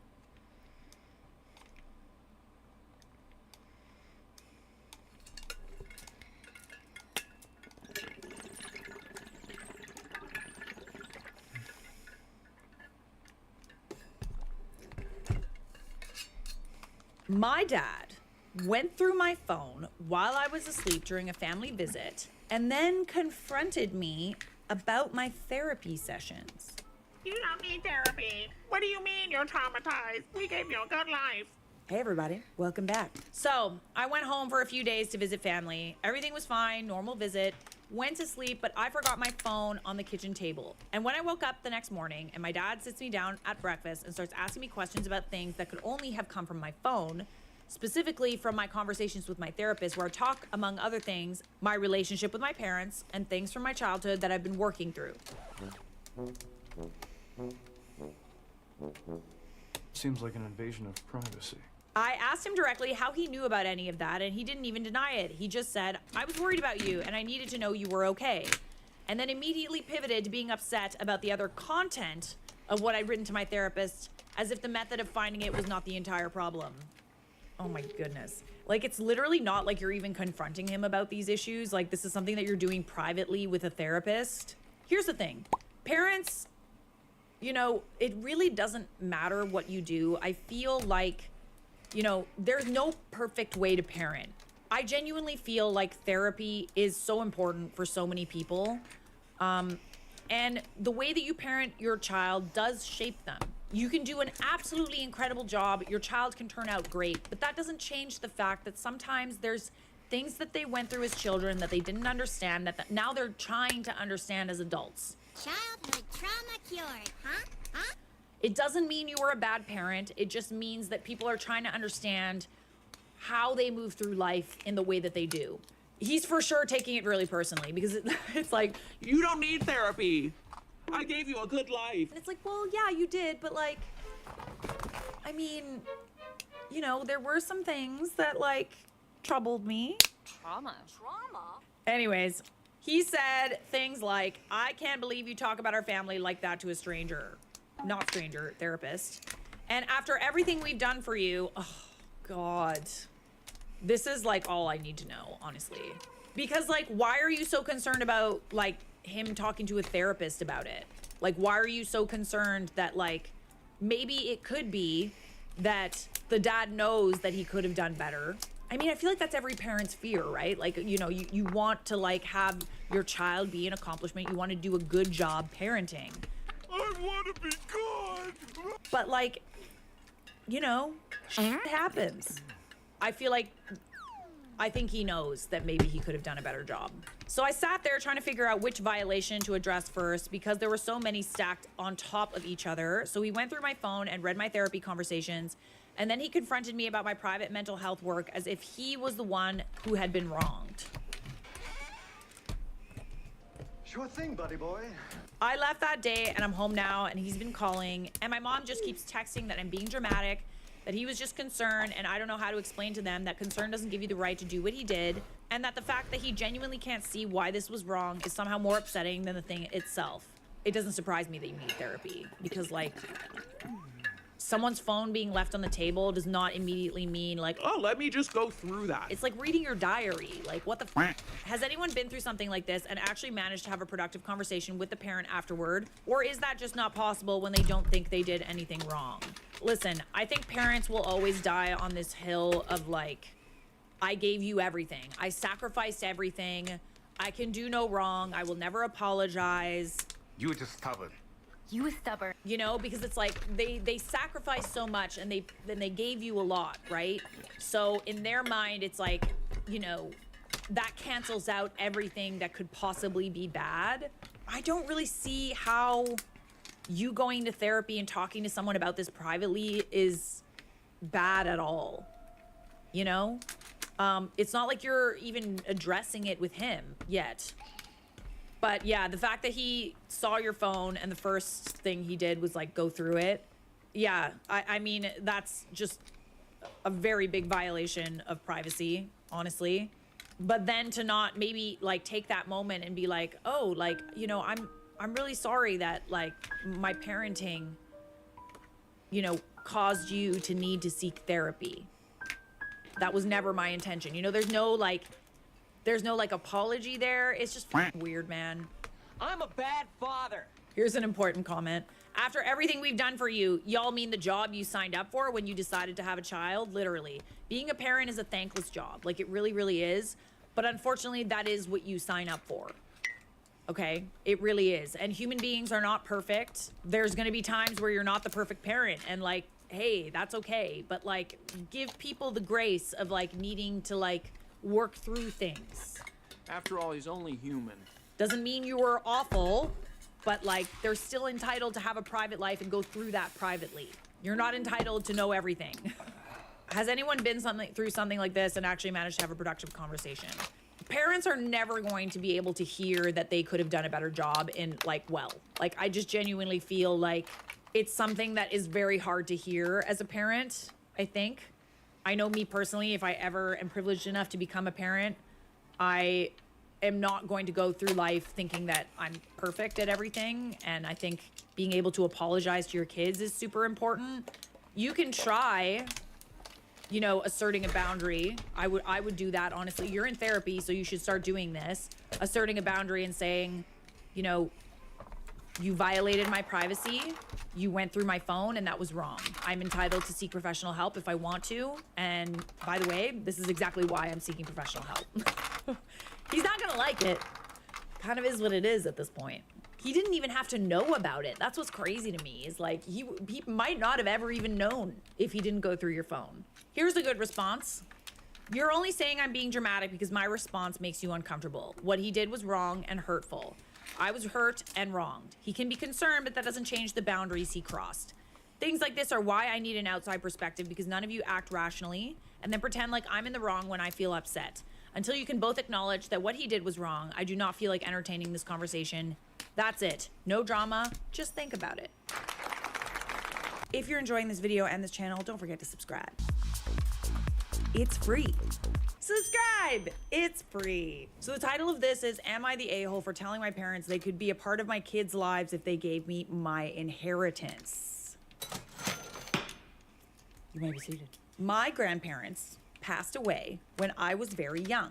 They left me an inheritance that would have paid for my education and helped me get started in life. If my parents had left it alone, I would be in a good place. My cousins and older sister are all debt-free and own their own homes.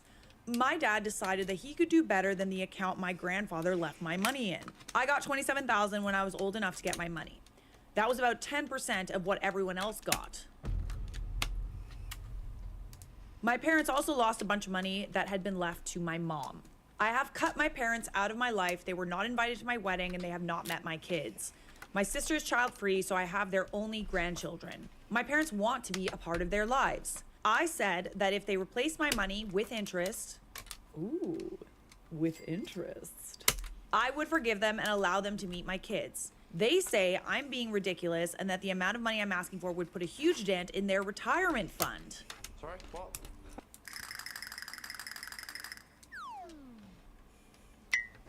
I fail to understand how they were able to take the money in the first place. You're legally entitled to that, no? How do they even have access to it?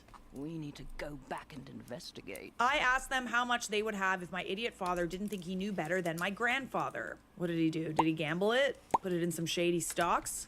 Dogecoin? My sister thinks I'm being mean. I mean, that's easy coming from someone who got their full inheritance. That's rich. Well, not so rich.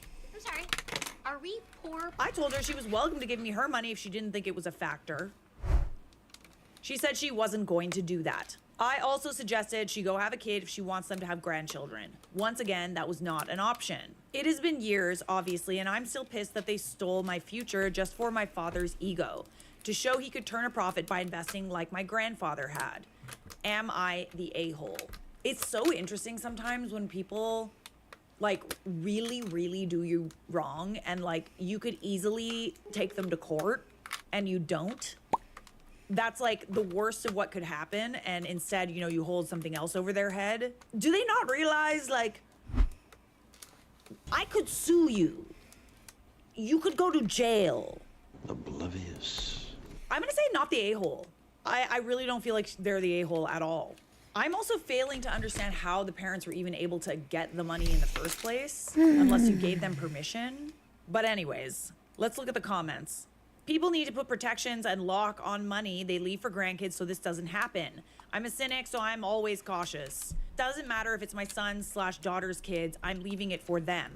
Only they are touching it. Tell your sister to leave her opinions to herself since she got what she was left. You got what was left over. Yeah, I feel like in situations like this, normally people leave it in like trusts, so like no one else can touch it. I can say, from personal experience, when grandparents die, doesn't matter how good the relationship is with your siblings, things get messy. I'll just say that. You were a minor, your parents were trustees of your inheritance. If they were not qualified to invest the money, they should have sought professional advice. You have to be monumentally irresponsible to lose 90%. Check your local laws. I think you are entitled to a full accounting from your parents, i.e. they have to provide details of how they managed to lose 90%. I'm a suspicious person. How could they have lost 90% of your inheritance but not your sisters and their own retirement money? Just tell them you are kind in not suing them and getting them embarrassed in public for their stupidity. Not the a-hole, you are too kind and I would have sued so that they cannot sell until you have been paid. OP answered, my sister was old enough to get her inheritance. My mom did lose a bunch of her money too. Lawyer up, my friend. Lawyer up and not the a-hole. Entitled mom asked to use my home for her child's birthday party and then uninvited me. My friend wanted to celebrate their child's birthday in my party room because it's a special number they are turning. I'm not a baby. I asked why she can't use her own home, and she said it's because mine is kid-friendly. Her own home isn't kid-friendly? I told her I would prefer if she had the party elsewhere, like a community center or other public event spaces. She came back to me a few weeks later saying they were too expensive or far away, then asked again if she can use my place for the party. What changed? By booking our space, she would be saving hundreds of dollars on the venue. I don't think she looked that hard, honestly. There's so many community spaces that like are free to rent or very, very little to rent. Like you could literally go to like a park and that's free. Okay, but whatever. I agreed with the caveat that we keep it to a maximum number of people, we keep to the booking time, and she has to get her own guests from the lobby. It was important to clarify this to her because my partner and I had hosted a huge party for her a year prior. which had way more people invited, and we found ourselves not enjoying ourselves the whole time as we had to monitor the guests and retrieve people from the lobby throughout the event because many guests came later than the stated start time on the invitations. This is a bad idea. After that, you're still letting her host the party there? Like, you literally have experience with this person? We also didn't enjoy attending the party because we were busy setting up, coordinating the games, monitoring the guests, and cleaning the room after. No wonder she's going back to you. You're literally being her party planner for free and giving her free space to do whatever the hell she wants. Life doesn't work that way. 2 weeks before her child's birthday party, she tells me she wants to change the party time to an hour later due to her child's change in nap times. I mean, I'm really not a parent, but it's apparent to me that this sounds like... This is the thing, okay?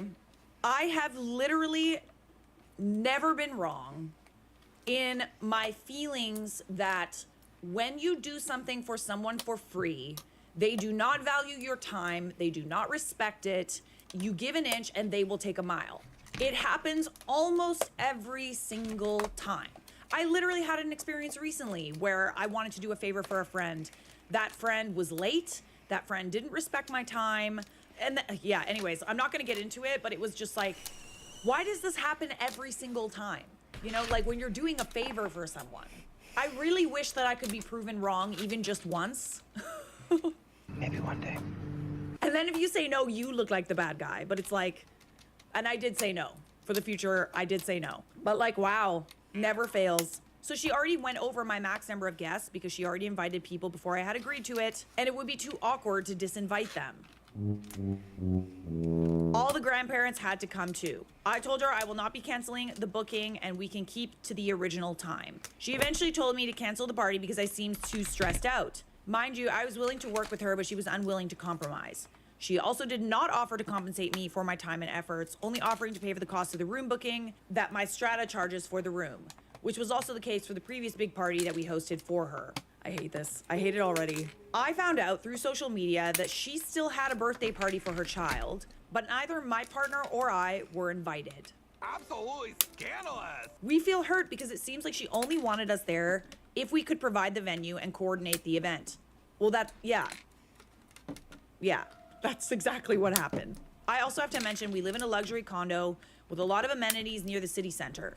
We also feel like she took advantage of our living situation and has been treating our home like a community center for her to impress all her friends with. We do not feel like guests that can enjoy these parties because there's so much liability and work to do when the parties are held in our home. And don't you have to put down like damage deposits for that kind of thing too? Not worth it. She also asked me earlier this year if she could use one of my party rooms for her birthday party, which she eventually decided not to do because she didn't want to clean up at the end of the night. Who is this person? So entitled. Like, this is not how the world works. People in the comments are saying this person is not your friend. 1000% this person's not your friend. She's 1000% using you for the space, and you can just tell that by the way that she didn't invite you to the party. Let's make it obvious. I honestly though, like, I love it when the trash takes itself out. Like, it doesn't sound like this is a party that you even want to be at with people that like respect your time at all. It's okay. I think that you'll survive without a party invite. So we actually do have an update to this. Interestingly, OP actually confronted the mom, the entitled mom in this story. 3 days after making this post, I messaged this friend to tell her how I felt hurt and used when I saw that she still had a party and did not invite me. I was expecting her to acknowledge my feelings and apologize, but she replied to say that she was a little offended to receive my message because she was the one who had to cancel her party at my place so last minute, and it was awkward to tell everyone the party could not be on the same date anymore because she could not book her own party room on the same date. Yes, she had her own party room that she could reserve in her own condo this whole time. Oh, I'm sorry, was it awkward? So I love how she's so careful about making it awkward for her guests, but not making it awkward or uncomfortable for you. What a good friend. She still wanted to use my party room because it's more kid-friendly. She complained that she had to book on a different day instead. Okay, like you get what you pay for, which is like, you know, you really like not paying for much, so. She shared she didn't invite my partner and I because she assumed I was working on the new date of the party. I told her I had the day off. I was livid at this point, so I pointed out how she's been acting entitled since I've moved into my current place over a year ago. How she tries to self-invite her and her family over to my place multiple times and use my condo amenities. How I had already hosted her such a big party last year and several other things I took initiative on when her other friends did not step up. I did all of this without asking for anything in return, just to be a good friend when she was going through personal hardship at the time. I told her how inconsiderate she's been, asking for all these things from me, on top of trying to get me to host her birthday party and her child's birthday party. It is a big ask. In contrast, I have never asked for anything similar for her to do for me, myself, and neither has she ever offered. I told her she should feel ashamed by using her friend like this and to put herself in my shoes for once. I clarified that it was her fault that I had to cancel my party room booking because she did not want to wake up her child from their nap for one day in the year, and that she did not consider the time of several people she had invited in making this decision. Preach. I told her I was surprised that there was no accountability or apology from her end. She sent a short message saying she was sorry and didn't realize how much trouble she caused. This is the thing though, like, when you're asking for a favor from a friend, there's almost always so much involved to accommodate. And that's why when they don't care and they don't respect your time, it's just like, do you not, it's almost like this person is so unaware because she never does favors for other people that she's inconveniencing others. She's never been inconvenienced. I'm glad she apologized though. She then asked if I can move past this. That was all she said. Out of self-respect, I told her I do not want to be friends anymore. She left me on red. I'm glad that you got like closure. Realistically, I personally think that she's gonna go around talking about you. It kind of is what it is at this point. This is the thing with conflict. This is why conflict's such a difficult thing, right? Because it's not just like, oh, you know, you have the conflict and then you apologize, they apologize, whatever, and then it's fine. Like, more often than not, you have the conflict and then this person goes and talks shit about you to everyone they know because this is war. It's war. It's social war. It is that serious to some people. But yeah, I mean, at least you got closure. I'm glad she apologized. Hopefully she thinks twice about using people next time. People in the comments are happy that she called out the behavior. Yeah, okay, so I'm not necessarily the best person to talk about this because I am afraid of conflict. I'm working on it. Sometimes a simple no suffices, but I've often found that if there isn't a conflict, if there isn't like a point in time where you tell this friend that they're like hurting your feelings, you end up feeling just even more hurt and you feel resentful and like the relationship goes on and like you can't be fully honest with that person. The relationship is just never the same. Dead. I tend to have like conflicts with people if I really, really, really want to resolve something. I don't tend to have conflicts with people if I have no desire to resolve anything. If it's just like... After reflecting back on this past Unrivaled season, I wanted to share with you guys how I kept going and stayed hydrated the entire time. Drip drop. It was the key to keeping my body and mind feel great throughout the year. Drip. I literally don't see the point. Isn't it so true that the people that we like really love the most are the ones that tend to cross boundaries the most and use us the most and hurt us the most? So unfortunate. Bummer. It's almost like as if it's like they think that your relationship will survive if they treat you badly, so they don't really intend on treating you better. But I digress. Good for you for saying something. My mother-in-law decided my lactose intolerance is a phase I made up to avoid her cooking. Moo? Why did my mind immediately go to just like eating her cooking and shooting up a storm in her toilet? You think it's just a phase? Let me phase up your toilet. I've been lactose intolerant my entire adult life. Not severely, I won't die, but I'll spend the next 6 hours feeling absolutely miserable and I genuinely cannot function. I managed it fine for years. I just read labels, ask restaurants, keep my own stuff at home. It's not dramatic, it's just a thing I deal with. My husband's mom has known this since we started dating 4 years ago. She's never once commented on it. I thought we were fine. Last month, we went over for Sunday dinner and she made this big creamy pasta thing. I asked quietly, just between us, if there was any way she had a portion without the sauce or if there was something else I could eat. Very calm, very polite. She looked at me dead in the eye and said, "Oh, I think you can handle a little cheese. You always make such a big deal out of nothing." no, this is when I think okay, but like, it's also just tough because like if it really does really upset your stomach to the point where you're going to be miserable, it might not be worth being petty. But if it's something where you're farting constantly and turning up a storm, I would have done it. I was so caught off guard, I just kind of stared at her.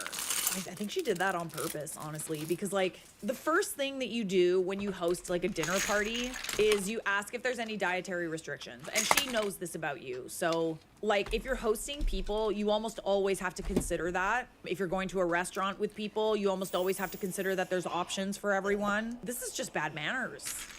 Watch it. Where's your man? But I fully believe that she did this on purpose. My husband stepped in and said he'd grabbed something on the way home for me, and honestly, I was fine with that. I wasn't trying to start anything. I would have ordered Uber Eats to the door. But then she announced to the whole table that I was refusing her food and asked everyone if they thought that was rude. His aunt, his cousin, his dad all sat there watching. I said very quietly that I wasn't refusing anything, I just can't eat dairy. And she said, Well, my son eats everything I make just fine. which like, okay, he's not the one that gets sick. Get over yourself. Are people okay? Like, this has nothing to do with you, bestie. We left early. She texted my husband later saying I had embarrassed her in her own home. No, babe. She's the one that brought it to the dinner table and acted like an absolute nutcase. Like, you quietly let her know that you couldn't eat this. She didn't have to, like, make some weird announcement where she looked like an asshole. So he was supportive, but I could tell he didn't fully know how to handle it, and that part honestly stung more than what she did. The thing that gets me is she's never been outright mean before. This came out of nowhere, and now I'm wondering what else she's been thinking this whole time and just not saying. I don't know, man. Maybe this is just some weird thing where she's like, she takes pride in her cooking. I'm really trying to understand. I think that she's making up a problem out of nowhere, honestly, because like lactose intolerance is fully a thing. And kind of a thing that I would rather not, like, invoke. You know, people with lactose intolerance, I'd rather them not tear up my toilet. You know what I mean? I hosted a dinner party once where like we had like little mini grilled cheese sandwiches and like little tomato soups to dip them in. It got farty. It was hella farty. I think everyone to some degree is a little lactose intolerant. So cheese to that extent is something I try to avoid. Just cause like, I don't want to just sit in with some big fart mess, you know? One big fart cloud in the evening. But yeah, this is really just bad manners, you know? It's kind of the same thing as if like you had someone over that was like a vegan or like a vegetarian. You have to accommodate them, unfortunately. It's not even unfortunately, it's really not that big of a deal. Everyone in the comments is saying you need to wreck her bathroom the next time. Oh, wreck her ensuite. Yes, the bedroom ensuite, 100%. If OP gets gassy and smelly farts, when they are there for a whole day, eat her cooking. Then blow up her toilet, but before that, fart and sit right next to her. If she complains, tell her you warned her you couldn't eat dairy. Biological warfare may be worth the pain for one day. Don't hold back farts. From the outside, business travel. I love biological warfare. If I fucking told you I can't have that shit and you still force me, oh, I'm a fart up your bathroom. Oh, I'm a fart up your bathroom. Maximizes your loyalty. I mean, I was kind of thinking the same thing. This is funny only on paper. I know a lot of people that would stop shaming someone that had a social mishap, even if they were at fault. I think it's better and easier to just put distance. Sadly, who knows if OP's husband will be supportive. It's always a gamble with these things. Yeah, it's difficult to say, like, what will happen with the whole, like, husband thing. Especially, you know, if she's never acted this way and then all of a sudden she starts acting super weird about her cooking. There's no update or anything. But this comment says, she really must love drama or watching you suffer. You have my deepest sympathy on your terrible mother-in-law. It's just such a, like, a non-issue, you know?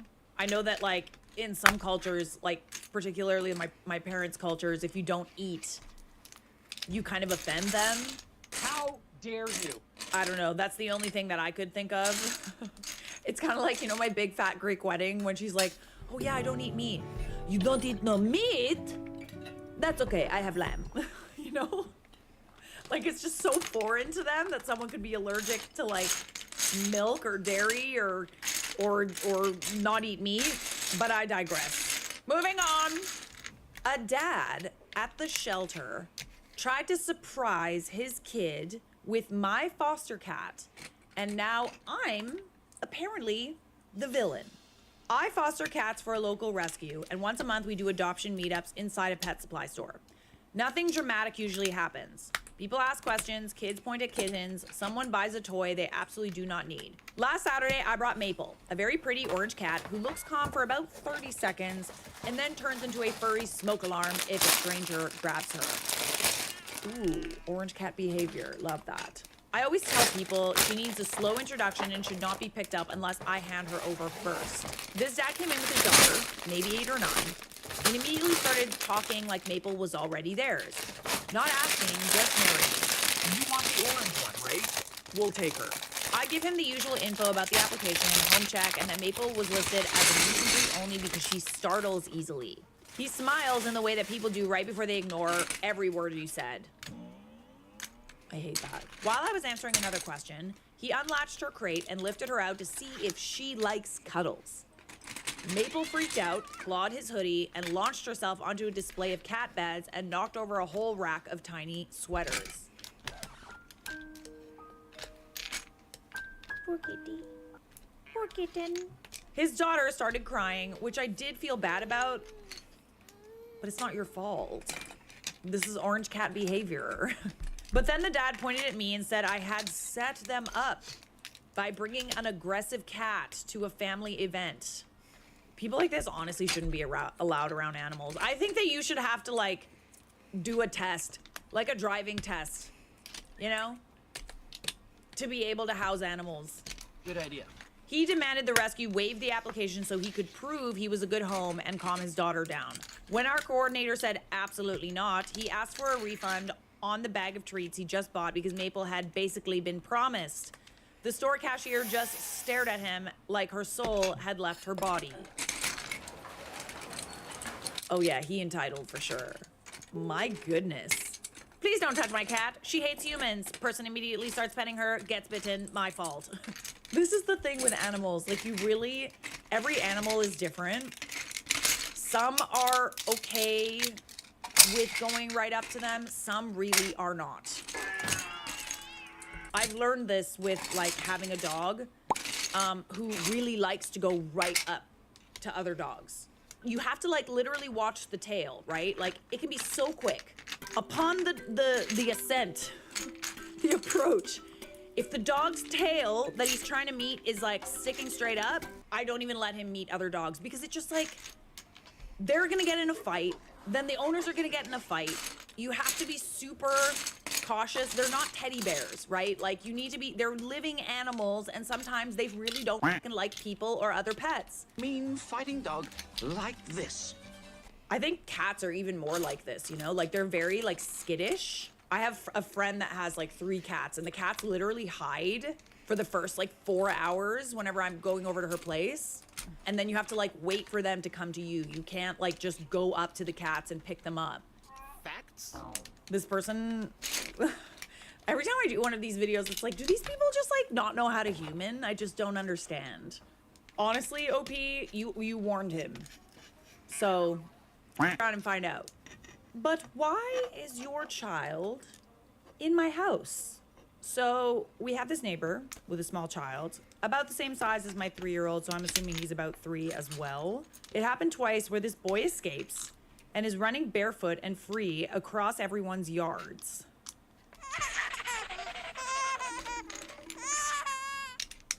The mom just follows saying, no, you need to come home, stop running from mommy, etc., laughing like it's a game. Not speaking in any kind of assertive tone, like she's accidentally encouraging this game the child is playing. Ooh, yeah. If she's laughing, then she's for sure encouraging it. Side note. Thank God that you're, like, not some crazy person. Because, like, what would have happened if you were a crazy person and he's just running around into a crazy person's yard? Get off my property. Hi, I'm Betsy, the founder of Honey Love, and I've heard from so many customers that their bras cause back bulge. And that's why we created this product. I had so many pet peeves with bras. One of the Okay, so for the third time today, this child comes out of nowhere, no mom in sight, while me and my 3-year-old are outside. And I figured he wanted to play with my child, but instead, he runs around grabbing things, trying to get into the toy chest, hopping on our toy car thing. After about 3 minutes, I ask him, hey, does your mom know you're here? And he says no.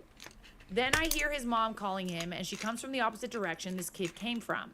And she walks around our yard. Come on, buddy, this isn't your stuff, let's go.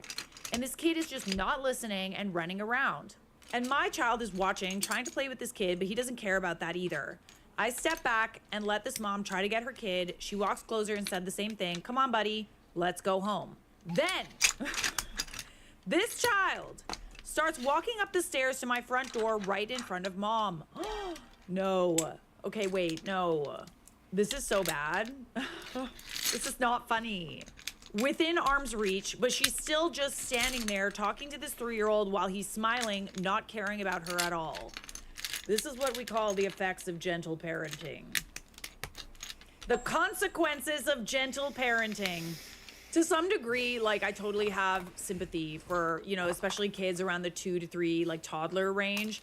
Sometimes they just nuts. Okay, sometimes they're really hard to handle, no, there and I ain't no totally get sometimes. that. It's all the times. But I know that when I was terrible, and believe me, I was a terrible child. Gativa! You're traumatizing them. So she's still just standing there talking to this 3-year-old while he's smiling, not caring about her at all. And me, naively, still thinking she would stop him or grab him before he got too far, but I was wrong. This child opens the door and walked right into my house. And the mom immediately looks at me like she's shocked, hand over mouth, and doesn't know what to do. You fucking grab the little football and by the leg and just take him home. Hang him upside down.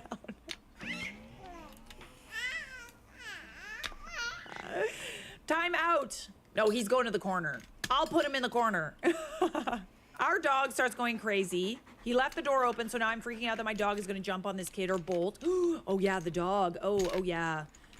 You've been attacked. I run in there after this child, now leaving my 3-year-old outside unattended, and I realized. And now he's smiling at me, opening cabinets in my kitchen, and I say, hey, I've got a sleeping baby in that room right there. We have to go back outside to mommy. And then he starts dodging me and running around. So now I'm chasing this little boy around my tiny house, trying to herd him out the door. But now I'm thinking, how is this okay? I'm about to grab this kid and carry him outside. What if this kid screams or I hurt him somehow trying to get him back outside? I'm extremely uncomfortable at this point. Yeah, this is 100% not your problem. But like, I totally get like the mommy, like mother bear kind of like, holy crap, we need to like get a hold of this kid mentality. Eventually, he runs out the door when he has nowhere else to go. I walk outside and the mom says, He just wanted to see what your house looked like, I guess. Are you gonna be so nonchalant when it's someone that you... I just like worst case scenario thinking in my head. What if you were like a creepy old man? I can't even think about it. Like this is not okay. Leave! So she says this and laughed, and then her kid proceeded to run into the next neighbor's yard with this mom trailing behind, still saying, come on, buddy, it's time to go back home in the nicest way possible. No. Do you want me to like send my dad over there? Because he's scary as fuck. My dad is literally so scary. He's this big Romanian man, right? He's got like this very scary stare. Oh, I know this love scare the very well. European dads. To the point where like sometimes we'll be like on family trips, we would be on an airplane and there'd be like a toddler running amok, like crying, pissing everybody off. And all my dad has to do, I remember this very vividly. He turned around, the kid was behind him, and he goes, stops crying immediately. Immediately. Mud. Can we do like a rent-a-dad service? I'll send him over there. This woman is not teaching their kid boundaries at all. I can't imagine my 3-year-old ever doing that, but I wouldn't be physically grabbing my kid to get them out of someone's yard. Yo. And My child would never, unless invited into an area, but also she has ADHD. So she would go through your drawers and cupboards and things. But the second you said, baby, don't do that. Bubba, don't do that. She'd stop. No, thank you. Let's go outside. She'll go outside. She got ADHD out the wazoo, but she fucking knows. Stop your bullshit. Get the fuck out or I'm gonna tell your mama and she gonna beat your ass. Dad is not an authority figure in this house. Mama is. I'm gonna beat your ass. Get the fuck out somebody else's house. What's wrong with you? You can be curious, but you need consent. I definitely wouldn't be letting some random woman chase my kid around her house while I stood there watching. Yeah, no, the standing there is not... Like, to some degree, I think that maybe she's just really, like, overwhelmed, and I'm taking that into account. But this also just genuinely seems like this kid does not have any consequences for his actions. And I know we're in this, like, era of, like, gentle parenting and stuff. Oh, I am not a gentle parent. Like, Oh, fuck nah. Hell no. There does have to be some sort of punishment. I guess I'm asking for the purpose of doing better next time. I'm not sure if this child has special needs or something, or if he's just not being parented. Even if they are. Or how do I tell mom to grab her kid before he As walks a into mom people's with a houses? special needs. I just fail to understand how this kid is able to escape every time. Like, if you got a kid like this, listen, I ain't no mother, but like, if you got a kid like this, I feel like there's definitely a lot that you should be doing. Number one, I definitely think there should be punishment. The laughing when he's like doing bad things, I don't think is helping. It's showing the kid, oh, like, I'm making my mom laugh, I'm gonna do this more. He's getting positive reinforcement for the bad behavior, no? Yup. But then also, why is he able to just get out? Like, there's no fence, there's no locked door, like...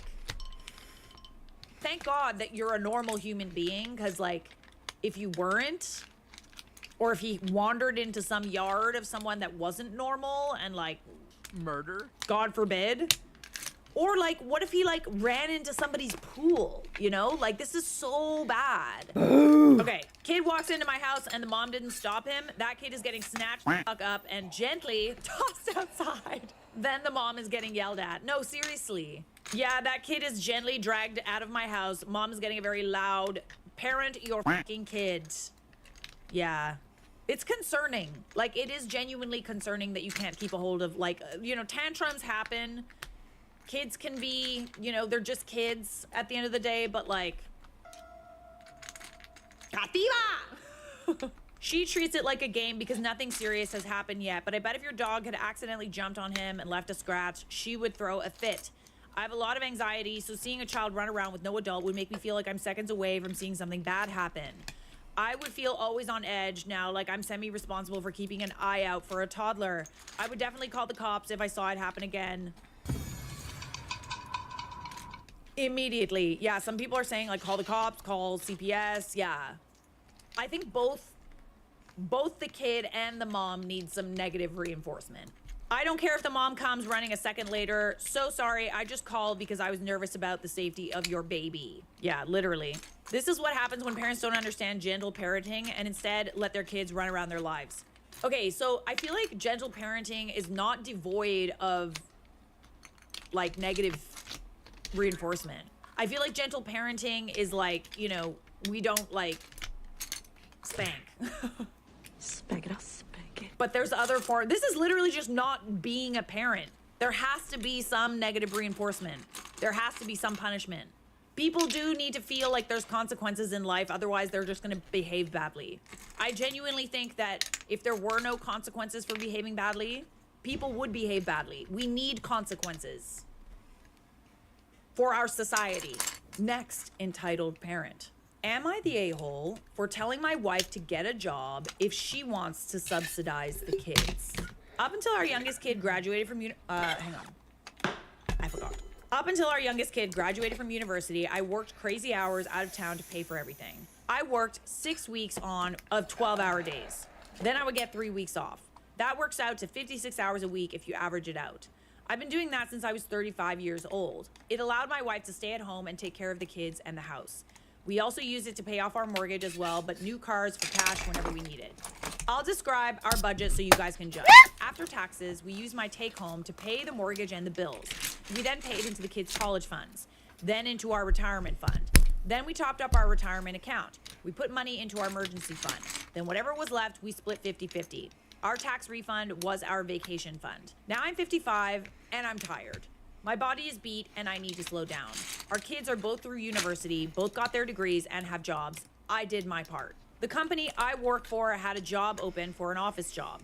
I applied and got it. It's a 9-to-5 city job, 40 hours a week, better hourly rate plus other compensation. However, it is a lot less money without the overtime. I was getting 44 hours a week of overtime. That's huge. Money, big money, cash money. But we have money in the bank and I have an easy stretch until I retire. My wife, however, is upset. Both kids are struggling. For the record, they live at home rent-free, but they want cars and apartments of their own. They can afford that. They just won't be getting luxury cars and huge apartments. We no longer have our mortgage, and my wife and I are both driving vehicles purchased in the last 3 years, still under warranty. Our budget no longer has education funds either. We still have more than we need, and my wife each have $1,000 each month to spend however we want. I'm saving up for a new garage/shop. My wife has been giving hers to the kids. She's hinting I should also contribute. My friend thought this was a regular nail polish, but it's actually skincare for your nails with a glossy finish. This nail polish is a hybrid of makeup and nail care. It strengthens, nourishes, and repairs your nails while giving them a naturally glossy finish. Concentrated in natural. Shut the fuck up!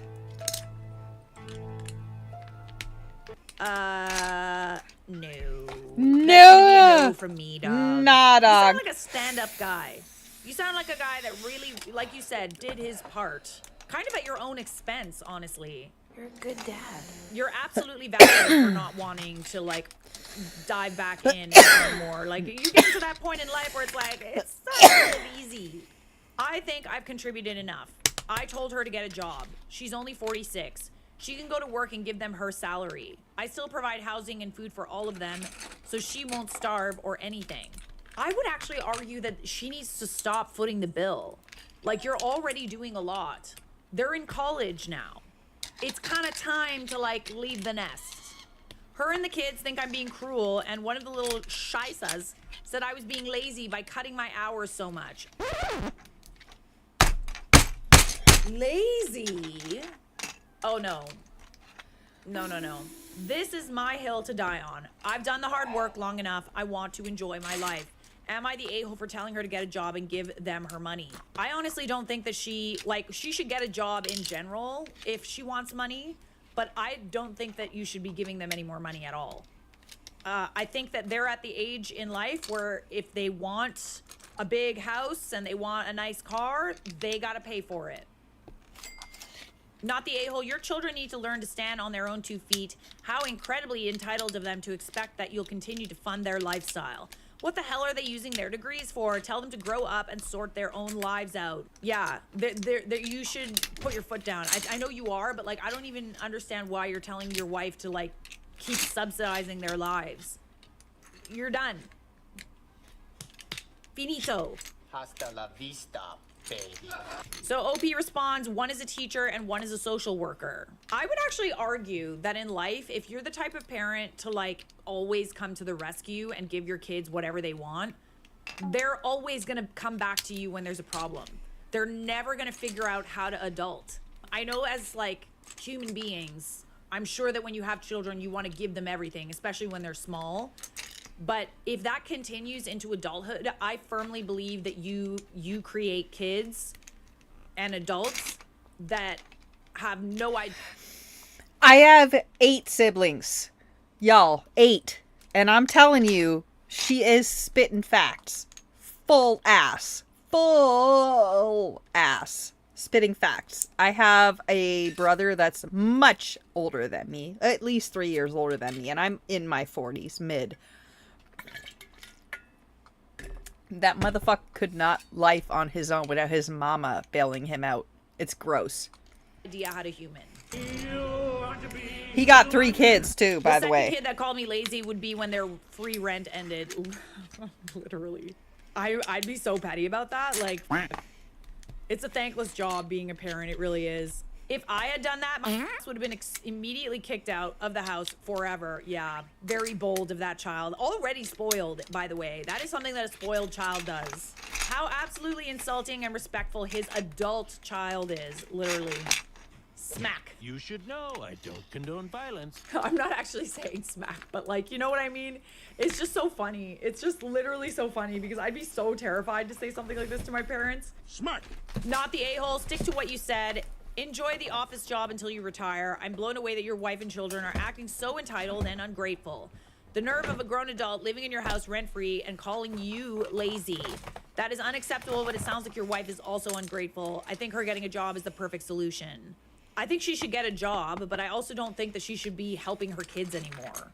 That'll teach him a lesson. Not the a-hole. Let her read all of these comments and make sure you don't enable those freeloaders any more than she already has. They need a reality check. Enjoy your coast into retirement. You deserve it. I stand by that as well. Enjoy your retirement, OP. You're not the a-hole. Am I the a-hole for putting parental controls on my TV and royally pissing off my father-in-law? Do tell. I, male 30s, live with my wife, female 30s. We have 2 kids, male 8 and female 6. My wife's parents are staying with us temporarily as their home is having some serious repairs after a freak accident. It wasn't their fault, and luckily they had insurance. The repairs should be completed in 2 months from now. I don't really get along with my in-laws, especially my father-in-law, but I agreed to let them stay because I thought the time would fly by and it wouldn't be that bad. But I'm posting here, so I guess I was wrong. Eyes up there. It's called the Groove Belt Ultra. Let me tell you about it. According to billions of our customers, the Groove Belt was and is the best belt in the world. However, a few people did reach out and give. Why am I not surprised? This is so juicy. My mother-in-law doesn't have a job, and my father-in-law works late shifts until around 11 p.m. When he gets home, they will watch YouTube in the living room and play music on it at loud volume with our speaker system. It's not college house party bass tearing apart the walls loud, but it is still loud. My kids are not light sleepers, but this wakes them up. They then go to wake me up because they want me to make it stop. Can they not like have like an iPad or something in their like room? Like old people. My kids need to be rested for school, and I need to get up in the morning to drop them off to go to work. My wife works overnight shifts, so she doesn't witness this. I tried to talk to my mother-in-law and father-in-law about it and asked that they please keep the noise down after my kids' bedtime, which is 8:30 p.m. I don't expect complete silence, but I really don't think they need to have the TV on loud late at night. No, literally. Sometimes I come down because Mike stays up later than I do, and the TV is so quiet. So quiet. This is just like bad manners. And like the audacity to be staying in your home for free and then like to not even do the one simple thing that you ask. My father-in-law argued with me and said he doesn't finish work until 11 p.m. So I'm basically expecting him not to do the things he enjoys after work. It's literally for 2 months until he gets his house back. I told him he can do it before work or on his days off, or it's tough. He's complained to my wife, who's now taking his side. Oh, absolutely not. And saying the kids need to learn how to sleep through a bit of everyday noise. That's not everyday noise. What the fuck? No. Like how, it's literally not hard. It's not difficult. Do they have like a separate room or something? I'm assuming they have some sort of like, they're staying in your second bedroom. Like, can't they just be in a separate room or something? There has to be a compromise Headphones? here. Headphones? Either they turn the TV down, or they earbuds? buy themselves a TV and they stay in a different Headphones? room and watch it. Earbuds? I told her it's not everyday noise and that he and mother-in-law are being excessively noisy and inconsiderate. She's just not there to see it.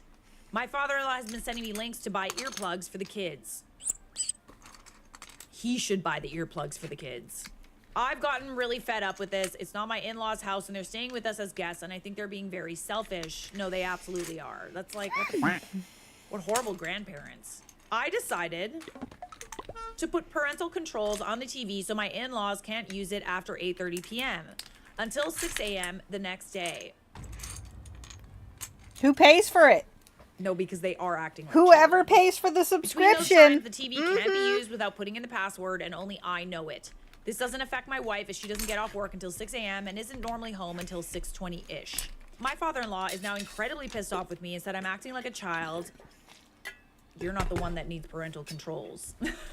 and keeps pestering me, demanding the password. My wife is also mad at me for upsetting her dad.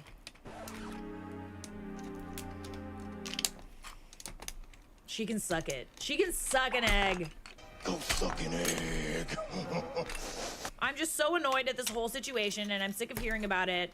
So I just want to know if I'm morally in the clear. No, I think that you're totally valid. When you're staying in someone's house, they're doing you a massive favor by opening their home to you. You're staying there for free. You have nowhere else to go. You need to make sure that you're doing the absolute most to make life easy, not only easy for them, but if you can, better for them. You need to be helping out around the house. You need to be cooking. You need to be babysitting for free. You need to be, at the very least, respecting the rules that they set for you, okay? I will die on this hill. Rest in peace. Here's a solution, someone said in the comments. They don't have any hearing issues that I'm aware of. Our TV can connect to Bluetooth headphones. I hadn't thought to suggest it for an alternative before, but I doubt they'll go for it. My father-in-law is always going off about how he thinks AirPods and headphones look stupid. He's at home alone. No one's going to see him. No, absolutely not. Your house, your rules. I play by the rules. Not the a-hole, you're a saint. The link to earplugs would have had me sending links to hotel rooms back. I dropped a piece somewhere. When I need to find it, I'm I'll gonna go go look with for it. not the a-hole. Well, that sounds like an excellent way to deal with an entitled parent. Subscribe. If you want some more entitled people videos, check out this link on the screen. Their website is running a crazy deal right now. You can get...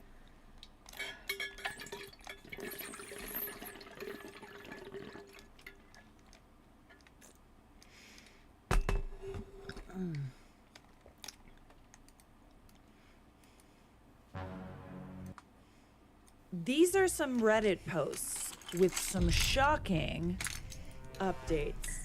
Am I the a-hole for refusing to go to my sister's wedding after finding out only our side of the family were having to pay to attend?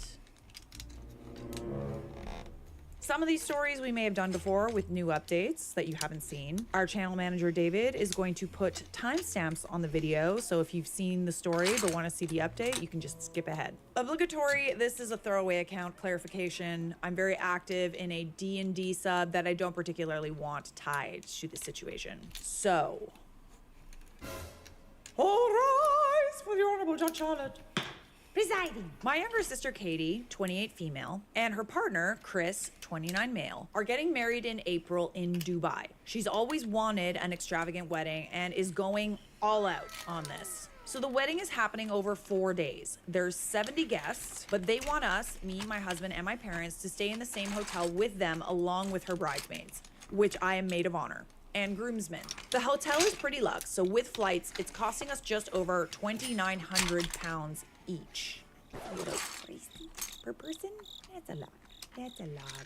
Chris's family are also staying in the hotel, which includes his parents, 2 brothers, and his nephew. They are well off. I don't know exactly how much they earned combined, but I know Katie is on $88K and she's the lower earner. But about 6 months ago, Chris and Katie came to us and asked to borrow $17,000 more. They stressed it would be a loan, paid over time, and they said the venue had increased the price.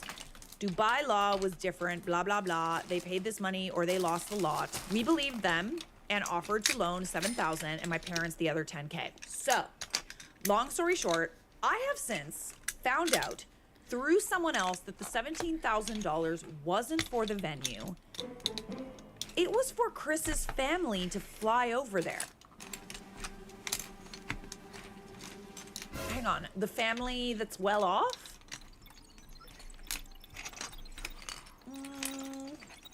Okay. They saw how much it was going to be, didn't want to pay, and refused to go. I asked Katie, and she confirmed, so my first question was, if they were paying for his parents, why not pay for ours? I would never expect them to pay for me, even if we couldn't afford it. I'd have wished them well and stayed at home. And her answer was, because they can afford it. Hold on. But if they can afford it, then why are they refusing to pay? And why are the people who can't afford it being told to pay. Bombastic side eye. She got very defensive and said this was the fairest way she could think of doing it. It's hard enough planning a wedding, etc. But when I asked if you genuinely thought this was the fairest way to do it, why did you lie about what the 17K was for, period, clock it, and said it was a venue issue? She couldn't answer. That is a very good point. No, absolutely not. She wasn't forthcoming with the reason because she knew it wasn't fair. Why lie? Then why not just say the reason?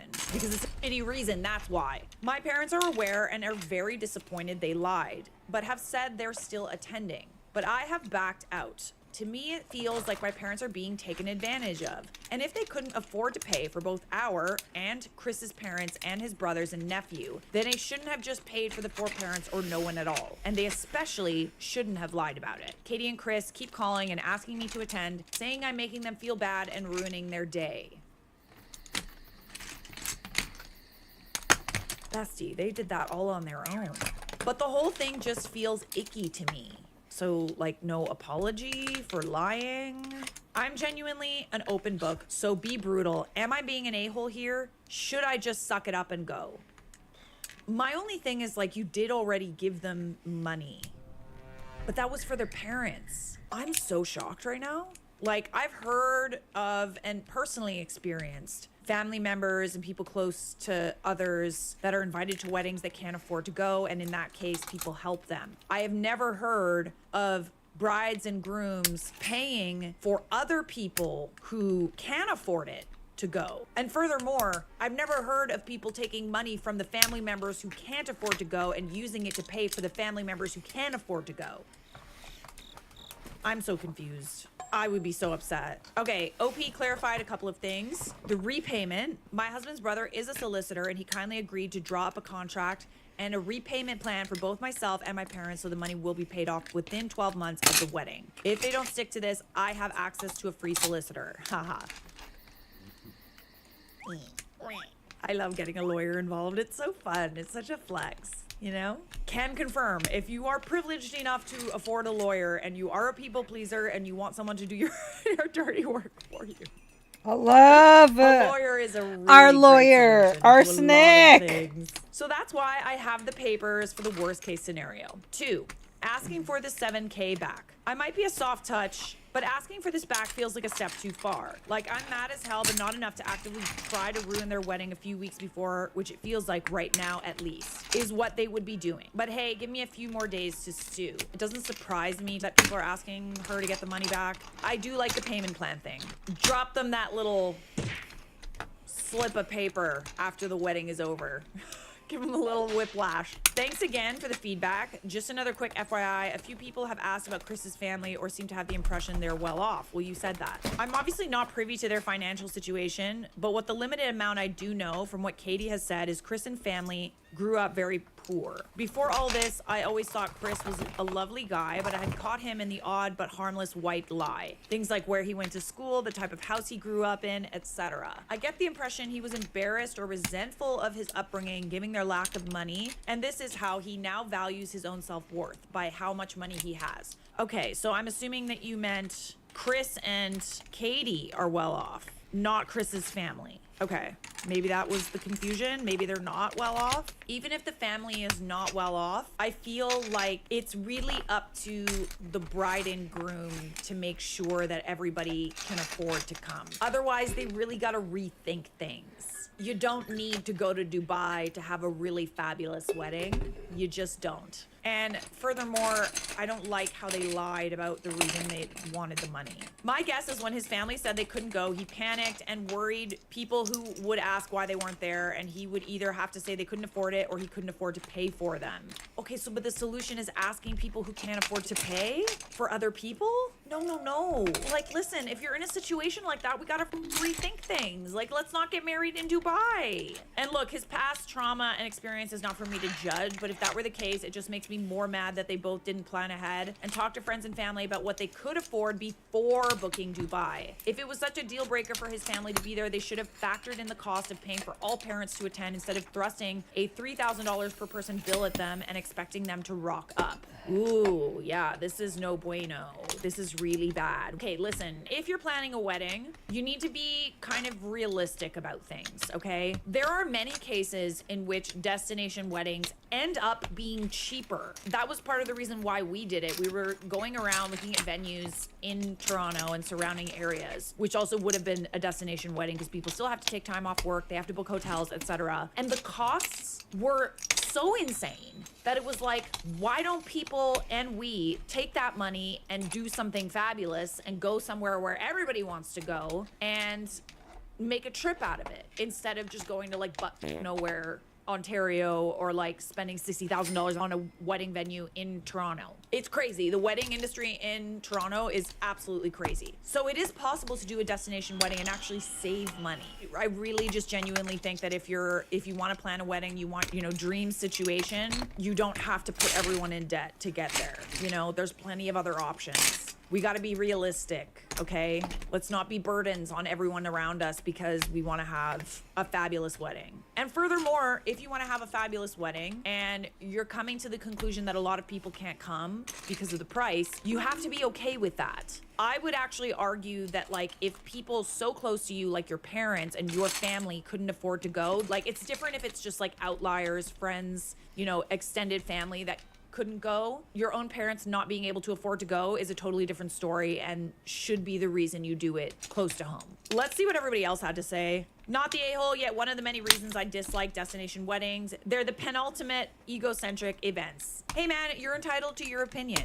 I just want you to know that in my case, personally, I found that it was actually cheaper to do a destination wedding than it was to do a wedding somewhat locally. We have very limited options in Ontario. I totally get this. We had a destination wedding in Italy as well, TBH. However, before we booked it, we did rough price checks in terms of how much it would cost everyone before we booked. So that's super important as well. It actually ended up being cheaper than a lot of places in the UK, but also made a list of who and what we could afford to pay for and who our non-negotiables were in terms of if there were certain people who couldn't make it or afford it, then we would just book somewhere in the UK. It worked out in the end. We had 15 people and we paid for everyone's hotel room, and the flights were about £240 each. So we counted that as everyone's gift to us. And we figured after travel, gifts, etc., probably wasn't far off from what people would pay to attend a local wedding. See, this is the thing, right? The wedding industry is insane. It's actually insane, and it's kind of disheartening, honestly. But I didn't expect Katie to do the same, as I knew she was having 70 people, and at the end of the day, it's her wedding. If it was important to have families there, then why are they doing this extravagant wedding in 4 days in Dubai, of all places? Why not somewhere closer and less expensive for travel? It sounds like you're all in the UK, so there's lots of great countries nearby that would have been beautiful venues. Yeah, if you're all in the UK, there's so many beautiful places in Europe that are, really cheap flights. I have a friend in Dubai, and there's a reason why I haven't visited her. And it's like, holy the cost of flights to somewhere like that is crazy. Wait a second, not only are they not paying for your parents, they're having your parents pay for his. That's like a double whammy. I don't know if you should go or not. Your choice will have a long-lasting impact on your relationship with your sister. Only you can decide if that is worth salvaging. OP responded, I don't want to lose my sister over this, and I don't want to be that person who says it's the principle of the situation, but honestly, it really is. Lying and manipulating you and your parents out of $17,000 is not a small thing. It's not normal, and it's going to get worse. How are you going to let her continue to use and lie to you? OP said, this is so far out of left field for her. I've never known her to do anything like this before. It's still sinking in. Yeah, so I honestly don't know what she should do. In cases like this, like obviously with family, it's so hard to like overtly say that you're not going, especially if this is so out of character for her. It's different if they were like estranged and obviously she did something really terrible, but it's not up to us random people to decide whether she should go or not. It's up to her whether she wants to salvage the relationship and go, because it will be, I don't know, part of me thinks it's like, well, what if you just say you're not going and then they're forced to change the wedding venue and location? So we do have an update. In short, I didn't end up going to the wedding. That's a big decision, but I think that she's totally valid because like they lied to her, never apologized from what she shared. It would put a really sour taste in my mouth too. Katie and Chris basically harassed me constantly until a few days before they were due to fly out, and I received a belligerent voicemail from Katie saying if I didn't go, I wasn't her sister anymore. I was embarrassing myself, her and Chris. I was a horrible person, and most shockingly, if I didn't go, then her and Chris wouldn't be paying me or my parents back for the money we loaned. So trying to blackmail me. Oh, honey, absolutely not. You did her a solid and this is how she's behaving? Absolutely not. She would say it was a gift. I faked the contract and I would have to take her to court. Guys, if PetSmart showed you this, Bah, see you they'd at court, lose an bitch. entire Ma. aisle in their store.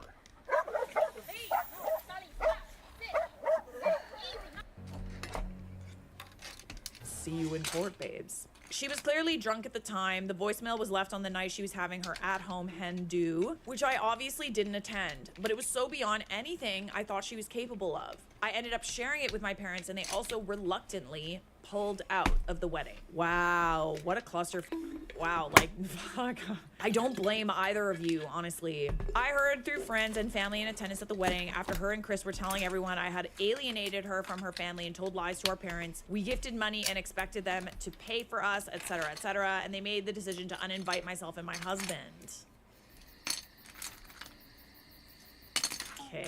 Other more insulting things were said I don't particularly want to go into. Suffice to say, they were very hurtful. I'm so sorry, babe. That sucks. As I mentioned in my post, I had my brother-in-law, solicitor, draw up a contract for repayment for both myself and my parents. What was supposed to be the first repayment date passed without a word from either of them, so brother-in-law picked up from there. His attempts to reach them were ignored apart from one email from what I think was a fake law firm outlining the money was gifted and the contract was fraudulent and to take them to court, basically. In response to that, brother-in-law sent a copy of the voicemail Katie left and a final demand. Ooh, yeah, she left a voicemail. Oh, she f***ed herself.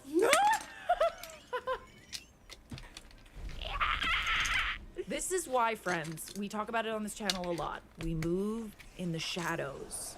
When we're dealing with a sticky situation, especially with regards to money, we keep records of everything. We screenshot, we keep voice notes, voicemails, emails. We can follow up phone calls with emails detailing what was on the phone call. So it's in writing always, okay?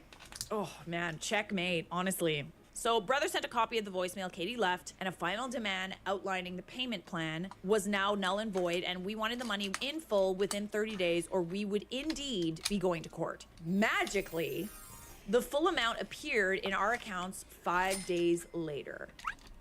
Oh, isn't that fun?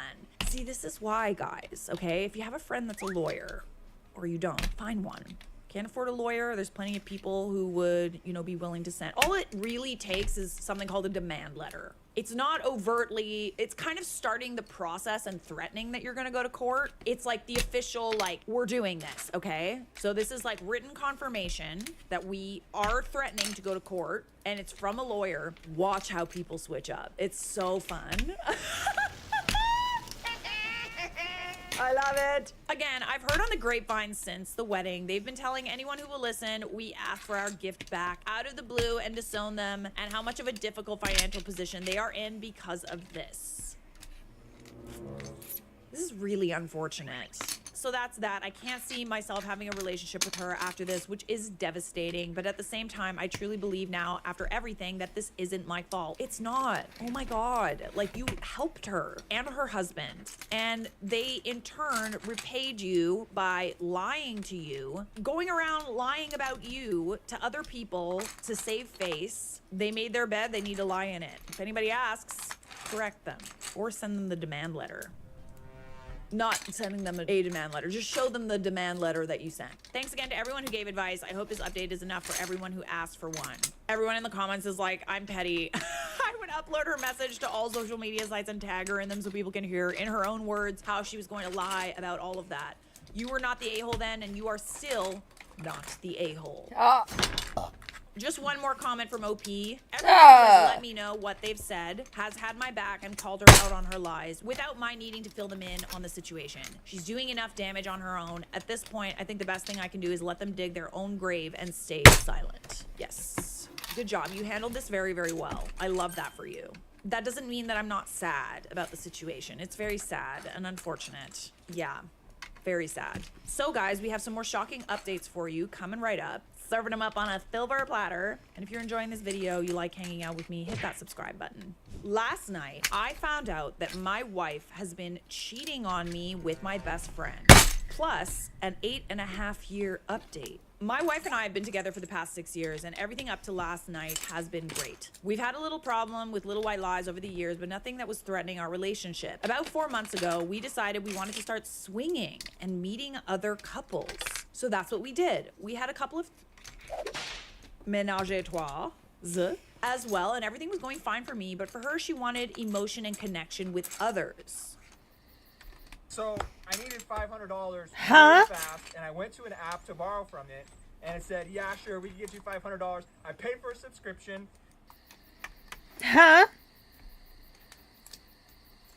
Yeah, that's gonna be a no from me, dog. Emotion and connection with others? That's like a full-on relationship.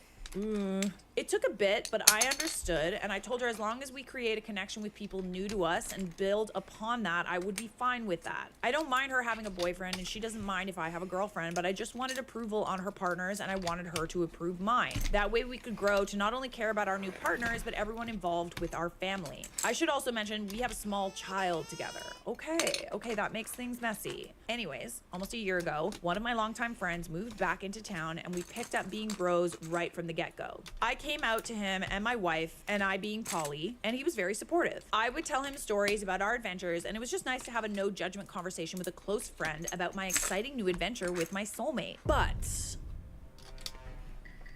I noticed that my wife would hang out with him alone quite a bit and lie about it. Okay.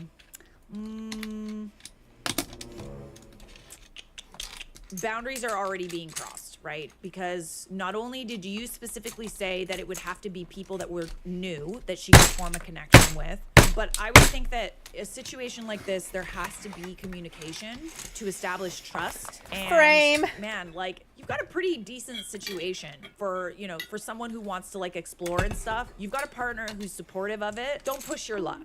This is why sometimes when I hear that people are open to like, you know, just believe me, it works for other people. I just feel like so many things can go wrong. I think at bare minimum, there has to be complete and total communication and trust. Otherwise, things are gonna go wrong. Why would she lie? I thought, but I trusted both of them and brushed it off. This is after she discussed with me about having him as her boyfriend, and I told her I wasn't comfortable with it because I was afraid it might ruin a close friendship that I wanted to keep. Last night, I was hanging out with him and he made a few comments that made me think something was going on. So I confronted my wife about it before bed. She, of course, denied it, but I eventually got her to come clean. She told me for the past few months, they've been seeing each other whenever I was away. They've slept together twice and fooled around quite a few times. I feel like I've been punched in the gut, and neither of them seem to understand why I'm so mad and why I don't want to continue a friendship with him anymore. I wanted to be in a poly relationship, but it seems like trying to have one has destroyed my life. What should I do here? I don't want my marriage to end. Yeah, it's tough, right? Because like, I feel like you gave her a little leash and she totally took advantage of the situation. I mean, listen, you can try setting a boundary again, you know, because it's like, oh, well, you know, we're poly, why does it matter? And it's like, hey, well, no, there's rules, okay, with being poly. Communication is a big one, and breaking trust is non-negotiable, okay? So you can try setting another boundary with her, but yeah, I don't know. I'm not an expert on this. If we have any poly people in the comments watching, let me know what you would do in a situation like this. Top comment said that's not poly, that's cheating, lying, and being a general poop head. If she doesn't understand that, I'm not sure there's any way to fix this. OP said, she says she does and she's choosing me, but it feels like the damage has already been done and trust has been broken. I love both her and our daughter, but I'm so sad right now and I don't know how I can be happy again. Your friend capitalized on your friendship to have spicy time with your wife behind your back without you knowing. Friends don't do that. Yeah, that's the other part of this equation that is awful too, because this is someone that you also trusted. Sorry, my headband be falling down. I mean, look like a samurai a little bit. Yeah, you also trusted your friend in this, and obviously your wife owes you more than your friend, but like they both really took advantage of the situation. Your wife capitalized on your openness and trust to get with your buddy behind your back and was guilty enough to lie about it to you, even when initially confronted. Neither of these two have, from what you were saying, displayed any intention to be ethical about this. What they're doing isn't a poly arrangement in any sense. It's straight up cheating, treated as such. Relationships can and do recover from infidelity, but you guys have no trust basis now to try it. I suggest you seriously consider that this may not be fixable, because from what you're saying, she doesn't think she's even done anything wrong. Yeah, I mean, I personally think, you know, second chances are important, but like forgive but don't forget, you know? OOP also added some important context. This is one of the dangers of the veto. You can't date X ever. Your partners might be hurt by it, and X is going to be hurt by it too. In some cases, your partner and Meta might be so offended by it that they decide that you're the weak link. Why is this destroying your life? Could you accept this if there hadn't been secrecy and lying?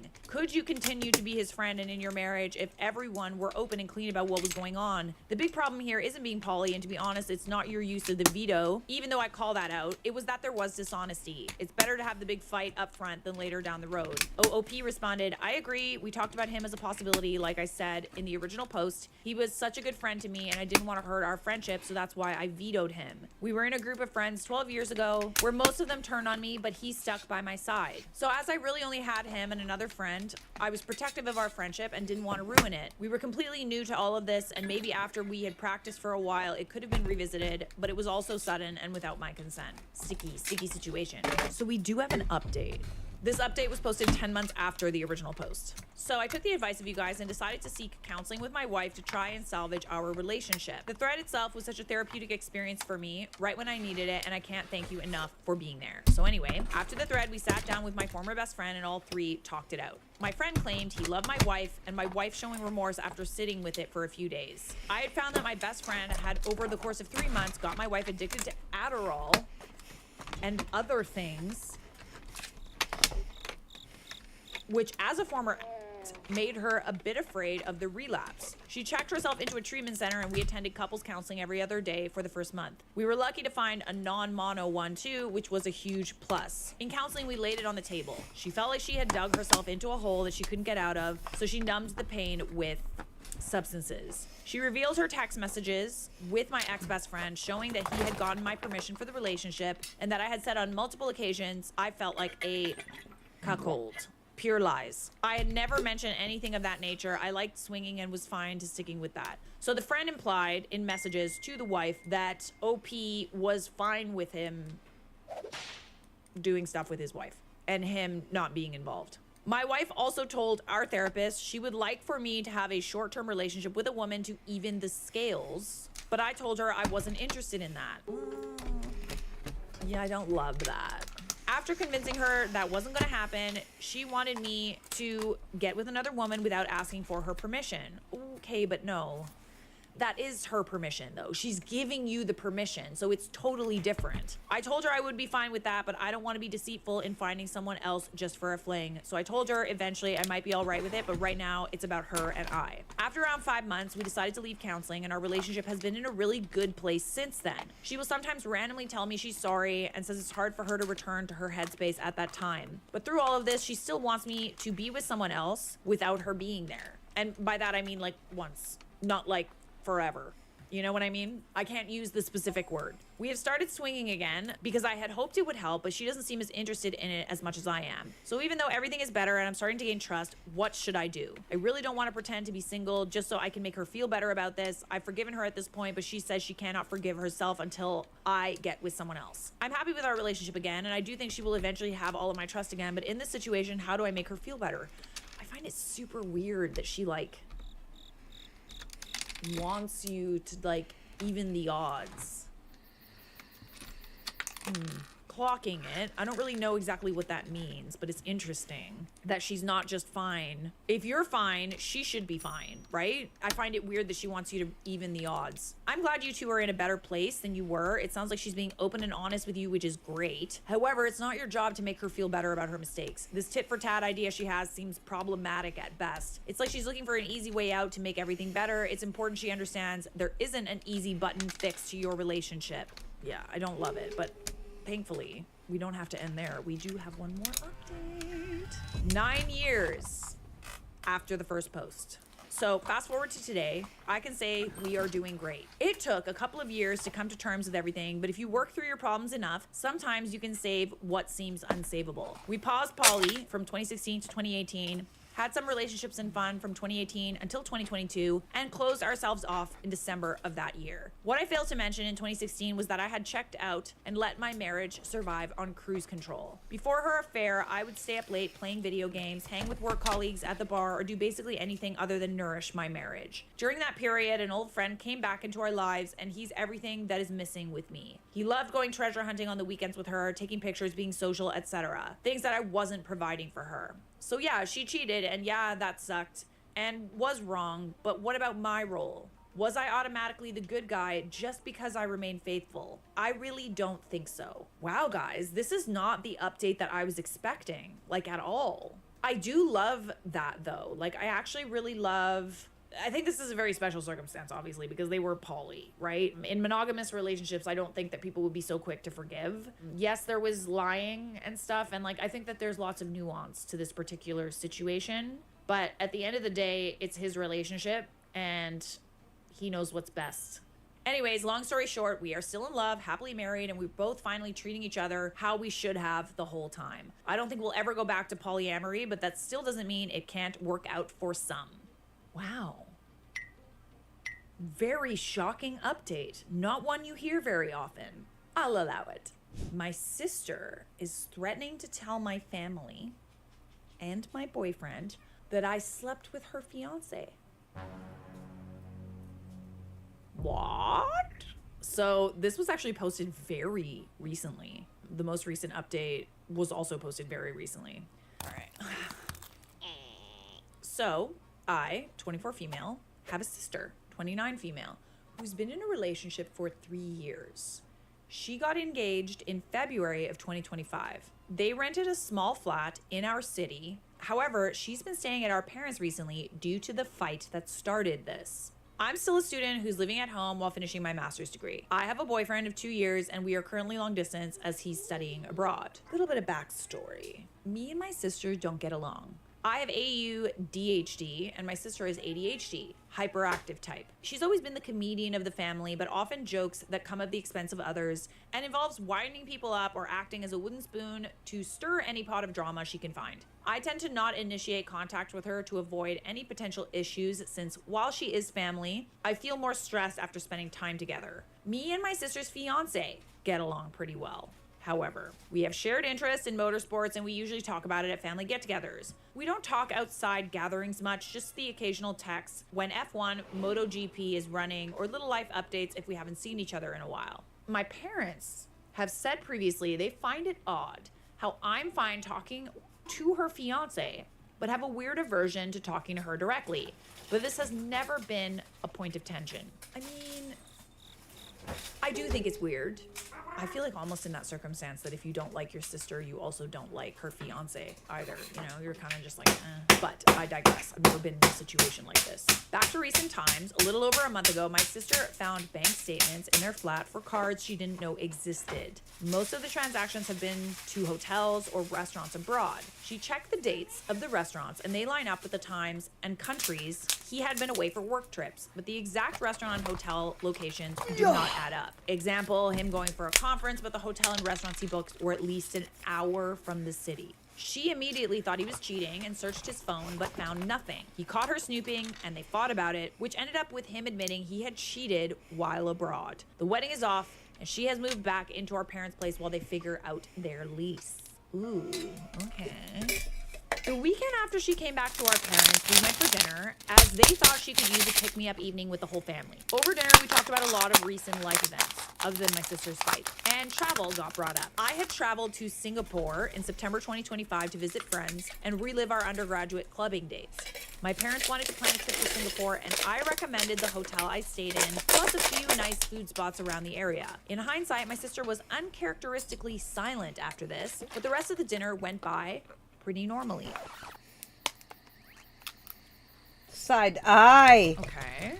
2 days ago, my sister invited me to go to dinner that evening. saying she had something serious she wanted to talk about without worrying our parents. This was very out of the ordinary for her. We haven't gone out to dinner with just the two of us since I was probably 15, but this whole situation was hardly ordinary either, so I didn't question it. The dinner hardly had any talking. Right after we ordered our drinks, she accused me of sleeping with her fiance and being one of the women he was cheating on her with. What? Oh, hold on. Okay, wait. Hold the phone. Wait. Hang on. Hold the You were saying that you phone. did sleep with him. You didn't? And No. She's just saying that you did? What? Stop. Okay. Stop. She pulled up The the bank phone. statements Hold for it. me to check. The whole and sure phone. enough, there Stop are it. transactions for the same hotel in the same week I was in Singapore. The one I mentioned to our parents. And you didn't see him there? She accused me of being jealous of her relationship, saying I was bitter and she was proposed to within 2 years of them starting dating. And I clearly thought I was a better match for her fiance since we had more hobbies and interests in common. We literally only have one. There was a lot of back and forth of me trying to reason with her and get any sort of exact detail or legitimate proof that could have caused her to think this, but by this point she was livid. The whole thing escalated from 0 to 100 within like 15 minutes. I'm definitely missing a few details of her accusations, but there were a lot of them. But the main threat is that she had to tell my parents and my boyfriend I was a bitter, lying homewrecker. Her exact words, if I didn't come clean. How on earth is someone meant to navigate this situation? I think it goes without saying that I never cheated, and definitely not with her fiance, but how does someone begin to plead their innocence in a situation like this? I have no witnesses for me when I was in Singapore. I was visiting friends, yes, but I stayed in my hotel every night since they all live in different areas, and the hotel was pretty central. Both sides of this case have basically no firm evidence other than a few bills. On top of this, how would I even begin to manage the fallout if she were to tell people this? Long distance is hard enough as it is. I cannot imagine how shattered my boyfriend would be if he was told I cheated with a man he considered a friend. Any advice would be massively appreciated. I will update this post once I have more information or to answer any more common questions. Extra info, because I'm assuming a lot of people were like, you guys were literally in the same hotel on the same dates. There was a 3-day overlap in dates. I arrived Tuesday, left Sunday. The statement shows charges from the Friday until sometime the week after. I don't remember what day. I just know it was after I left. Listen, you might have to deal with a bit of fallout because, you know, people are going to question you. But I think that you need to be the one to tell everyone first and tell them that she's lying. I feel like there's ways of proving, but also, like, how does she expect it to go down with her fiance? She brings it up to him and he's like, I don't know what you're talking about. I would say, and even in the comments, people are saying you need to get ahead of this. Tell your parents and boyfriend now before she has the chance to direct the narrative. Your honesty should sway them. They might distrust you. Maintain your innocence, and if that's not enough for them, there's nothing you can do. I wish you all the luck. Your sister sounds like a nightmare. OP responded, I've been trying to figure out how to even start the conversation for the past day or so. I have a tendency to be pretty blunt when it comes to explaining things though, and I worry that's not the right tone or approach to bring up this kind of emotional conversation. I do have a list of bullet notes I was writing up while drafting this post that I hope I can turn into mental flashcards to try and explain my POV. I might even show them this post, not entirely sure. In the sister's defense, that was a ridiculously huge coincidence. Not just the sister, many women in her shoes would be suspicious. I'm not saying she did anything wrong, but knowing he's a cheater, this looks pretty bad. All she can do is tell the truth, but it's hard to look past the coincidence. So people are pointing out that maybe there's other forms of proof that you can have, like photos that you took with timestamps, match them up with timestamps from the fiance. I can't believe that you even have to do this. If you're telling the truth about not cheating, I can't believe that you even have to do this. I do have photos from nights out with my friends that prove I was with them basically every evening, but those photos dwindle in numbers the later each night got. I will have to ask my friends if any of them can vouch that they dropped me off at my hotel, as that would disprove any restaurant charges. However, the issue of being in the same hotel rears its head again, since she could always argue I went back to his room instead of mine. Oh my god. Okay, so thankfully, we do have an update. A couple of people have advice along the lines of, you don't have to prove that you didn't cheat, it's up to your sister to prove that you did. I wish the world worked like this. While yes, that is the most logical way for an issue like this to resolve itself, gossip and rumors do not work like that. Honestly, that's the thing, is like, people are far more likely to believe a lie that's like crazy than to believe the truth. That's like not so crazy. Many people echoed this, saying that generally people will be biased to the first story they hear, or the craziest story they hear. Of course, there are plenty of people in the world who will hear her claim and think it's a bunch of BS, but that would be a smaller portion of people.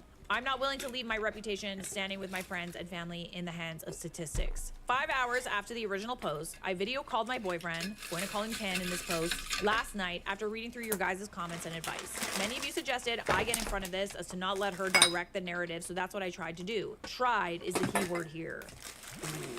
We chatted for a bit about normal stuff before I said we should talk about my sister's situation. Ken's facial expression visibly changed when I mentioned this. I asked what was up, and he said she had messaged him some pretty weird stuff earlier that day about her ex and me. For context, Ken knows that me and my sister have a pretty complex relationship. He also knows me and the ex talked occasionally. He encouraged all 4 of us to hang sometimes, but this only happened a few times and stopped once he left for his year abroad. I asked Ken what he had been told, and he said, paraphrase from memory as I do not know how to use a stenotype, I got a text from her while I was out saying she needed to talk to me about our relationship. So she didn't even give you time to tell him first? Or would it the hypothetical cheating? She said our relationship was doomed because she caught you cheating with her fiance and you didn't even try to defend yourself. You kept focusing on irrelevant details when it was clear you two were in a hotel together in Singapore. I know you and your sister don't get along, but I never got the impression you two hated each other enough for her to lie about cheating. So I don't know where to go from here. I was floored. As I mentioned in a comment on a previous post, Ken is similar to me in that he puts logical reasoning before extremes. He asked me if I had anything to say about it. I gave him the rundown from my POV in chronological order, stating from when I was booking the holiday back in August of 2025. I backed all of this up with receipts, screen shares of my bank statements from any relevant times, and photos with timestamps from nights out with friends. Somebody suggested in the last post that I have as many receipts as possible, since it helps build a routine and picture of your day for people, since almost everything costs money these days, so you can track your movement. I did this before I called and made sure I had everything I might need to hand.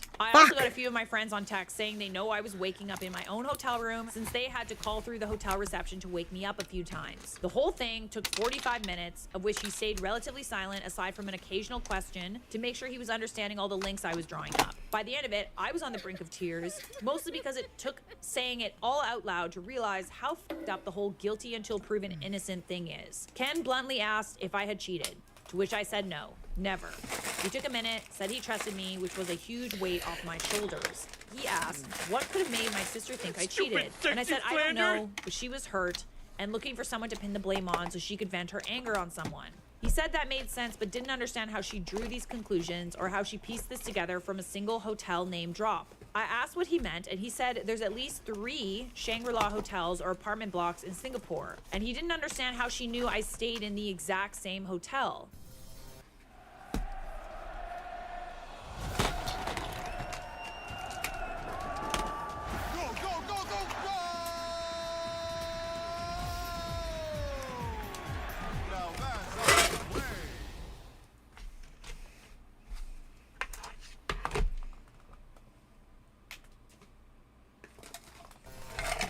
I didn't really have the answer to that. I didn't have a copy of the bank statement and didn't note down the exact recipient from the statement she waved in my face. I also said she could still argue I visited his room or visited mine, which ended that speculation. I offered to ask to see the bank statement again, but he shut me down and said he would ask since she doesn't know we've spoken yet. He messaged her last night and she apparently responded saying she would send them to him in the morning, which should have been before this update was written, but I haven't heard anything from him, so I suspect that hasn't happened. The rest of the call was a lot of questions, not a lot of definite answers. He appreciates that I spoke to him about it and stayed calm instead of spiraling, as it helped him stay calm about it too. I sent him the post I made to ask if he was okay with me updating with our conversation, which he said it was fine, and he would like to see what people have to say.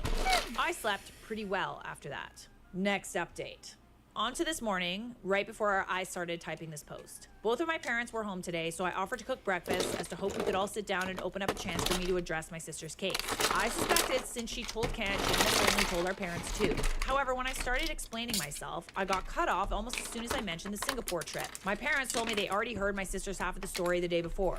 No surprise there. My mom, who for context has a higher EQ than my dad, so generally takes charge with these sorts of conversations, said that while they believe they raised me better than to do something like this, she was not going to let me plead my case to them, as I was clearly in a better state of mind about it, whereas my sister was torn apart. She said my sister was sensitive, and she would think that her own parents didn't believe her or care about her hurting. My dad chimed in, saying she already has a slight resentment towards them and me because I was praised more when we were young, and he wouldn't get involved but also refused to openly support me in a time where she needed to see she was supported and loved. To say I was blindsided was an understatement. Hang on a second. So they feel Hold the the need to support phone. your sister in this time at the expense of you? What about support for you? The entire time, they were talking on and on about how they didn't want to take sides, but they were openly allying with her notion that I cheated with her fiancé. Lying. The hypocrisy was brutal. Ugh, I said all of this directly to stop. them, calling out the contradiction, and said if they didn't take my side but openly comforted my sister, everybody we know would draw the same conclusion. It's not allying, it's a lying. I am not a grammar Nazi, but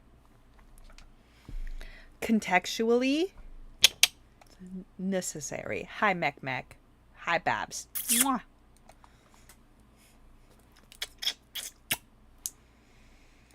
That I cheated and that my parents were being charitable by not reprimanding me further. My mom said if I was able to prepare all of this evidence and create a defense, this was proof that my mental clarity was leagues above my sister's and she needed them more. It's interesting that she's What? like rating on mental clarity rather than innocence. I left after that, went for a ride on my motorbike, stayed out of the house for a couple of hours, and took a breather. The context is that my parents both came from poor backgrounds. My mom came to the UK with refugee status, and my dad's father died when he was very young. Both of them are now incredibly well off thanks to their education. As a product of this, academia is very important in our household. I was diagnosed with ADHD in the summer of year 10 of secondary school. My parents rushed to get me on medication, as before this, I was failing or getting poor grades, despite every parent-teacher meeting being filled with teachers saying I was a top quality student with zero motivation. My sister, comparatively, never struggled with her studies. My parents praised me a lot more than they praised her, even though I did significantly less work, since an effort of 1% is infinite times greater than 0%. This apparently caused some jealousy, as she didn't get the same treatment from them despite putting loads more effort, since that was considered her normal. Oh yeah, they sound like immigrant parents for sure. It's always the squeaky wheel that gets the oil, eh? So that's that. People were right in saying that it was going to get messy, and there was a large chance I would walk away from this with fewer people behind me than before. Ken is conflicted about my parents' approach, as he understands comforting the child who has been cheated on, but doesn't imagine parents setting aside one daughter for the other. Yeah, that I fully don't understand. There's a difference between comforting the daughter, but then also kind of saying, I'm staying out of it. I hate it when parents do that, but I get why they do. I'm not taking sides. So annoying. My sister will be cut off for good once this is all over, but for now I need to focus on clearing my name, as I don't know who else she may have told. I will not be cutting off my parents, so do not suggest that. However, I will be distancing myself and looking into moving out in June after my degree is over. Any advice on managing the parents or the fallout is much appreciated. However, I do not think my parents' viewpoint will change until my sister comes to term with all of this. I will update if anything new happens, but I suspect this will be a slow progression from here, so please do not message me for updates. Not even a little message?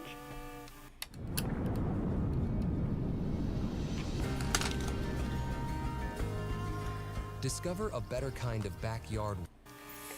Hello? Wow, I'm actually shocked.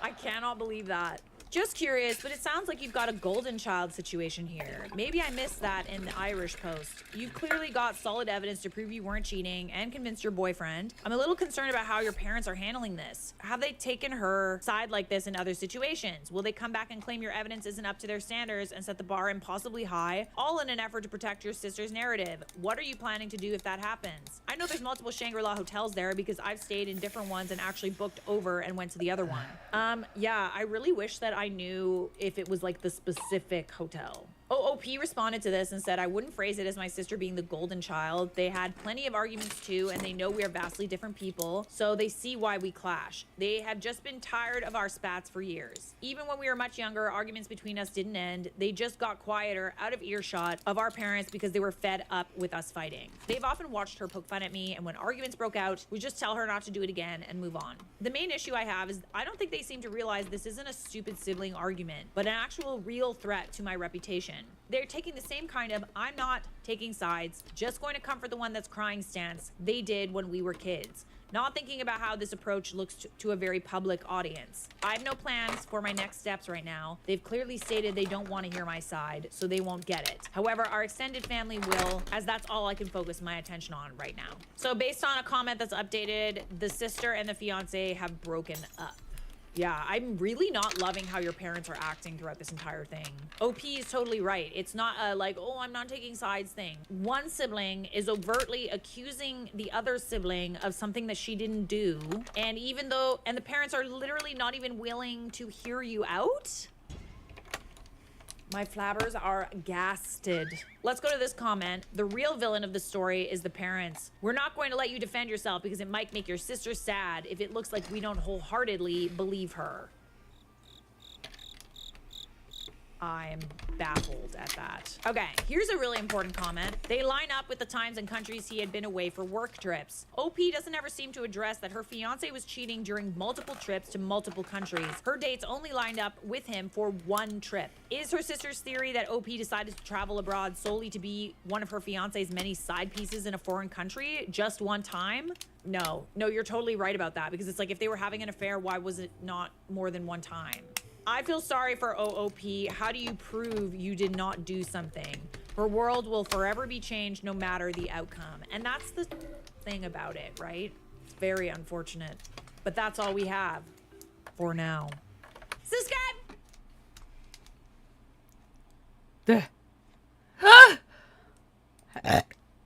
Pardon me. Hiccups.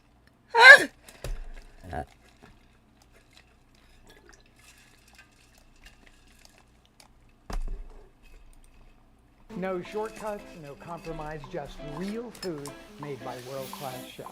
Hi, I'm Chef Rick Bayless. Restaurant quality meals without the restaurant time. My husband is cheating on me with my best friend. Oh, lordy, lordy. My husband and I have been dating since I was 19 and he was 22. We've been married for 6 years now. We have 2 kids, and I'm 6 months pregnant with our third. 2 years ago, I found out my dad has stage 3 colon cancer.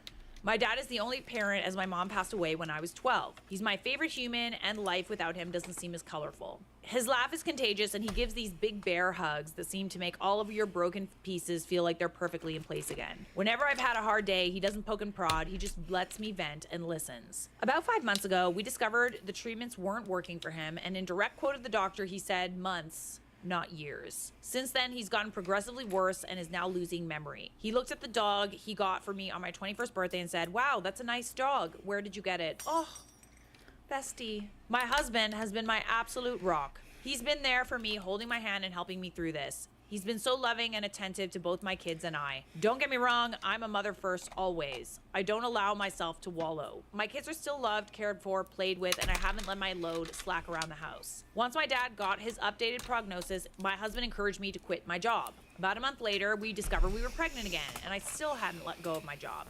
I kept holding out for some reason.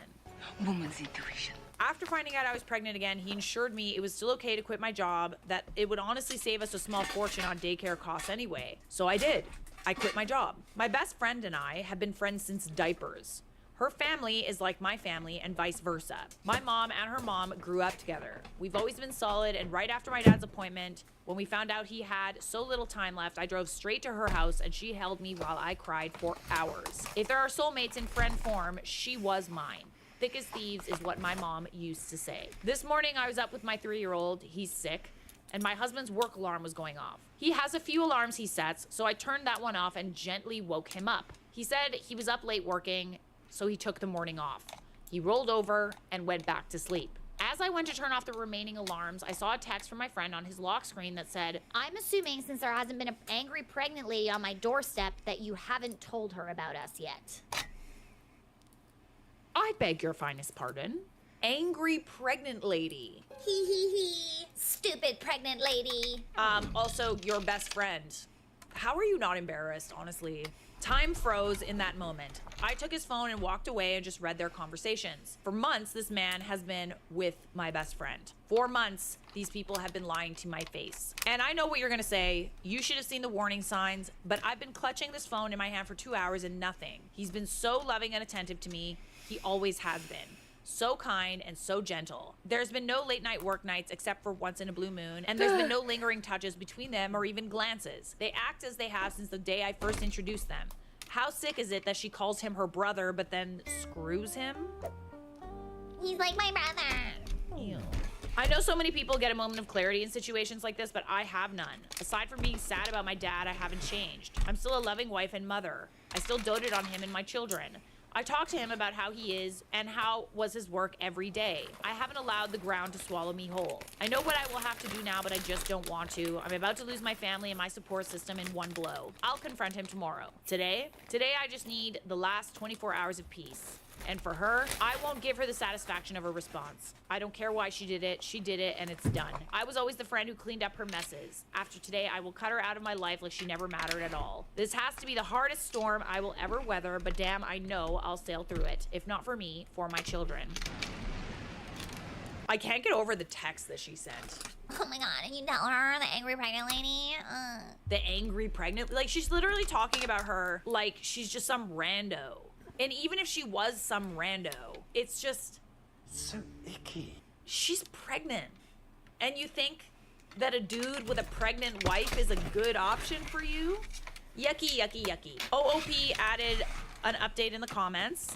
God bless. God bless you. I spent the morning gathering everything I could and making a checklist. I sat in my office for the better part of the morning telling my husband I was preparing things for my dad. Not a total lie. I did have to get him sorted with hospice today. My boss would be happy to have me back. However, my lawyer said pump the brakes on that idea for the time being. However, my old boss did tell me that whenever I'm ready, the door is open and just to give her a call. He does not have access to my inheritance from my father nor my mother. My lawyer assured me of that. I didn't mention her in the post, but my mother-in-law is an angel. I love her so much, and she's always been a shoulder to lean on. After he went to work for the afternoon, I asked my now ex-best friend's mom and my mother-in-law to meet me at my dad's house. The kids were playing outside with now ex-BFF's older brother.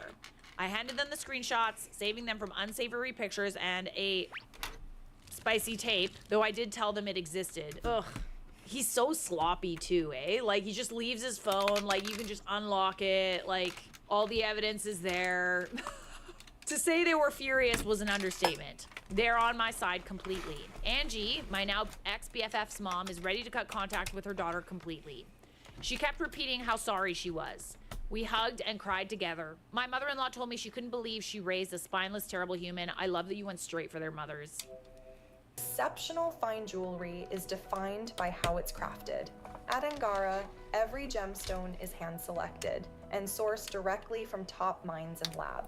Every piece you order comes certified, gets delivered fast, and is easy to own with flex. Oh, nice butters, you big tattletale. This is the only point in time where I'm okay with people being a tattletale.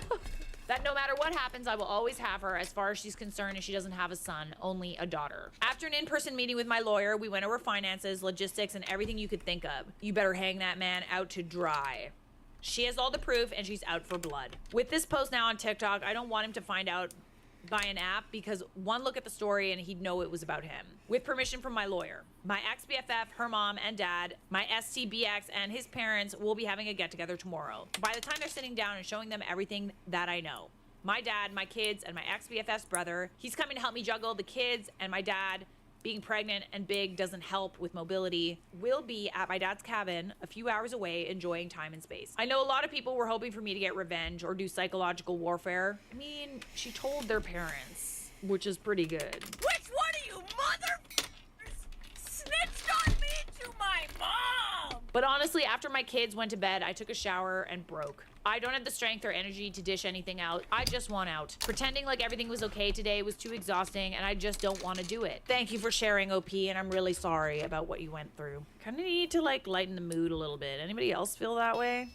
I found out my wife was pregnant from Instagram. Am I the a-hole for being upset? I'm 29 and she's 27. We've been together for 4 years, married for 2, both from the same hometown, but currently living in a different city. She's at our hometown for a family event and I stayed back due to work. We've been trying to get pregnant for 3 months and now it's happened. The problem is the way I found out about it. I was really hoping, like, for her sake that you guys, like, weren't together anymore, like you're separated or something, but even then, like, my friend congratulated me by posting a screenshot in our group chat. A screenshot of an Instagram story posted by one of my wife's friends. The post was my wife crying and hugging some of her friends with the caption, "You are going to be the best mom." Okay, yeah, no. No. The first person you should be telling is your husband, is your significant other. You should be sharing that moment together. And then you should both decide together when you want to tell everybody else. It's not just her news to share. I called her right away and she answered pretty quickly saying, I have news, babe. yeah, I know. All I said was, I know you're pregnant. She replied, Wow, babe, how did you know? Intuition. I just said, I saw it on Insta. Didn't think to call me first, huh? She said, what? I didn't post anything. Okay, so it was her friend that posted it, but still, yeah, husband should be the first person you tell. Then maybe mom, and then maybe friends. I mean, I don't know. It really depends on you. Like, friends, parents, whatever. But, like, the father should be the first person to know, other than you. So she said, I didn't post anything, and I responded, yeah, but your friends did. That's one way to find out I'm going to be a dad. Thanks. And I hung up. I was furious. She kept calling me, and I didn't answer until my sister called shortly after. My sister asked what was going on because she just arrived at my in-laws' house, and everyone was freaking out, fighting, and my wife was locked up in her room. I told her what happened, and she said there's no way she would do that. I replied, well, she did. My sister said she was going to find out what was going on. Yeah, it ain't looking good, honey. Bombastic side eye. A little later, my sister called me back and explained everything. At that point, I'd calmed down, thinking it was just a crappy friend who decided to post without permission. But my sister filled me in on the details. My wife was late on her period, and while hanging out with a friend, they thought, what if you're already pregnant? So they bought a bunch of pregnancy tests, all of which came out positive. They freaked out, told her parents, and then texted some friends in town to come over. From the time she found out to the time her friend posted on Instagram, only 2 hours had passed. My wife told at least 10 people before telling me. Okay, I understand the circumstances that it was like, okay, she just kind of like took a pregnancy test on the whim and stuff, but like, why is it that you were the person to call her? Like, you said that you called her when you saw the post and she was crying and she had been telling her friends. Why was it not her first reaction to call you? For the record, my sister told me the argument was going on when she arrived because the other friends were upset with the one who posted on Instagram. Apparently, they all thought it was a thing to do and were mad at her, but they also couldn't understand why my wife hadn't told me sooner. Okay, so you can't really blame the friends here. No, honestly, the wife f***ed up. The moment she found out, like, I understand there were other people in the room. She took a pregnancy test on the whim. I arguably would have waited to take a pregnancy test before telling anyone. I probably would have done it with my husband there, but like, I digress. I understand these things happen. Her first response in finding out that she was pregnant would be to FaceTime you. I finally called my wife and she was crying. She apologized and said she'd been planning to surprise me, which is why she hadn't told me yet. I was skeptical, and I pointed out that if she really wanted to surprise me, she wouldn't have been ready to tell me right away when I called. Good point. She went silent, and I told her I needed some time to think. She yelled, saying I couldn't just walk away and we needed to talk about it. I replied, why do we need to talk? So we can lie again? And I hung up. Ooh, that's cold. That's cold. But I get why you're upset. I really do. That's really not fair to you at all. So a ton of people have been messaging me, but I'm honestly exhausted. I don't know why, but this has drained me.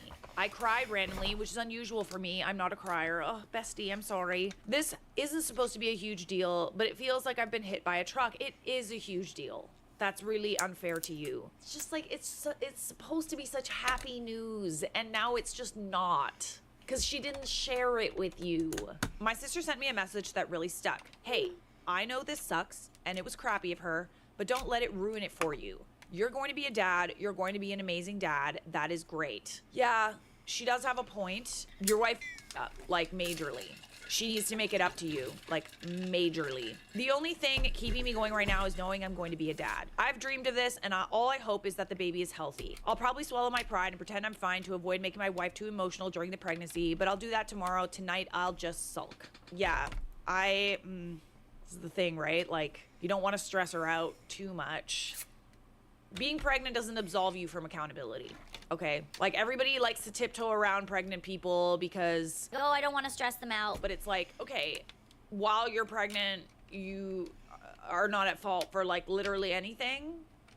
You can just like get away with hurting people because you're pregnant and you don't have to like take accountability. I don't love that. So OP said he wasn't expecting this to blow up. He clarified a couple of things. One, do I think the baby might not be mine? Classic Reddit. No chance she cheated. She works from home. We have security cameras inside the house, so that's not happening in our house.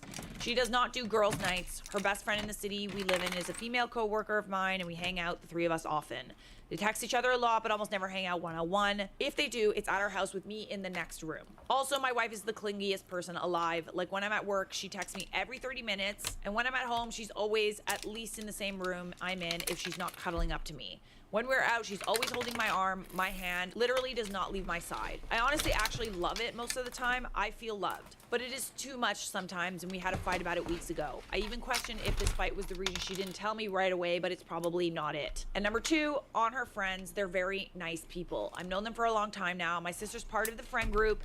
Some of them have been friends since they were like 12. My wife is the only one that lives in a different city, so they always hang out a lot when she's in town. So OP added, I cannot emphasize enough how out of character this whole situation is for her. She has many flaws, like every other person, but being inconsiderate is not one of them. That is why I woke up in the middle of the night with the feeling like I'm actually completely wrong on this because she would not do this on purpose. She f***ed up. Like, I wouldn't say that she did it on purpose, but she didn't really consider you. And like, granted, I'm sure it's her first time being pregnant, but like, even I know, as someone that's never been pregnant, that like, I want my husband to be there when I find out, at the very least. Or he needs to be the first person to know. Cause like, he really, really wants to know. He wants that really badly. So yeah, she f***ed up. Is it relationship ending?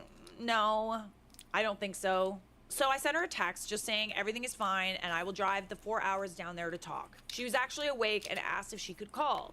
She did and said she wanted to come home. I said I was going over there to pick her up and she asked, are we okay? I just said yes and she started to cry. I told her I'm very happy and I'm dying to see her, but we need to talk about it. She calmed down a bit after that. That's when I opened the post again and saw all the comments. I don't think you're the a-hole at all. This isn't relationship ending. Your feelings are absolutely valid. The first comment is too much social media. Yeah.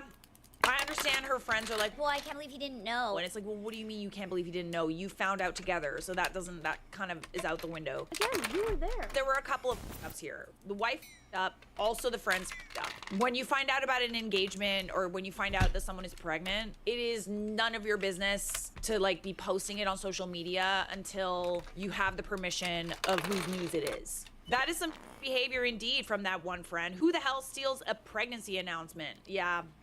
I would actually say that both the wife for how she handled it and also the friend who posted, she had no business posting at all. We do have an update. I just scanned it briefly and like, oh brother. Okay, I was here 2 months ago to ask if I was an idiot for being upset that I found out about my wife's pregnancy via social media. A friend of hers posted it without permission before she had the chance to tell me. At the time, it was apparent she knew she did something up and did it on purpose, but she did not give any explanation for it and blocked everyone we know. Oh, the friend blocked everyone? So now I'm back to share the reason, as we found out why my wife's friend, we'll call her Carol, did what she did. She was having an affair with my father-in-law, and she posted it as some weird power play. I beg your finest pardon. So apparently, they've been seeing each other for 3 years now. But according to my father-in-law, during the first 2 years, they were together only 4 times in total. This past year, apparently they developed a relationship and my father-in-law was promising to leave my mother-in-law for her. You've stumbled into a messy, messy situation. From my perspective, I've lost all the respect I had for my father-in-law. I fail to understand how this is a power play. I'm a little confused. I used to look up to the guy, but this is nuts. Look, my in-laws' marriage was not great. They separated a couple times in the past, and before the pandemic, they were discussing divorce. Apparently, the pandemic helped them rekindle the relationship, but to me, it still felt like they should just divorce. My mother-in-law is a very nice woman. I like her a lot. Just like I used to like my father-in-law. They both look very good for their age, 50s. They're rich, they go on dates, take trips, but there was resentment there. You could feel it in their voices when they talk to or about each other. So while it would have been terrible for them to cheat, it wouldn't be surprising for either of them. It would be an awful move, but I wouldn't judge too much. But then you go and you cheat with a woman half your age who's friends with your daughter and who you've known since she was 13 and you were in your 40s. Just gross. Ew. This should be illegal.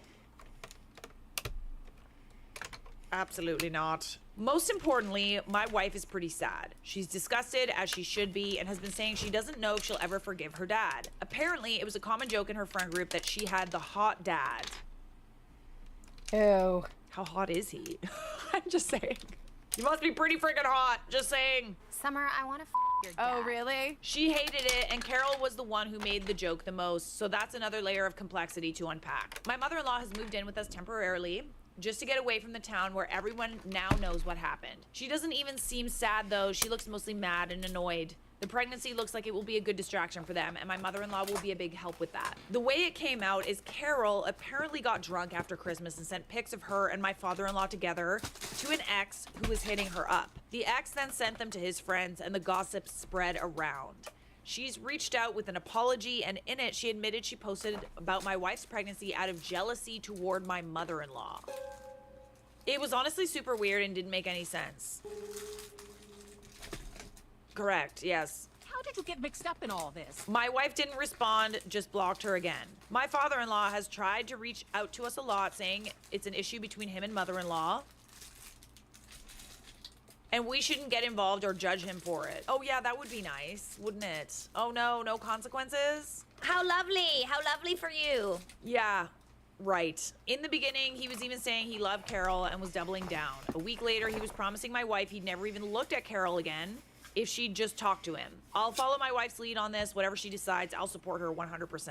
As for our relationship, it is back to what it was. She was a bit distant after the pregnancy reveal fiasco, but once I told her I missed her clinging to me, she's been all over me again, and it's amazing. Ever since this thing with her dad came out, she's been sad, but I made a joke that she's been playing up her sadness a bit more to get cuddles, and she laughed and confirmed. So I think everything is going to be fine. The pregnancy is going well, according to our doctor. Apart from this mess, things are okay. Okay, I'm glad that you guys are back on track. It is unfortunate, but like, let's not let it distract for too long the very happy news that you guys are gonna have a kid. I still like really don't understand the vindictiveness of posting the pregnancy announcement, but I digress. You are not the a-hole.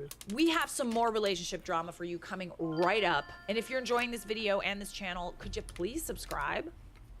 Oh, thank you. Thank you very much.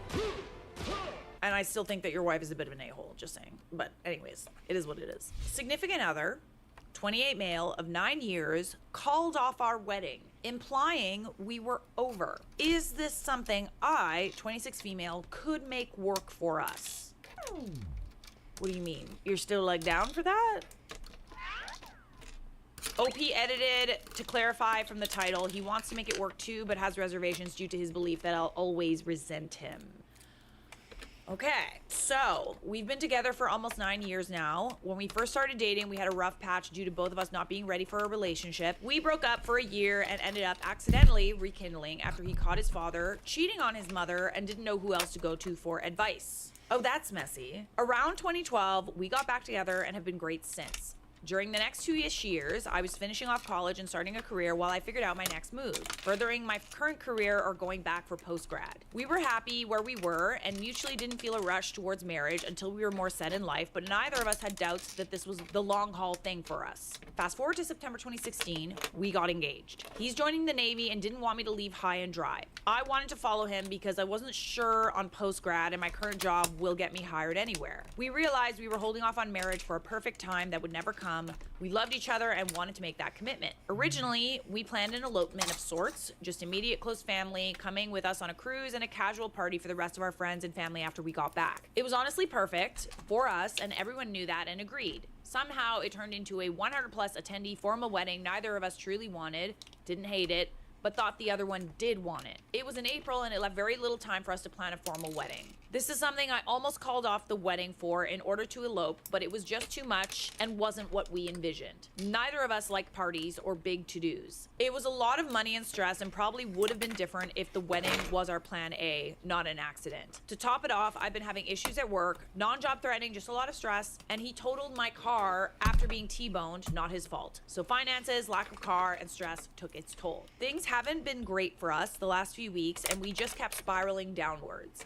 It came to a head, and he voiced concerns about marriage, stemming from how we've been the last few weeks. I told him I wasn't sure if we could survive canceling the wedding. They were issues that without the stress of everything else, we could have worked on easily, but with everything going on, it seemed unsurmountable. A day or two later, after giving him time to think, he said it's been called off. It was implied it meant for us too, because we didn't think a relationship could bounce back from a canceled wedding in that way. Okay, interesting.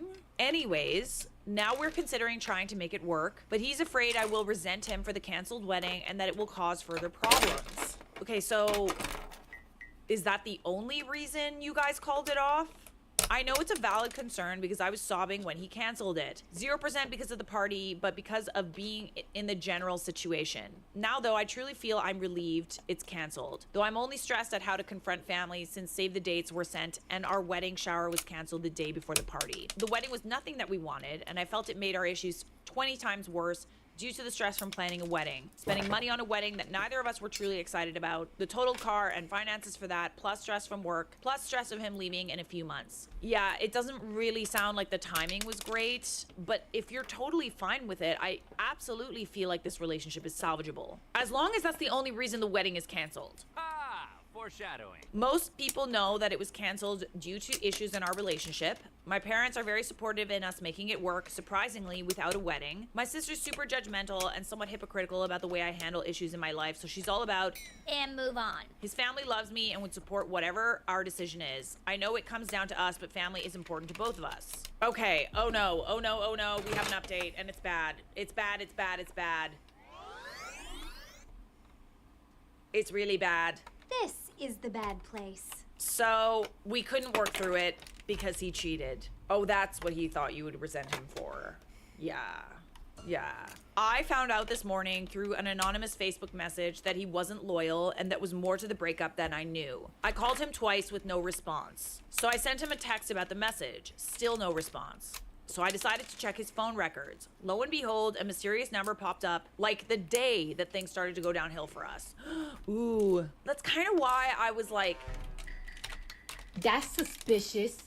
This seems weird. Like, why is it that he canceled not only the wedding, he called off the wedding, but also implied the relationship was over? Because like you were both stressed about the wedding, like why not just call it off and do like an elopement or whatever, or just like postpone it until you guys are like better. I hate to say it, but I actually am not surprised. He'd called the number on nights I was working and texted throughout the day. Soon after I saw that, I checked Find My iPhone. He got his first iPhone and I helped him set it up 2 weeks ago. His GPS showed at a random house near downtown that I know none of his friends lived at. Soon after that, he called me.